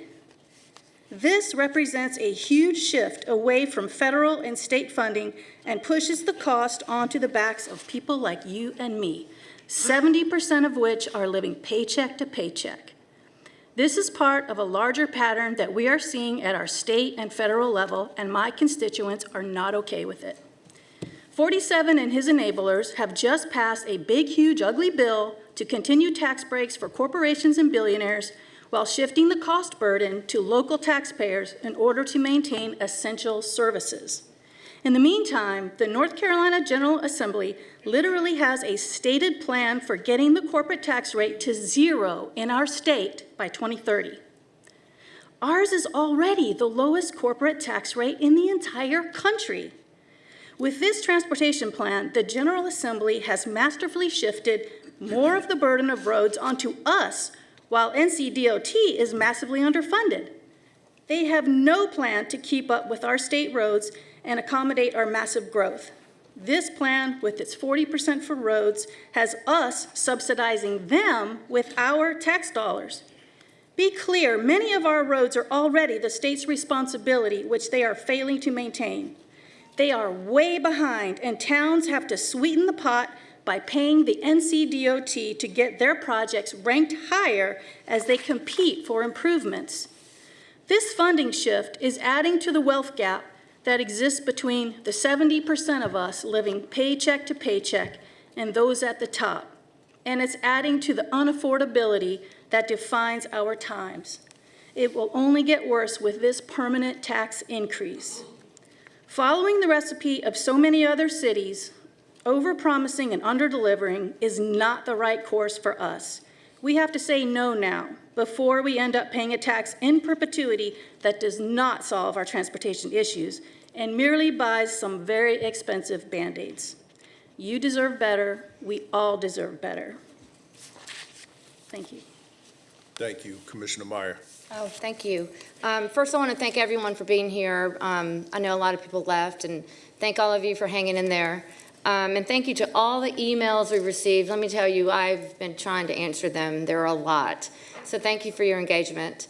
To me, this has become a very simple solution because I'm watching our democracy being challenged all over the place, and I feel like this is a vote for democracy. I believe in people having the right to vote for what is going to happen to them, if they want to vote for it, if they want to vote against it. So I'm very much in favor of putting it on the ballot. Thank you.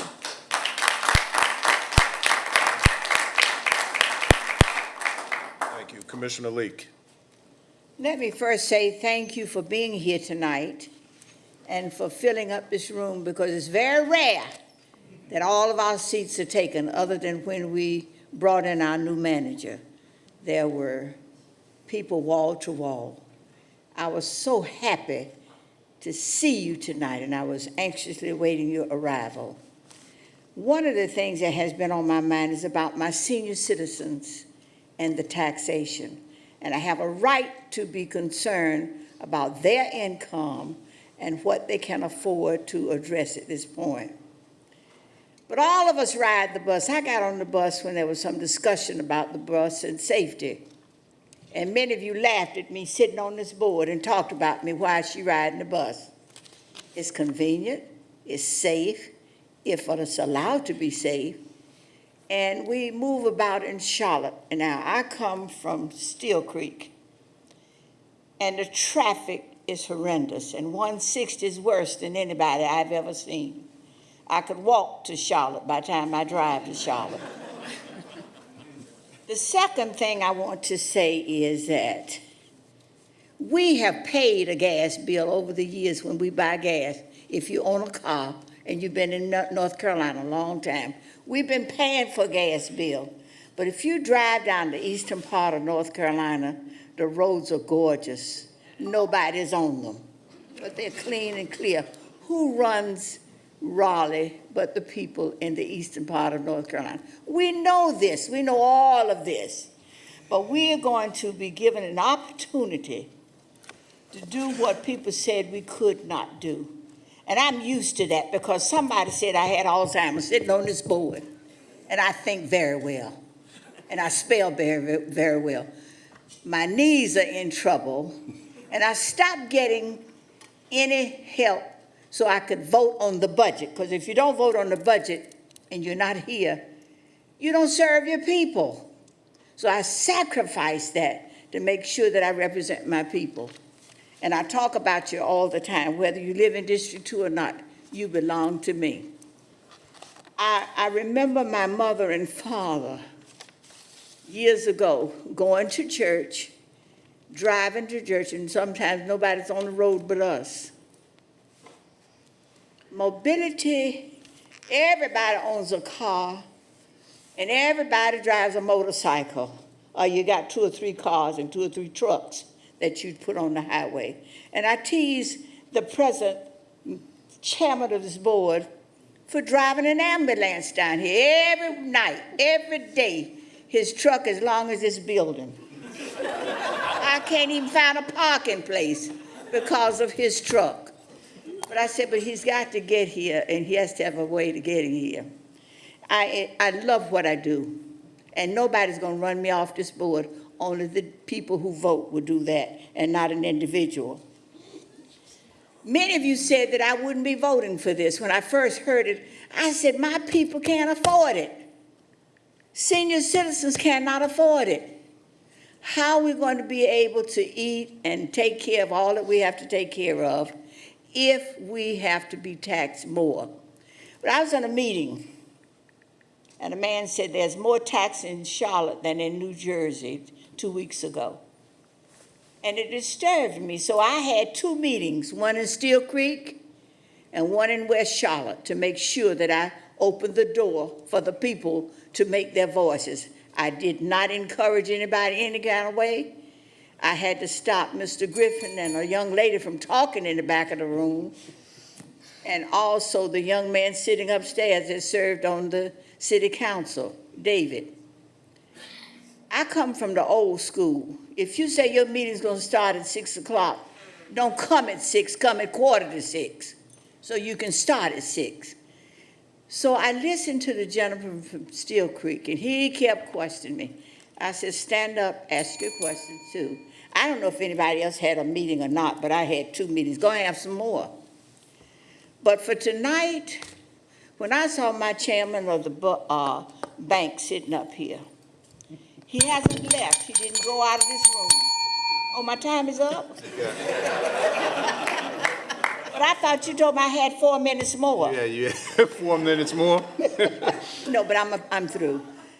When I saw him still sitting here and waiting for us to make a decision, I said, well, I got to do the right thing and make sure that I stay on the right track, because I want to ride the bus too. But I do know this, that buses do not follow business. I'm not going to say any more than that, and I'll say the rest of it later. I'm going to support it tonight.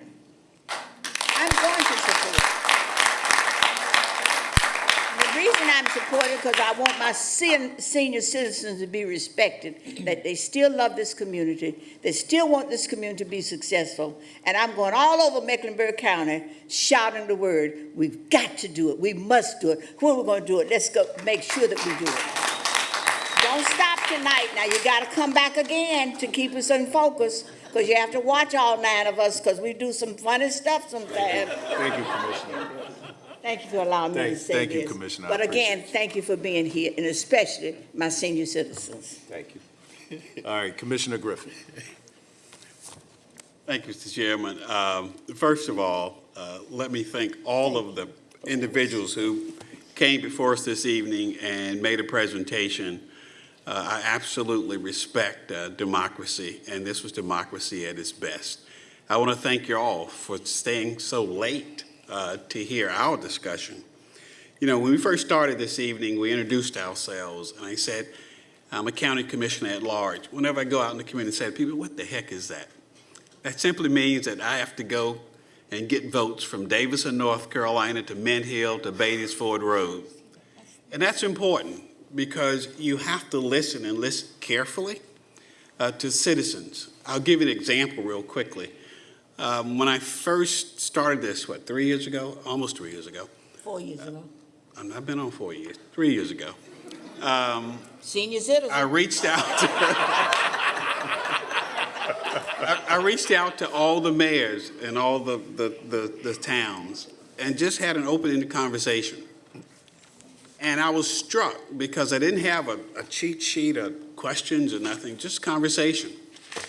And I was struck because from talking to all 7 mayors, they had some commonalities. And they said affordable housing.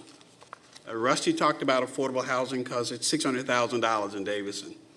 Brad talked about affordable housing because some of his seniors, in terms of quality of life, living in Mint Hill. And this transportation piece is sort of the same. And why is it the same? I'm going to vote to put this on the ballot, but I'll tell you what and why. 7 leaders and 7 bodies in Mecklenburg County. 6 of those 7 leaders and bodies came before the Board of County Commission and have said to us, give our citizens and give our residents a chance to vote on this. That's leadership. That's the elected leadership of everybody in Mecklenburg County came to us with the request to put this before the ballot, except one community. And I respect that community and the presentations that have been made here so far. The concerns are genuine that residents raised. You know, I'm not as old as some folk on this board, but I do remember going to Cress's and Eckert's and going to the colored water fountain or the white water fountain because Charlotte's my home. So I am concerned about the inequities that have existed. And we do have to, don't take away my time because a senior citizen over here. But seriously, we do have to be sensitive to those concerns that have been raised by a lot of the presenters this evening, whether it's business concerns, whether it's folks who are living in the ETJs in terms of orphan roads, or simply the governance structure. I think all 9 of us are concerned about those issues as well, but I do want to share with you and the public that I'm also concerned about some of the things, but I'm working with interested parties to try to bring some resolution to those concerns and not just leaving them hanging. And so far, I've gotten a warm reception for a lot of folk to say, let's see if we can fix some of these concerns that are raised this evening. So I appreciate the process. I appreciate the opportunity this evening to have an opportunity for the debate and presentations.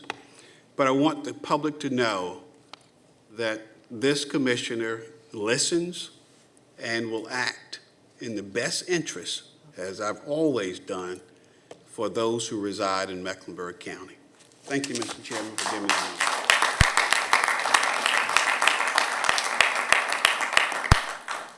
Thank you. Vice Chair Altman.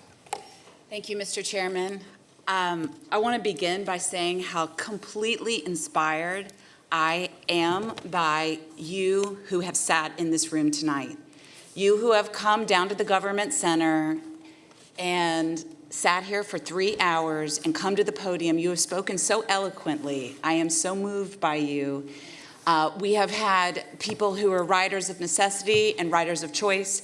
We have had people from different faith leaders. We have had people from wildly different parts of the county. We've had business interests. We've had real estate agents. We've had community activists. And there's a lot in this world, this nation, and this state, which is deeply dispiriting. And what occurred tonight is the antidote to that. You are the antidote in this process, which had dignity and mutual respect. So I just, first of all, want to say how grateful I am. And I believe that at the age of 53, I may not have an opportunity to work on anything that I believe has the potential to do as much good and have as much impact as this opportunity before us. Because when I raised my hand to serve this community, I did it with the Leading on Opportunity Task Force report in my hand. And I pledged in my speeches that I would use that to guide me. And it says right there that our transit system is not adequate to the task. And it's not because CATS doesn't want to do better, it's because the half-cent sales tax is fully expended. It's because we are too big for what we have, and we will not reach what we need. We will not serve the community that deserves dignity and access without doing this. But it's not only for riders of necessity that I support this. It is for riders of choice, because I also am a transplant from Atlanta, and I also do not want this community to face the fate that has befallen my former home. So I want to speak to the people who don't support this, who bring concerns and objections and worries. I echo my colleagues in saying how very important you are to this process, how we need your voice, how you will make it better. You will help us to find the cracks and the weak spots so that we can address it with fidelity. And I want to quote former Transportation Secretary Anthony Fox. This is not set it and forget it. Every single step here, we must bring rigor and fidelity to honor our values and visions for equity and upward economic mobility and access for all. That comes to who we appoint to the board, how we ensure the contracts people have access to, how we align our school system so that our children receive the ability to benefit from these jobs. There's so much that we have to do to bring rigor at every stage. So this is not whatever happens tonight and whatever may happen on the vote in the election in November. That's the beginning, as others have said, not the end. And it will take all of us, including the dissenting voices, to do it well. So yes, trust the people to speak. I trust the people to speak, and I will, with great joy and honor, vote yes tonight. And thank you for everyone who made this happen.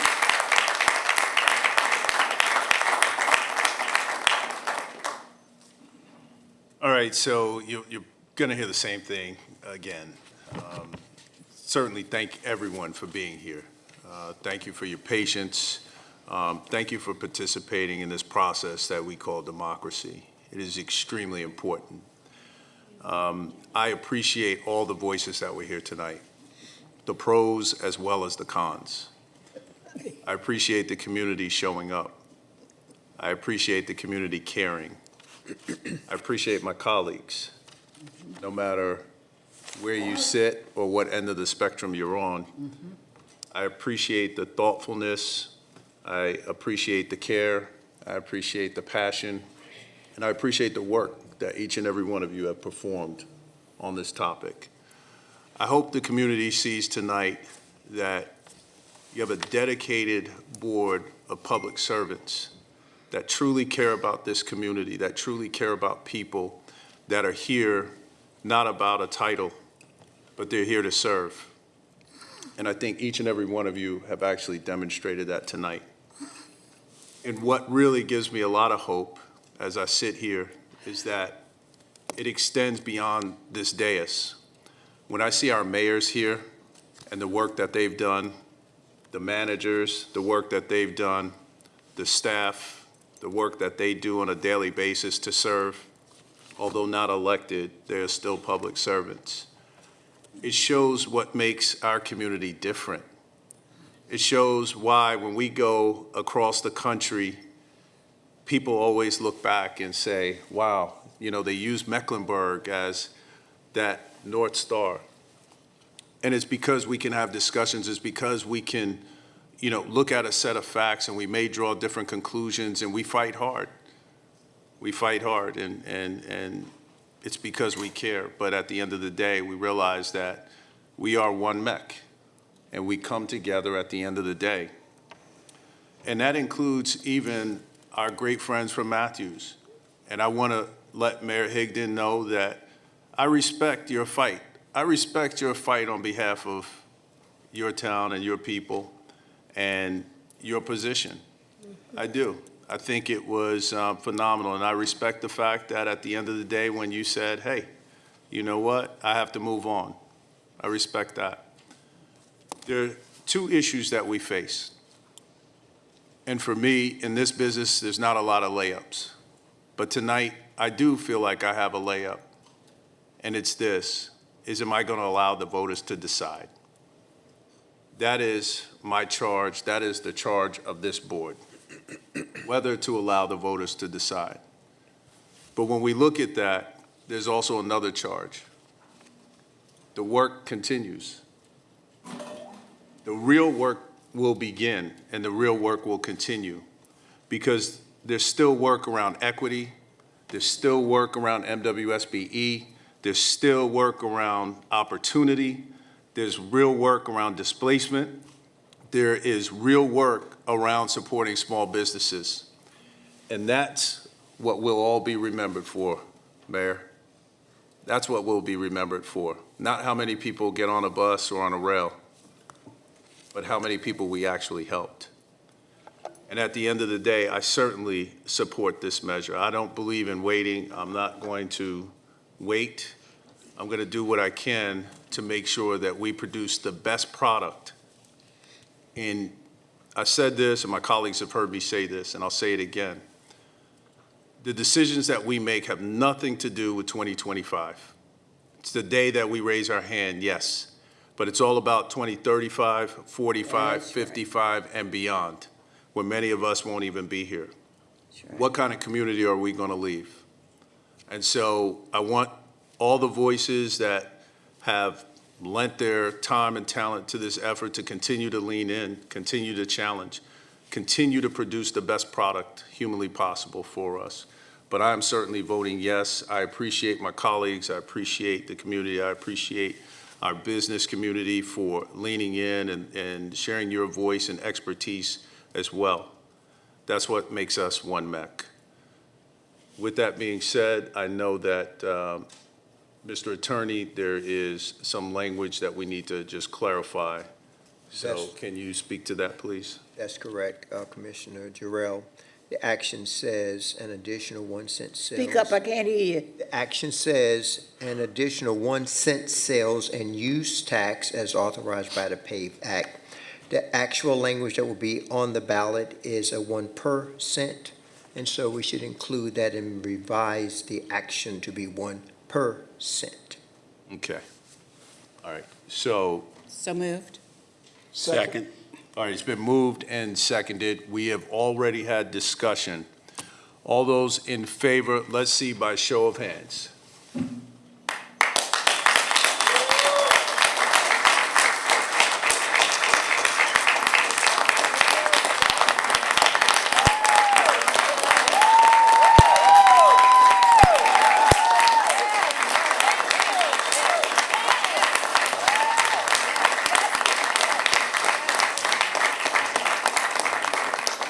All those opposed?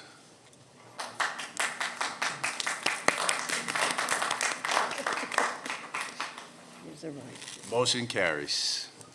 Motion passes. So at this point, Thank you, everyone, for hanging in there with us. We appreciate it. I know it's been a long night. We still have more business. But thank you, everyone. Wait till September. We should all wait and listen to the next thing. You all need I want to 5? hear about this. Yes, yes. They need 5. Everybody's leaving, they're not going to hear about this crazy bill. All right, let me do a, I know. Mr. Manager, members of the board need a break, so we're going Need to a break? That's fine. Oh, We're going to call a 5 minutes, girl. 5-minute recess. Some of us didn't get up and go out.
All right, I'm calling us back in session. So, Mr. Attorney, a couple of things. We took care of the motion, the exact wording, okay? And then, let me give everybody an update on something, as far as timeline. I'm just gonna read it, and we can talk about it offline, but this is for public awareness, everyone. And it's really about the appointment process for the authority, since we did vote to put this on the ballot.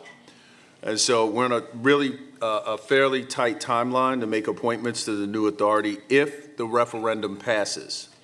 So I understand that the application process for those who might be interested in being appointed to serve as a trustee is tentatively set to run from September 17, 2025 through November 7, 2025. Give me that date again. September 17, 2025 through November 7th, 2025. So for public awareness, anyone interested in applying, the county application process will actually run from September 17th, 2025 through October 20th, 2025. I'm going to say it one more You time. said November. I want you to understand. The whole appointment process I got you. is scheduled to run from September 17th through November 7th. Anyone that is interested in applying, the application process will run from September 17th, 2025 through October 20th, 2025. For the county. For the county. Thank you. For the county. City will have theirs, and whoever, any other appointing bodies will have their own. I am going to establish an ad hoc committee, which I'll name later. But since we are establishing an ad hoc committee, this will give sufficient time to review the applications, schedule the interviews for recommendations back to the full board. And I understand that the clerk will establish a link on the county website for applications to be made. Okay? Who's So- generating the application? It's already generated. The application is not generated yet. Who will do So the attorneys will work on the applications with the clerk. We'll have a link for those to apply through the county. We can only control the county process. We will not be answering questions about any other appointing body. It will just be our 6 appointments. Okay, so I wanted to make sure that we took care of that. You said 6 appointments. We get 6 appointments, yes, ma'am. All right, with that being said, Mr. Manager, next item on your report. Sure, thank you, Mr. Chair. For the next item under my manager's report, I'll have Robert Nesbitt, Chief of Staff for our Consolidated Human Services Agency, giving a presentation on the local impact of the recently passed federal legislation, the One Big Beautiful Bill Act. We also have our Intergovernmental Affairs Manager, Lisette Nimmons, and other HHS leaders present should we need to discuss specific policy questions in depth. There are significant legislative changes contained within this bill across many subject areas, but tonight we're going to focus on how residents receiving Medicaid and SNAP benefits may be affected. My intent for this evening is to begin the conversation around the impact of the Big Beautiful Bill.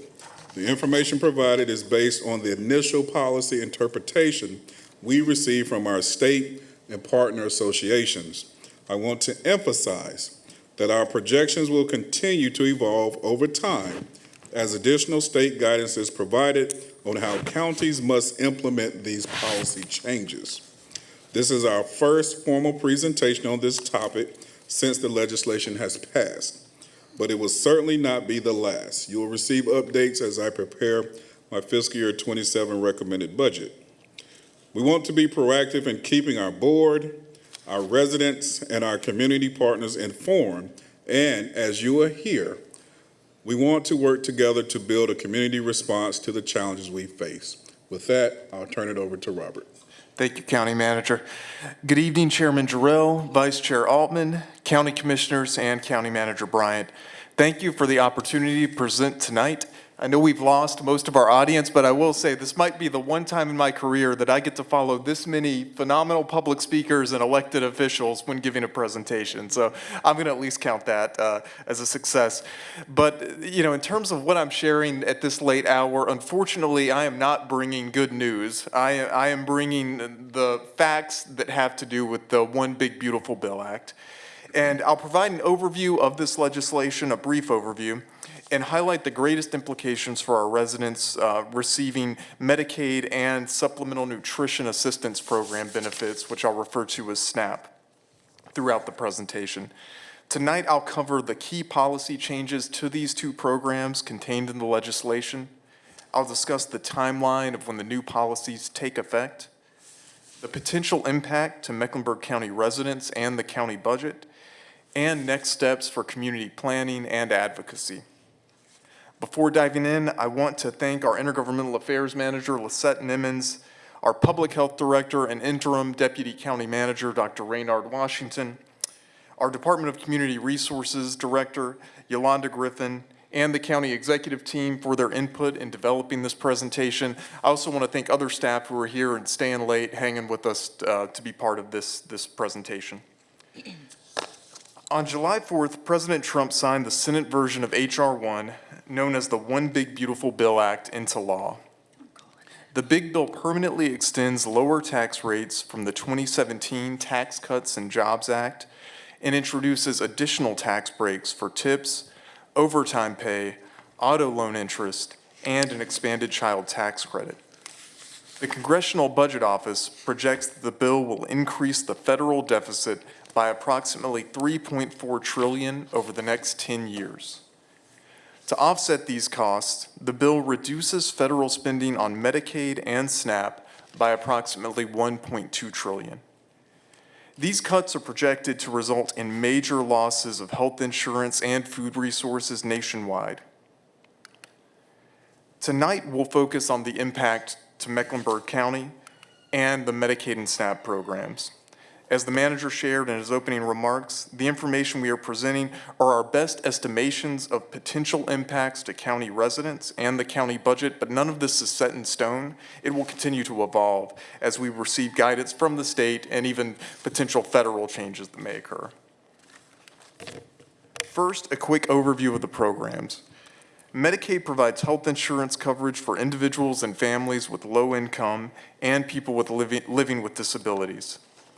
In December 2023, Medicaid expansion in North Carolina increased coverage for working adults by nearly 670,000 residents statewide and approximately 80,000 residents in Mecklenburg County. The Medicaid policy changes that we'll review tonight will have the greatest impact on this Medicaid expansion population. The SNAP program, which is historically referred to as food stamps, provides financial assistance to help households with limited income to be able to purchase food. Mecklenburg County has the largest number of Medicaid and SNAP recipients in North Carolina, with approximately 416,000 county residents receiving Medicaid and approximately 137,000 county residents receiving SNAP. Funding for these programs is shared between the federal and state governments. And while certain administrative costs are pushed down to North Carolina counties, and those costs have to do with staffing-related expenses, technology, and overhead, counties do not fund the benefits for the programs themselves. Program policies for Medicaid and SNAP are established primarily at the federal level, with implementation guided by the state. On this slide, I will review 4 key policy changes to the Medicaid program in order of their effective dates. And I want to note that everything I'm reviewing, these are just the policies with the biggest impacts. There are countless policies throughout the bill, but these are the ones that have the greatest effect on our residents. The first row focuses on immigrant coverage. The current policy is that refugees, asylees, and other lawfully present immigrants can qualify for Medicaid coverage if they meet other program eligibility criteria. Under the big bill, most lawfully present refugees and asylees, except for certain Cuban and Haitian nationals, will lose access to Medicaid. The immigrant eligibility policy change goes into effect on October 1st, 2026, and we are assessing the full local impact of this policy change, but we know that many lawfully present immigrants will lose access to Medicaid, which is a key healthcare resource.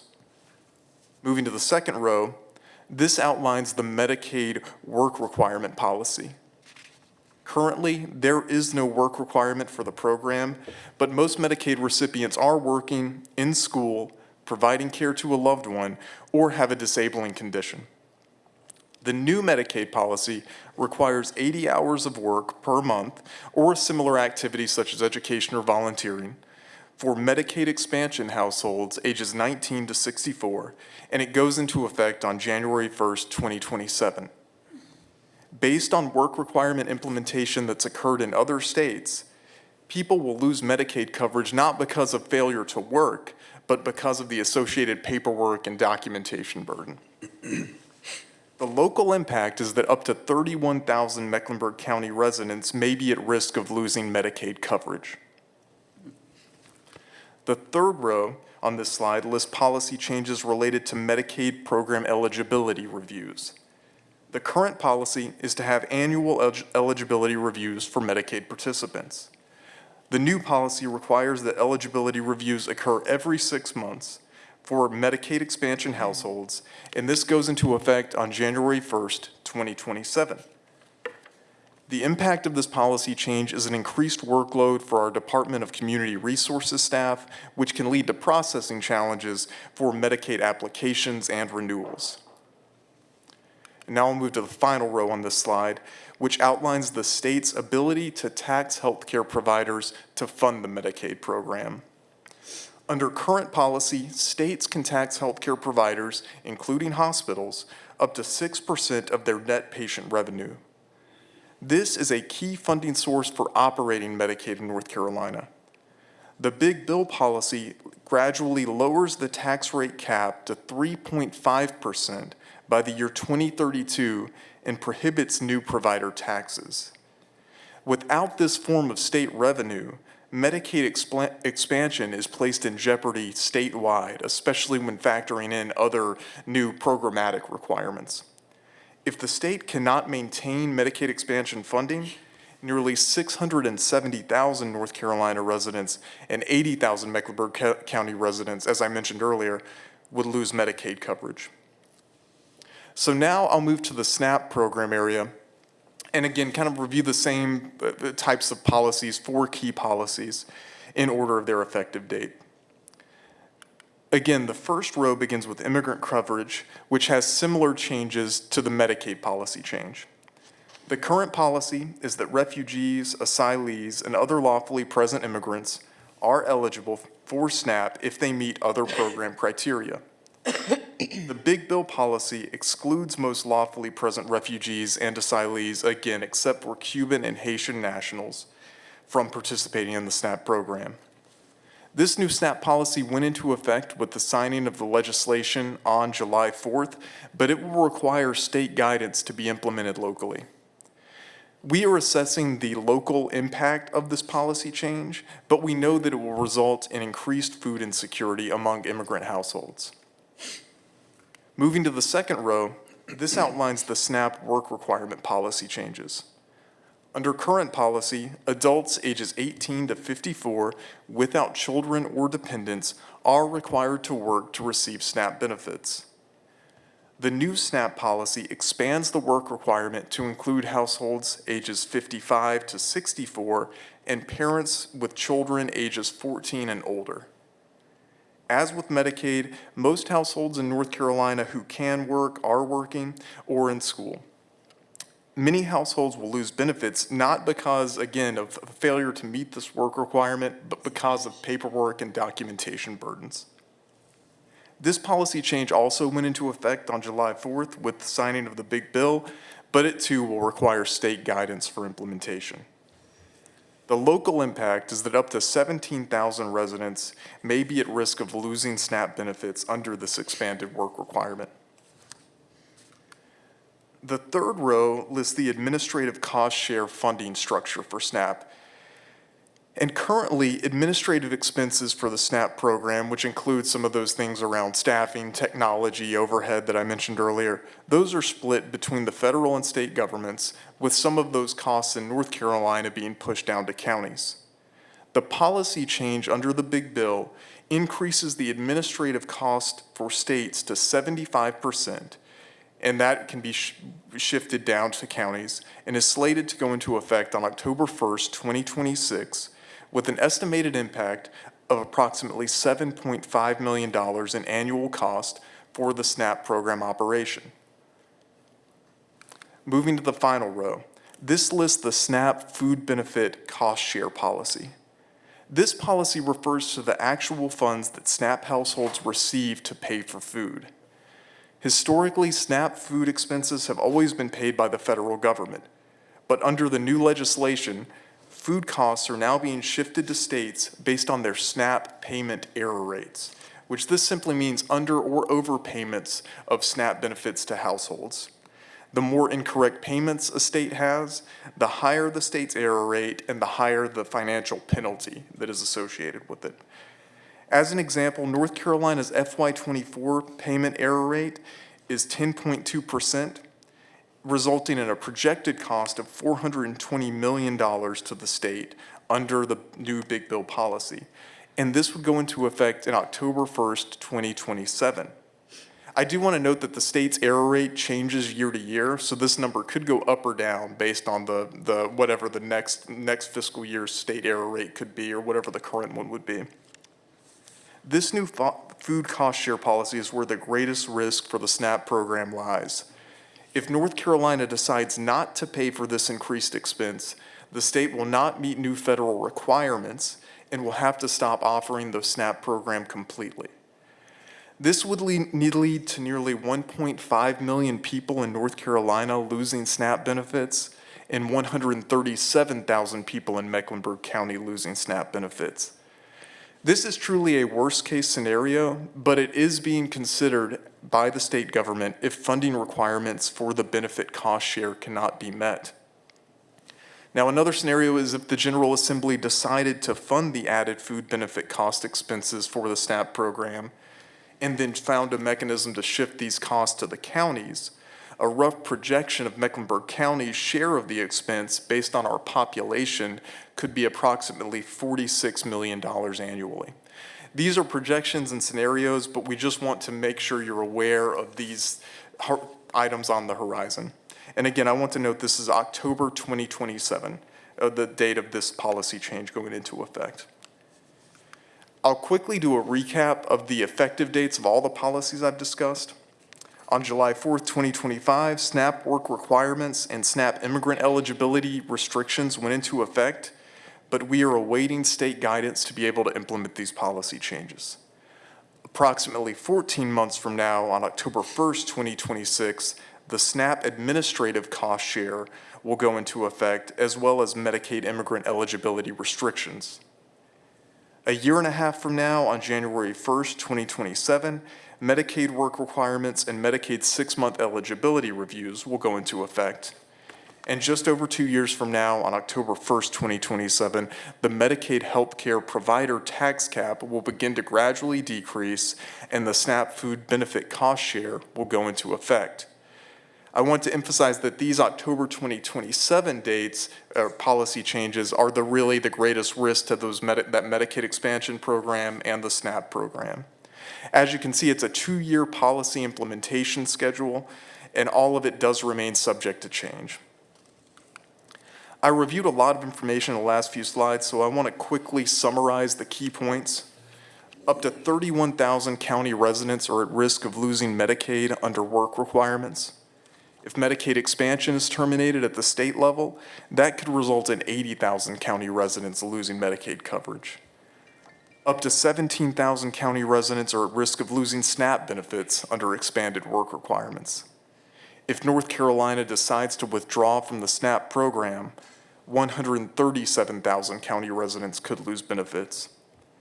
The expanded work requirements and recertifications will lead to an increased workload for our Department of Community Resources staff, and that will result in processing challenges for Medicaid and SNAP cases. The SNAP funding structure changes could lead to an increased additional expense in coming years annually of $50 million or more to the county. And changes to the program administrative requirements and this program funding structure may impact county staffing levels. There are also additional economic consequences to businesses, nonprofits, and healthcare providers to be expected that would come with these benefit and coverage losses, and we're going to work with partners to have a full assessment of those. Now, moving to closing, I want to discuss next steps and summarize those because we want to address these policy changes as best we can, working closely with our partners. We'll continue our engagement with the North Carolina Department of Health and Human Services and state associations regarding policy interpretation and implementation. Under the county manager's direction, we plan to convene local partners across healthcare and food sectors on September 10th to begin the collaborative planning effort to assess and address community impacts. As we gain more information on policy implementation, we'll develop a clear communication plan for our staff and the broader community regarding the full effect of these changes. We will monitor program enrollment and utilization data to determine which populations are most affected in which parts of the county. And we will continue to advocate for policy changes or delayed policy implementation wherever we can to minimize any negative effects to our community. So I know I shared a lot and I tried to share it somewhat quickly, but Chairman Jarrell, that concludes my presentation tonight, and I'll now be glad to answer any questions the board may have. Thank you, Robert. Great job. Commissioner Dunlap. Yeah, this is, it's kind of hard to get wrap this, anyway. So the potential for increased cost to Mecklenburg County, and I'm looking at 53 million in one place and some other, what are we looking at potentially? Yeah, so those are two expenses, and they're both related to the SNAP program, and that 53 million is adding those two together, and I'll move to this slide 7 in the slide deck. It relates to that administrative cost share, so the administrative cost for counties and states is being increased by the federal government, increased by an additional 50%. It's going, and that would raise our cost by an estimated $7.5 million, that policy change.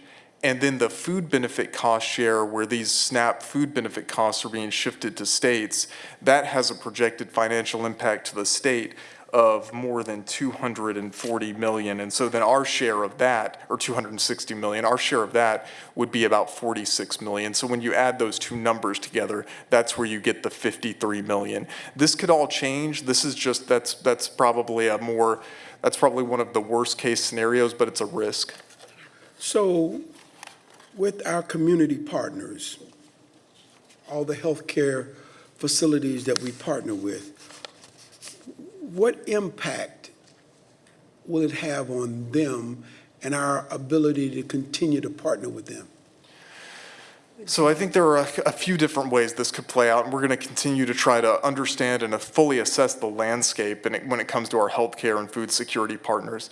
If there are more individuals who are uninsured, that raises the cost for hospitals or for clinics to operate because those individuals no longer would have Medicaid or healthcare coverage. So there would be more of a demand for people who do not have health coverage. That raises costs for hospitals. That would also potentially result in more demand at food pantries. You know, if households aren't receiving SNAP, then they would have to place more of a demand on various food pantries throughout the community. So there are all of those kind of effects. There are those pressures.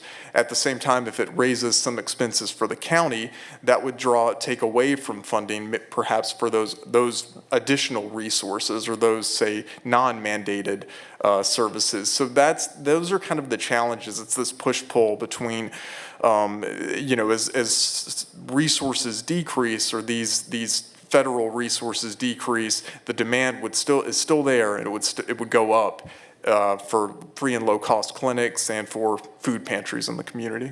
And Commissioner Dunlap, if I can add to that, going back to the meeting that Robert referenced, September 10th, this community meeting that we'll be having with the healthcare partners as well as those that are in the, that provide food pantry services. The goal of that is not only to educate them on the impact this is going to have, potentially have on the county, but also learn about the impact that it will have on them as well. As we discuss some type of community approach to minimize this impact, we'll have a better discussion to better inform ourselves of what this means for not just the county and educating them, but also to get a better understanding of what it means for them also. Commissioner Griffin, then Commissioner Townsend Ingram. Yeah, just another aspect of this, I think a year or two ago, I got a piece from Adrian in terms of the economic impact. And I think about 3 programs: Medicaid, food stamps, WIC, and maybe Work First or something, puts about $1.5 billion into the economy. So there are 2 things, and not only the services that residents are receiving, the impact on the economy here in Mecklenburg County will take a hit also. So that's significant. The other parts is all of these 2 programs are contractual programs. So are we following the conversations between the feds and the state? Are we just waiting on the state in terms of having any impact on what the state decides to agree to or not agree to? Because based on that contract, then state regulations are put together and then sent down to the county. We don't own anything. We're just an agent for the state in terms of administering the program. Right. And if it's just no cuts at all, but increasing the application requirements will be a cost to the county, even if there were no cuts. Yep. And so how are we gaming? Well, I guess you can't game but so much, but you got to have some anticipations. You got to have some anticipation. The other piece too is on a national basis, the private sector benefits greatly from these programs, and I would hope that the private sector is advocating at the national level as it relates to this. And I'll say this, colleagues, when I worked at Legal Aid Society, when we would sue the county and the state and the feds back in the old days, we don't do that anymore. But what was in the law, the regulations, these programs first were designed to provide support for the agricultural industry and then to provide nutritious food, et cetera. And so I would hope that there's some advocacy at the private level that would help us in terms of the impact. But I think there's going to be a cost, Mr. Manager. No matter what you do, there's going to be a cost locally, even if there was nobody cut off the program. But the application requirements are increased every 6 months is going to be problematic for us. So just keep us posted.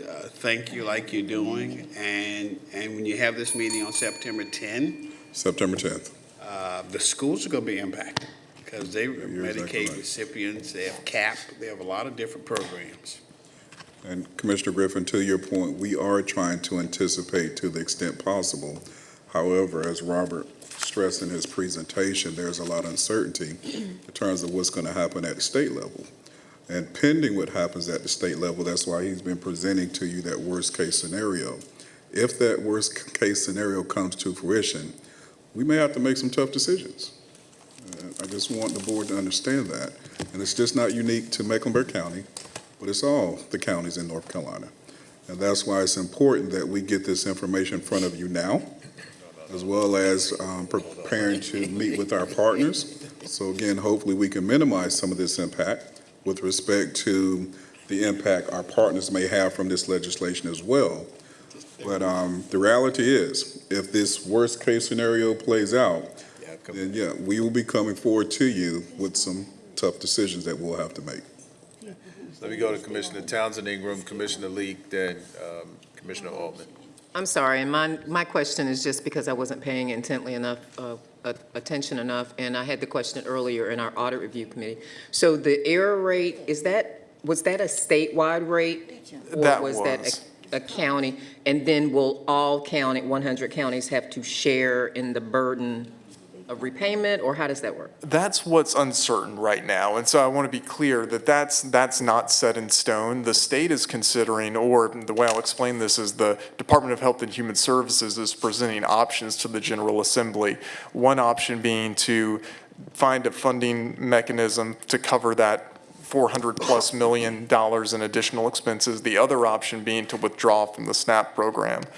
If the state were to choose to cover that cost, knowing how things have played out historically with the state in North Carolina, those costs tend to shift down to counties, but there's not been any formal discussion of would that be on population size allotment or would that be on error rate levels.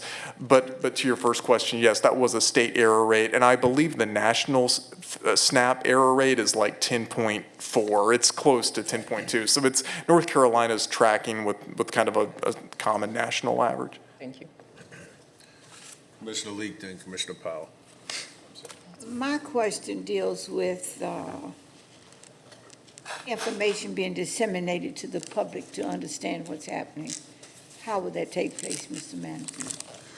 Well, we are working with our communications department to develop a communication strategy. However, we want to communicate at the point of time when we have sufficient information. Right. We don't want to scare anyone, put anyone on alert, but we also want to be transparent as well. Thank you. So we do have our PI team, Suzette is leading, and working on a communication strategy to complement the work that Robert and the entire HHS team is doing. That will save us from having to generate a lot of information. That's correct. Thank you. It's a concern from that perspective, information being disseminated, accurate information. So I have a request. I thank went to a NACO seminar and went over a lot of these concerns. And when I was finished in the seminar, my biggest concern was impact on seniors, and especially in long-term care facilities. So if you could get some information on how many of these people are seniors, that would help, and any impact on our seniors in long-term care facilities in North Carolina. Can do. We'll have the team work on that. Thank you. Thank you. Commissioner Altman. I just want to say to our friends in the media, if you're still tuning in, this is an enormous story, and it needs to be on the cover tomorrow. I have a feeling of vertigo, like I'm standing on a cliff that I'm about to fall off of.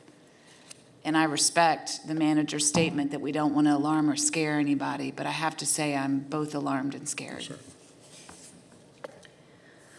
Thank you. Thank you. Commissioner Griffin had another comment. Just in the education world, you used to always talk about raising the floor and the ceiling at the same time. Poverty is not nice, okay? And I think while we're trying to create a good safety net, the reverse of that, how do we help people break the intergenerational cycle of poverty so that we won't have this huge population? So I just wanted to lift that up, Mr. Chairman. We got to look at both ends. Thank you for that. Commissioner Meyer. Thank you. Commissioner Rodriguez-Medall and I are both serving on the Human Services and Education, and this is, this was almost the only topic there. Are you in touch with them? You're in contact with them, and that's a... We've had dialogue with partners at NACO, with the North Carolina County Commissioners Association, with, of course, the state, and with the DSS Department Directors Association. So yes, we're in dialogue with NACO, but also the other key state associations and other even federal associations. Okay, thanks, that's all. So I just wanted to lift one thing up very quickly. Thank you, Robert, so much. I appreciate this.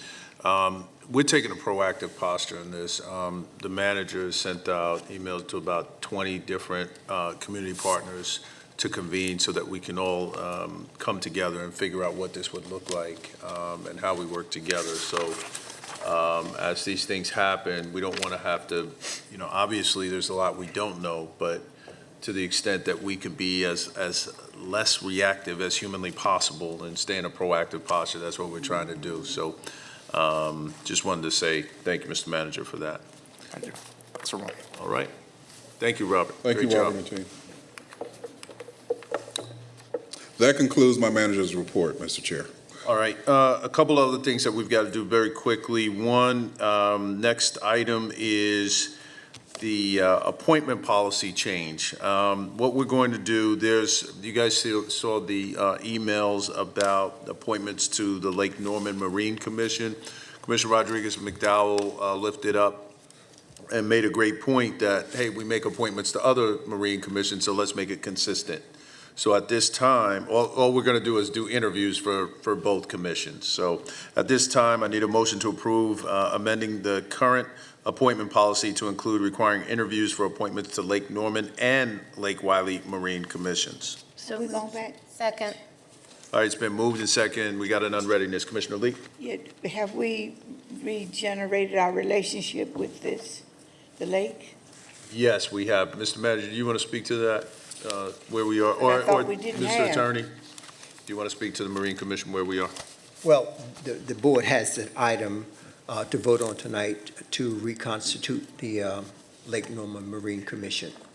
I think 2 other counties have already taken action. I'm not exactly sure where Iredell is. I know Catawba and Lincoln have. Want to speak to him? How much is it gonna cost us? This doesn't. I didn't hear it. Commissioner Leek said, how much is it going to cost us for There's no cost. Marine Commission? Not to reconstitute the commission. Adrian, correct me if I'm wrong, I think there's 40,000 already in the budget. Well, that's in the existing budget, but the action to reconstitute? Well, she was asking about budget. Did you want to know what the budget is, or are you asking what does this action here Are we tonight? obligated to give these people some money? There is a budget that already exists in our total budget, and Adrian, it's what, $35,000 Per year? per year? And that already Other is counties allocated in paying our too. budget. I'm sorry, I didn't mean to cut you No, off. I'm sorry, go ahead. No. Other counties participating in this process? They also So they're match paying that 30. same dollar amount, yes. Thank you. Commissioner Powell, did you have something? No, that's Okay.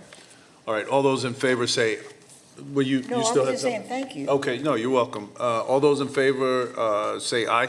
Aye. Opposed? Ayes have it. Thank you for that clarification. Next item, we've got to make appointments for a delegate and an alternate delegate for NCACC. And so is there a nomination for a voting delegate Who's going? for 2020? Okay, well, who is going to NCACC? Yeah, who's I'm going. I'm going, Commissioner Leek is going. I don't even know. I really don't know.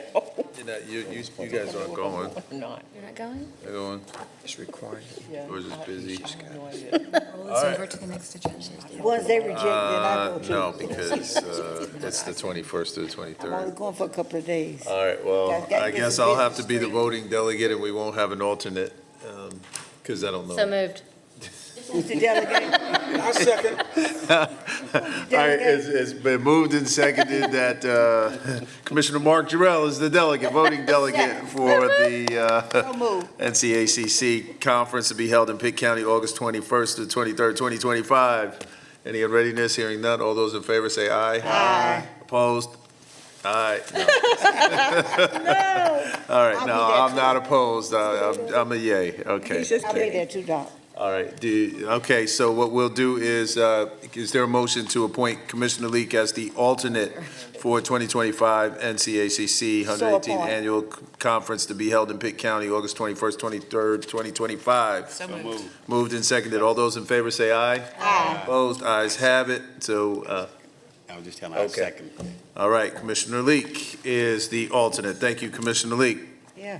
Is there a motion to approve those items not pulled from So consent? moved. Second. Moved and seconded. All those in favor say aye. Aye. Opposed? Ayes have it. First item on consent, 25-0406, request to rename county facility. Commissioner Powell, it reads weird on here, so I apologize. So this is just the beginning of the process, and when Rusty died, it was really important to the employees to have something to name after him, and they need county commissioners to support that. It's the beginning of the process before we have a public hearing, but I knew him and worked with him for 35 years. And so Commissioner Leek and I wrote letters of recommendation for the building to be appointed. And I did want to talk just briefly, when I hear employees call things like VCW, or I can't remember what they call. EBS. There's a procedure. EBS, and I'm like, I can't do that. I have to say the whole name of the person, because the reason that we named it was so that we remember the spirit of the good work they did. And so I'm hoping nobody calls it the RSR building, but, Roselle, Rusty Roselle, or Russell Roselle. And it's just the beginning of the process, but it's really important, not just to us, but to, water quality and all the great work he did every day for however many years. And so it's the beginning. All right, thank you. Second. Moved and seconded. All those in favor say aye. Aye. Opposed? Ayes have it. Next item is 25-0414. It's a joint resolution by Mecklenburg County Board of Commissioners to reconstitute the Lake Norman Marine Commissioner, Commissioner Powell. So we worked really hard on this. I can't even tell you how hard, to come up with something that all the counties agreed on. And the resolution is just a tiny little snapshot of looking into what's important for safety, for education, for community involvement, for participation with community stakeholders. And this is why we added a component of an interview to interviewing who we appoint, so that the person understands how serious this role is and how, they need to show up and have all the right qualifications and zero conflicts of interest. So we worked really hard on this, and we came to an agreement on, I'm telling you, it took a long time, but hopefully this will pass. So I make a motion that we pass this resolution. Second. All right, moved and seconded. Before I carry the motion, let me just say that applications for the commission will open tomorrow. I'll be appointing an ad hoc committee. Commissioner Powell, you'll chair that committee. I'll name the rest of the members later on. Okay, I'll let you know. All right, all those in favor say aye. Aye. Opposed? Ayes have it. Next item, 25-0409, Homes Interlocal Agreement. I pulled it, and Commissioner Leek, I'll defer to you. Well, I was getting ready to defer to you. Tell us really what you mean by Homes Interlocal Agreement. What are we? The questions we received. I'm sorry. Go right ahead. Received for this is, who are the parties to the interlocal agreement, which the parties involved are Mecklenburg County Department of Community Resources and the town of Davison. This is for our Helping Out Mecklenburg Homeowners with Economic Support Grant, better known as HOMES. And then asks for a summary of the program. The Department of Community Resources manages the HOMES program that provides economic support to residents with low to moderate income in retaining their homes. The fiscal year 2025-26 DCR Homes program includes a partnership with the town of Davison. The town of Davison increased their funding by $15,000 for the fiscal year, and the city of Charlotte made a donation amount of $34,000. Excellent. So move. Question. Commissioner Dunlap. Not about the process and what we're about to approve, but the question was asked of me, since the county pays directly to the tax office on behalf of the citizen, how and when is the citizen notified that they were given the grant? In other words, people apply, but how do they know that they received the grant or not? How are they notified? Dr. Washington, to the rescue. Hello. Good evening, everybody. The applicant is notified of the application disposition. They don't receive the payment, but they do get a response on their application directly to them based on the person who applied. Okay, so they're waiting on that response. That's correct. If they don't have it, they can always contact the team and they can let them know where they are in the process. Okay. Will the board be notified that it has taken place? The money has been granted? The board?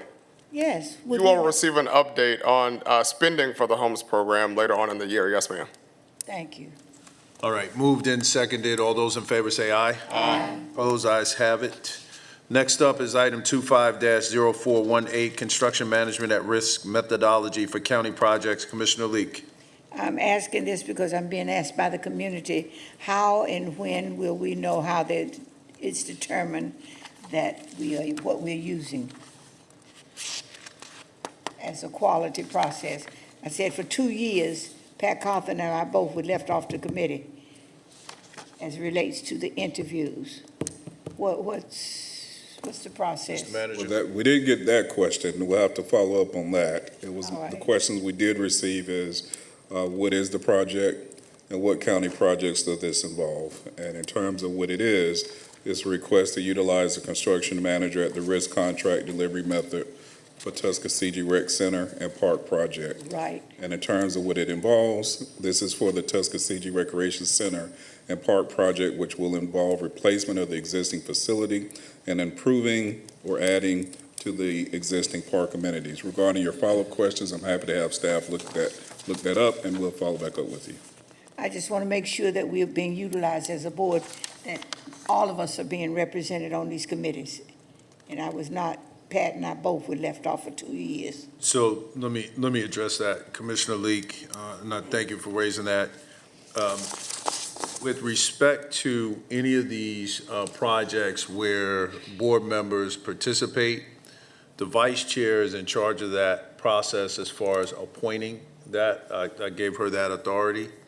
Excellent. And what's happening is we're doing it on a round-robin basis. If you remember a couple of months ago, we asked you all as colleagues to have the flexibility to have, well, we try to have 2 represented, but if we can only have 1, then we wanted that flexibility, which everybody approved. So it's based on a pretty much a round-robin basis. So everyone will get an opportunity at some point, depending on how many projects are there. It may not be, I can't promise that we'll have 9 projects. Only thing I'm saying, utilize all of us. Yes, absolutely. And don't omit any of us. Yes, ma'am. Absolutely. Because of your own problem.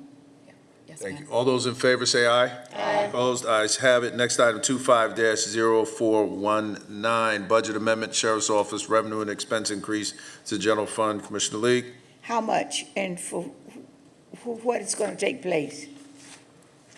Well, this action, it is for $10,000. The Mecklenburg County Sheriff's Office Adult Programs Division has received intent from Elevation Church to donate $10,000 in contribution towards the chaplaincy and the residence programs division. And the reason I ask, I have been asked repeatedly by the community who deals with this political process of the monies handled by the sheriff. We have no control. That's correct. Concession stand is not my problem. It's the community wanting to know why we don't know about these issues. And I said, well, we have no control over the money, but yet we'll ask for money from the sheriff for the department. Yes. Do you get I follow you. You, Follow what you're saying. Thank you. You understand? So I need to give an answer to the people. I understand that. And the answer is that the sheriff has full discretion on how he utilizes his operating budget. But coming to the county, is it included in the budget? We do fund the sheriff's budget. That is correct. All right, thank you. Just want to make sure we say that. So moved, Mr. Chairman. Second. Moved and seconded. All those in favor say aye. Aye. Opposed, ayes have it. Next item, 25-0425, subcontractor, pre-qualifications, construction manager at risk for latter place. Commissioner Leek. Construction qualifications. What are we asking for? Again, well, the Board of County Commissioners authorized the use of the construction manager at risk contract methodology for this project at your June 4th, 2024 regular meeting. Included in the response that you have is a list of criteria. There's a total of 6 of them.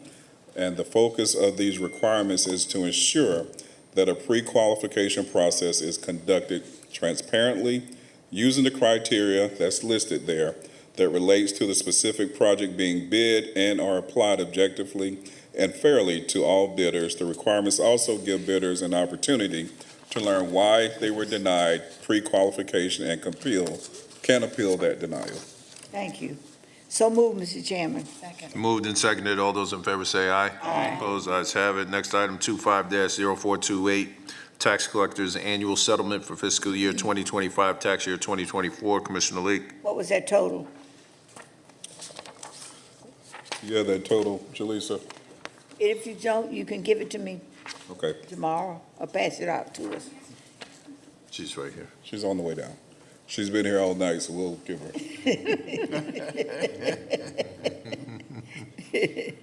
Thank you, honey. Good evening. Great color, Commissioner Leek. The total collections for property taxes in FY25 was $1.420 billion. 1.420 billion. That equates to a 99.50% tax collections, which is a great year. Put that on my desk, okay? Thank you. Thank you so much. So moved, Mr. Chairman. Moved and seconded. All those in favor say aye. Aye. Oh, that fell flat. Opposed? Okay, that passes. Last item, 25-2431, construction contract, Eastland Park. Just wanted to know real quick, Leslie, I don't know if you know this, and I pulled this at the last minute. With this construction contract, do we know when it's going to start? Is this the park at Eastland? Do we know when it starts? I'd have to follow that up. Okay. No worries. All right, so. Mr. Chairman, I think you need to. Can't hear you over here.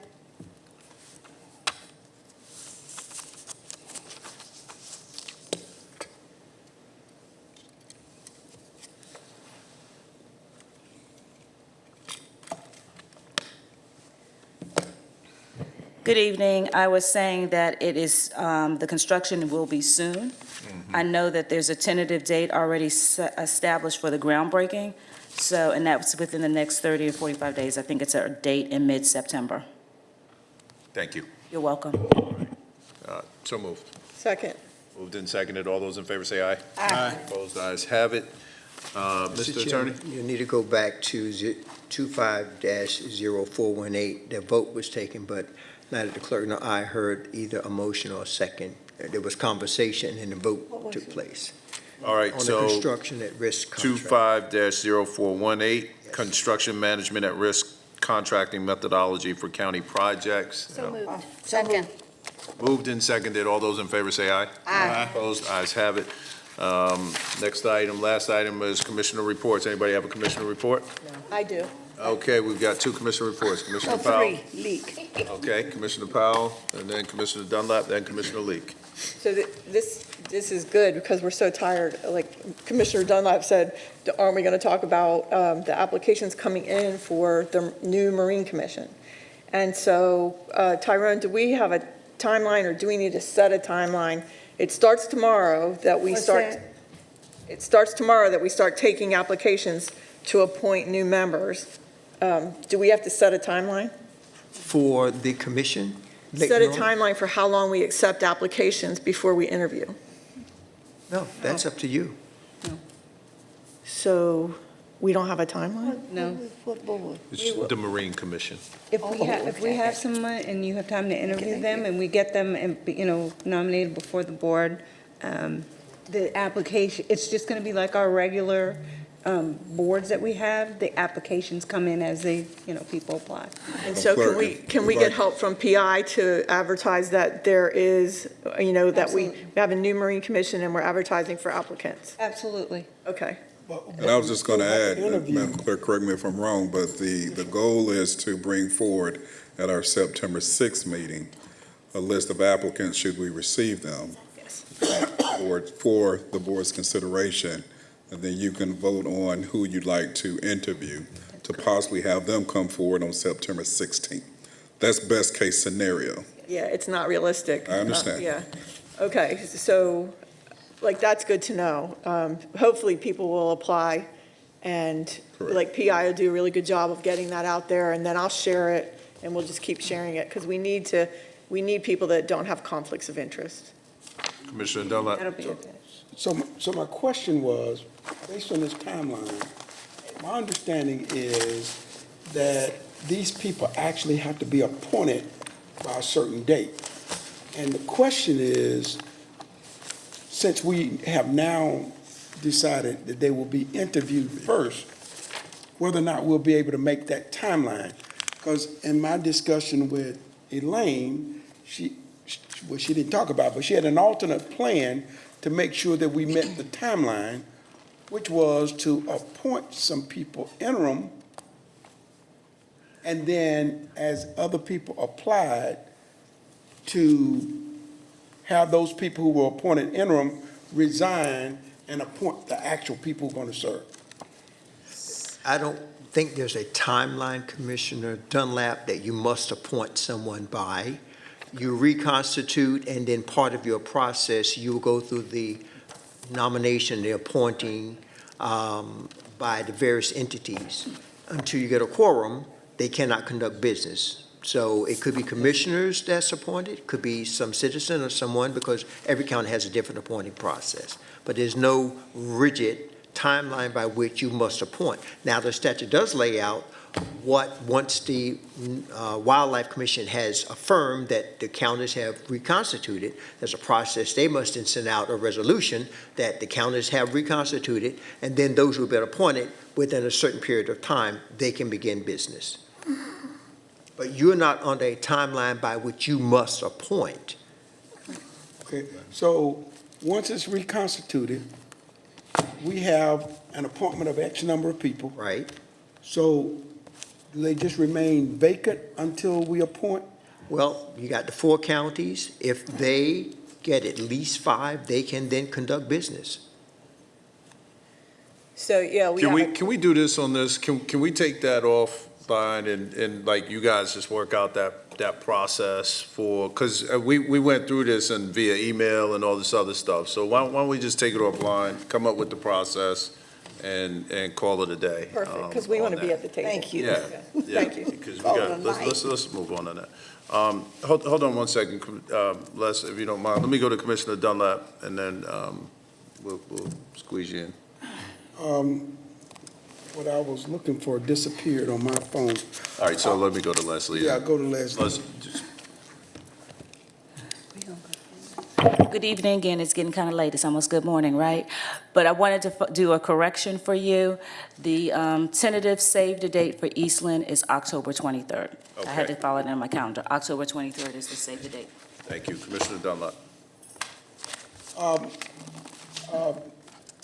Dr. Washington, you're going to have to help me out.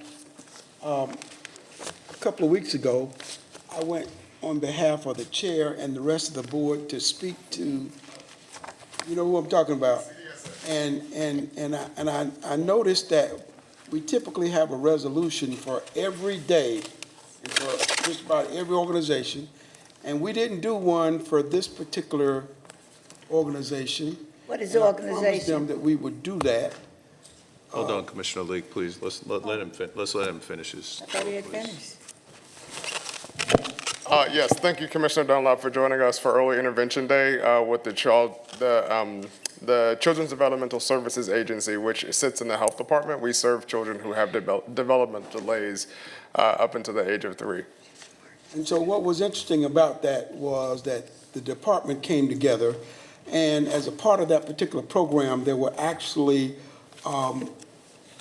parents of children who had developmental delays to come and talk about the services that they received from Mecklenburg County. And it was heartwarming to hear them talk about how life had changed for them. And I thought it was interesting to know that, first of all, I didn't know they existed.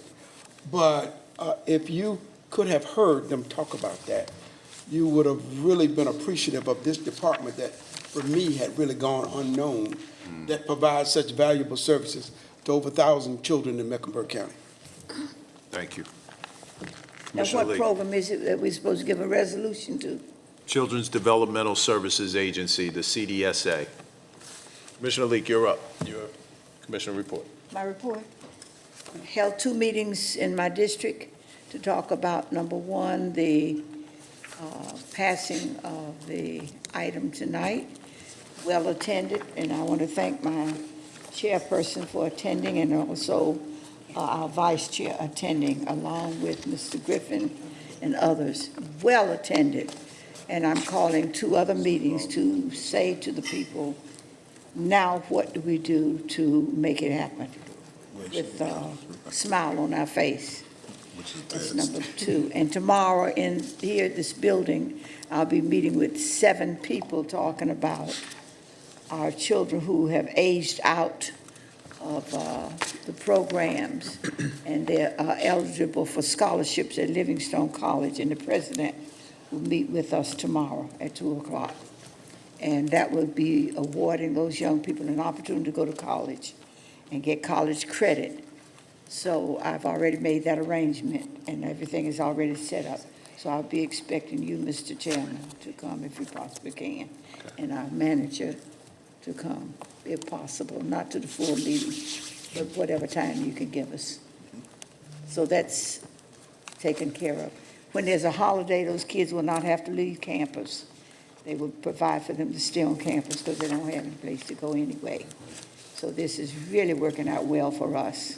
So thank you, Mr. Manager, for helping me, and for the chairperson for helping me, and the vice chair.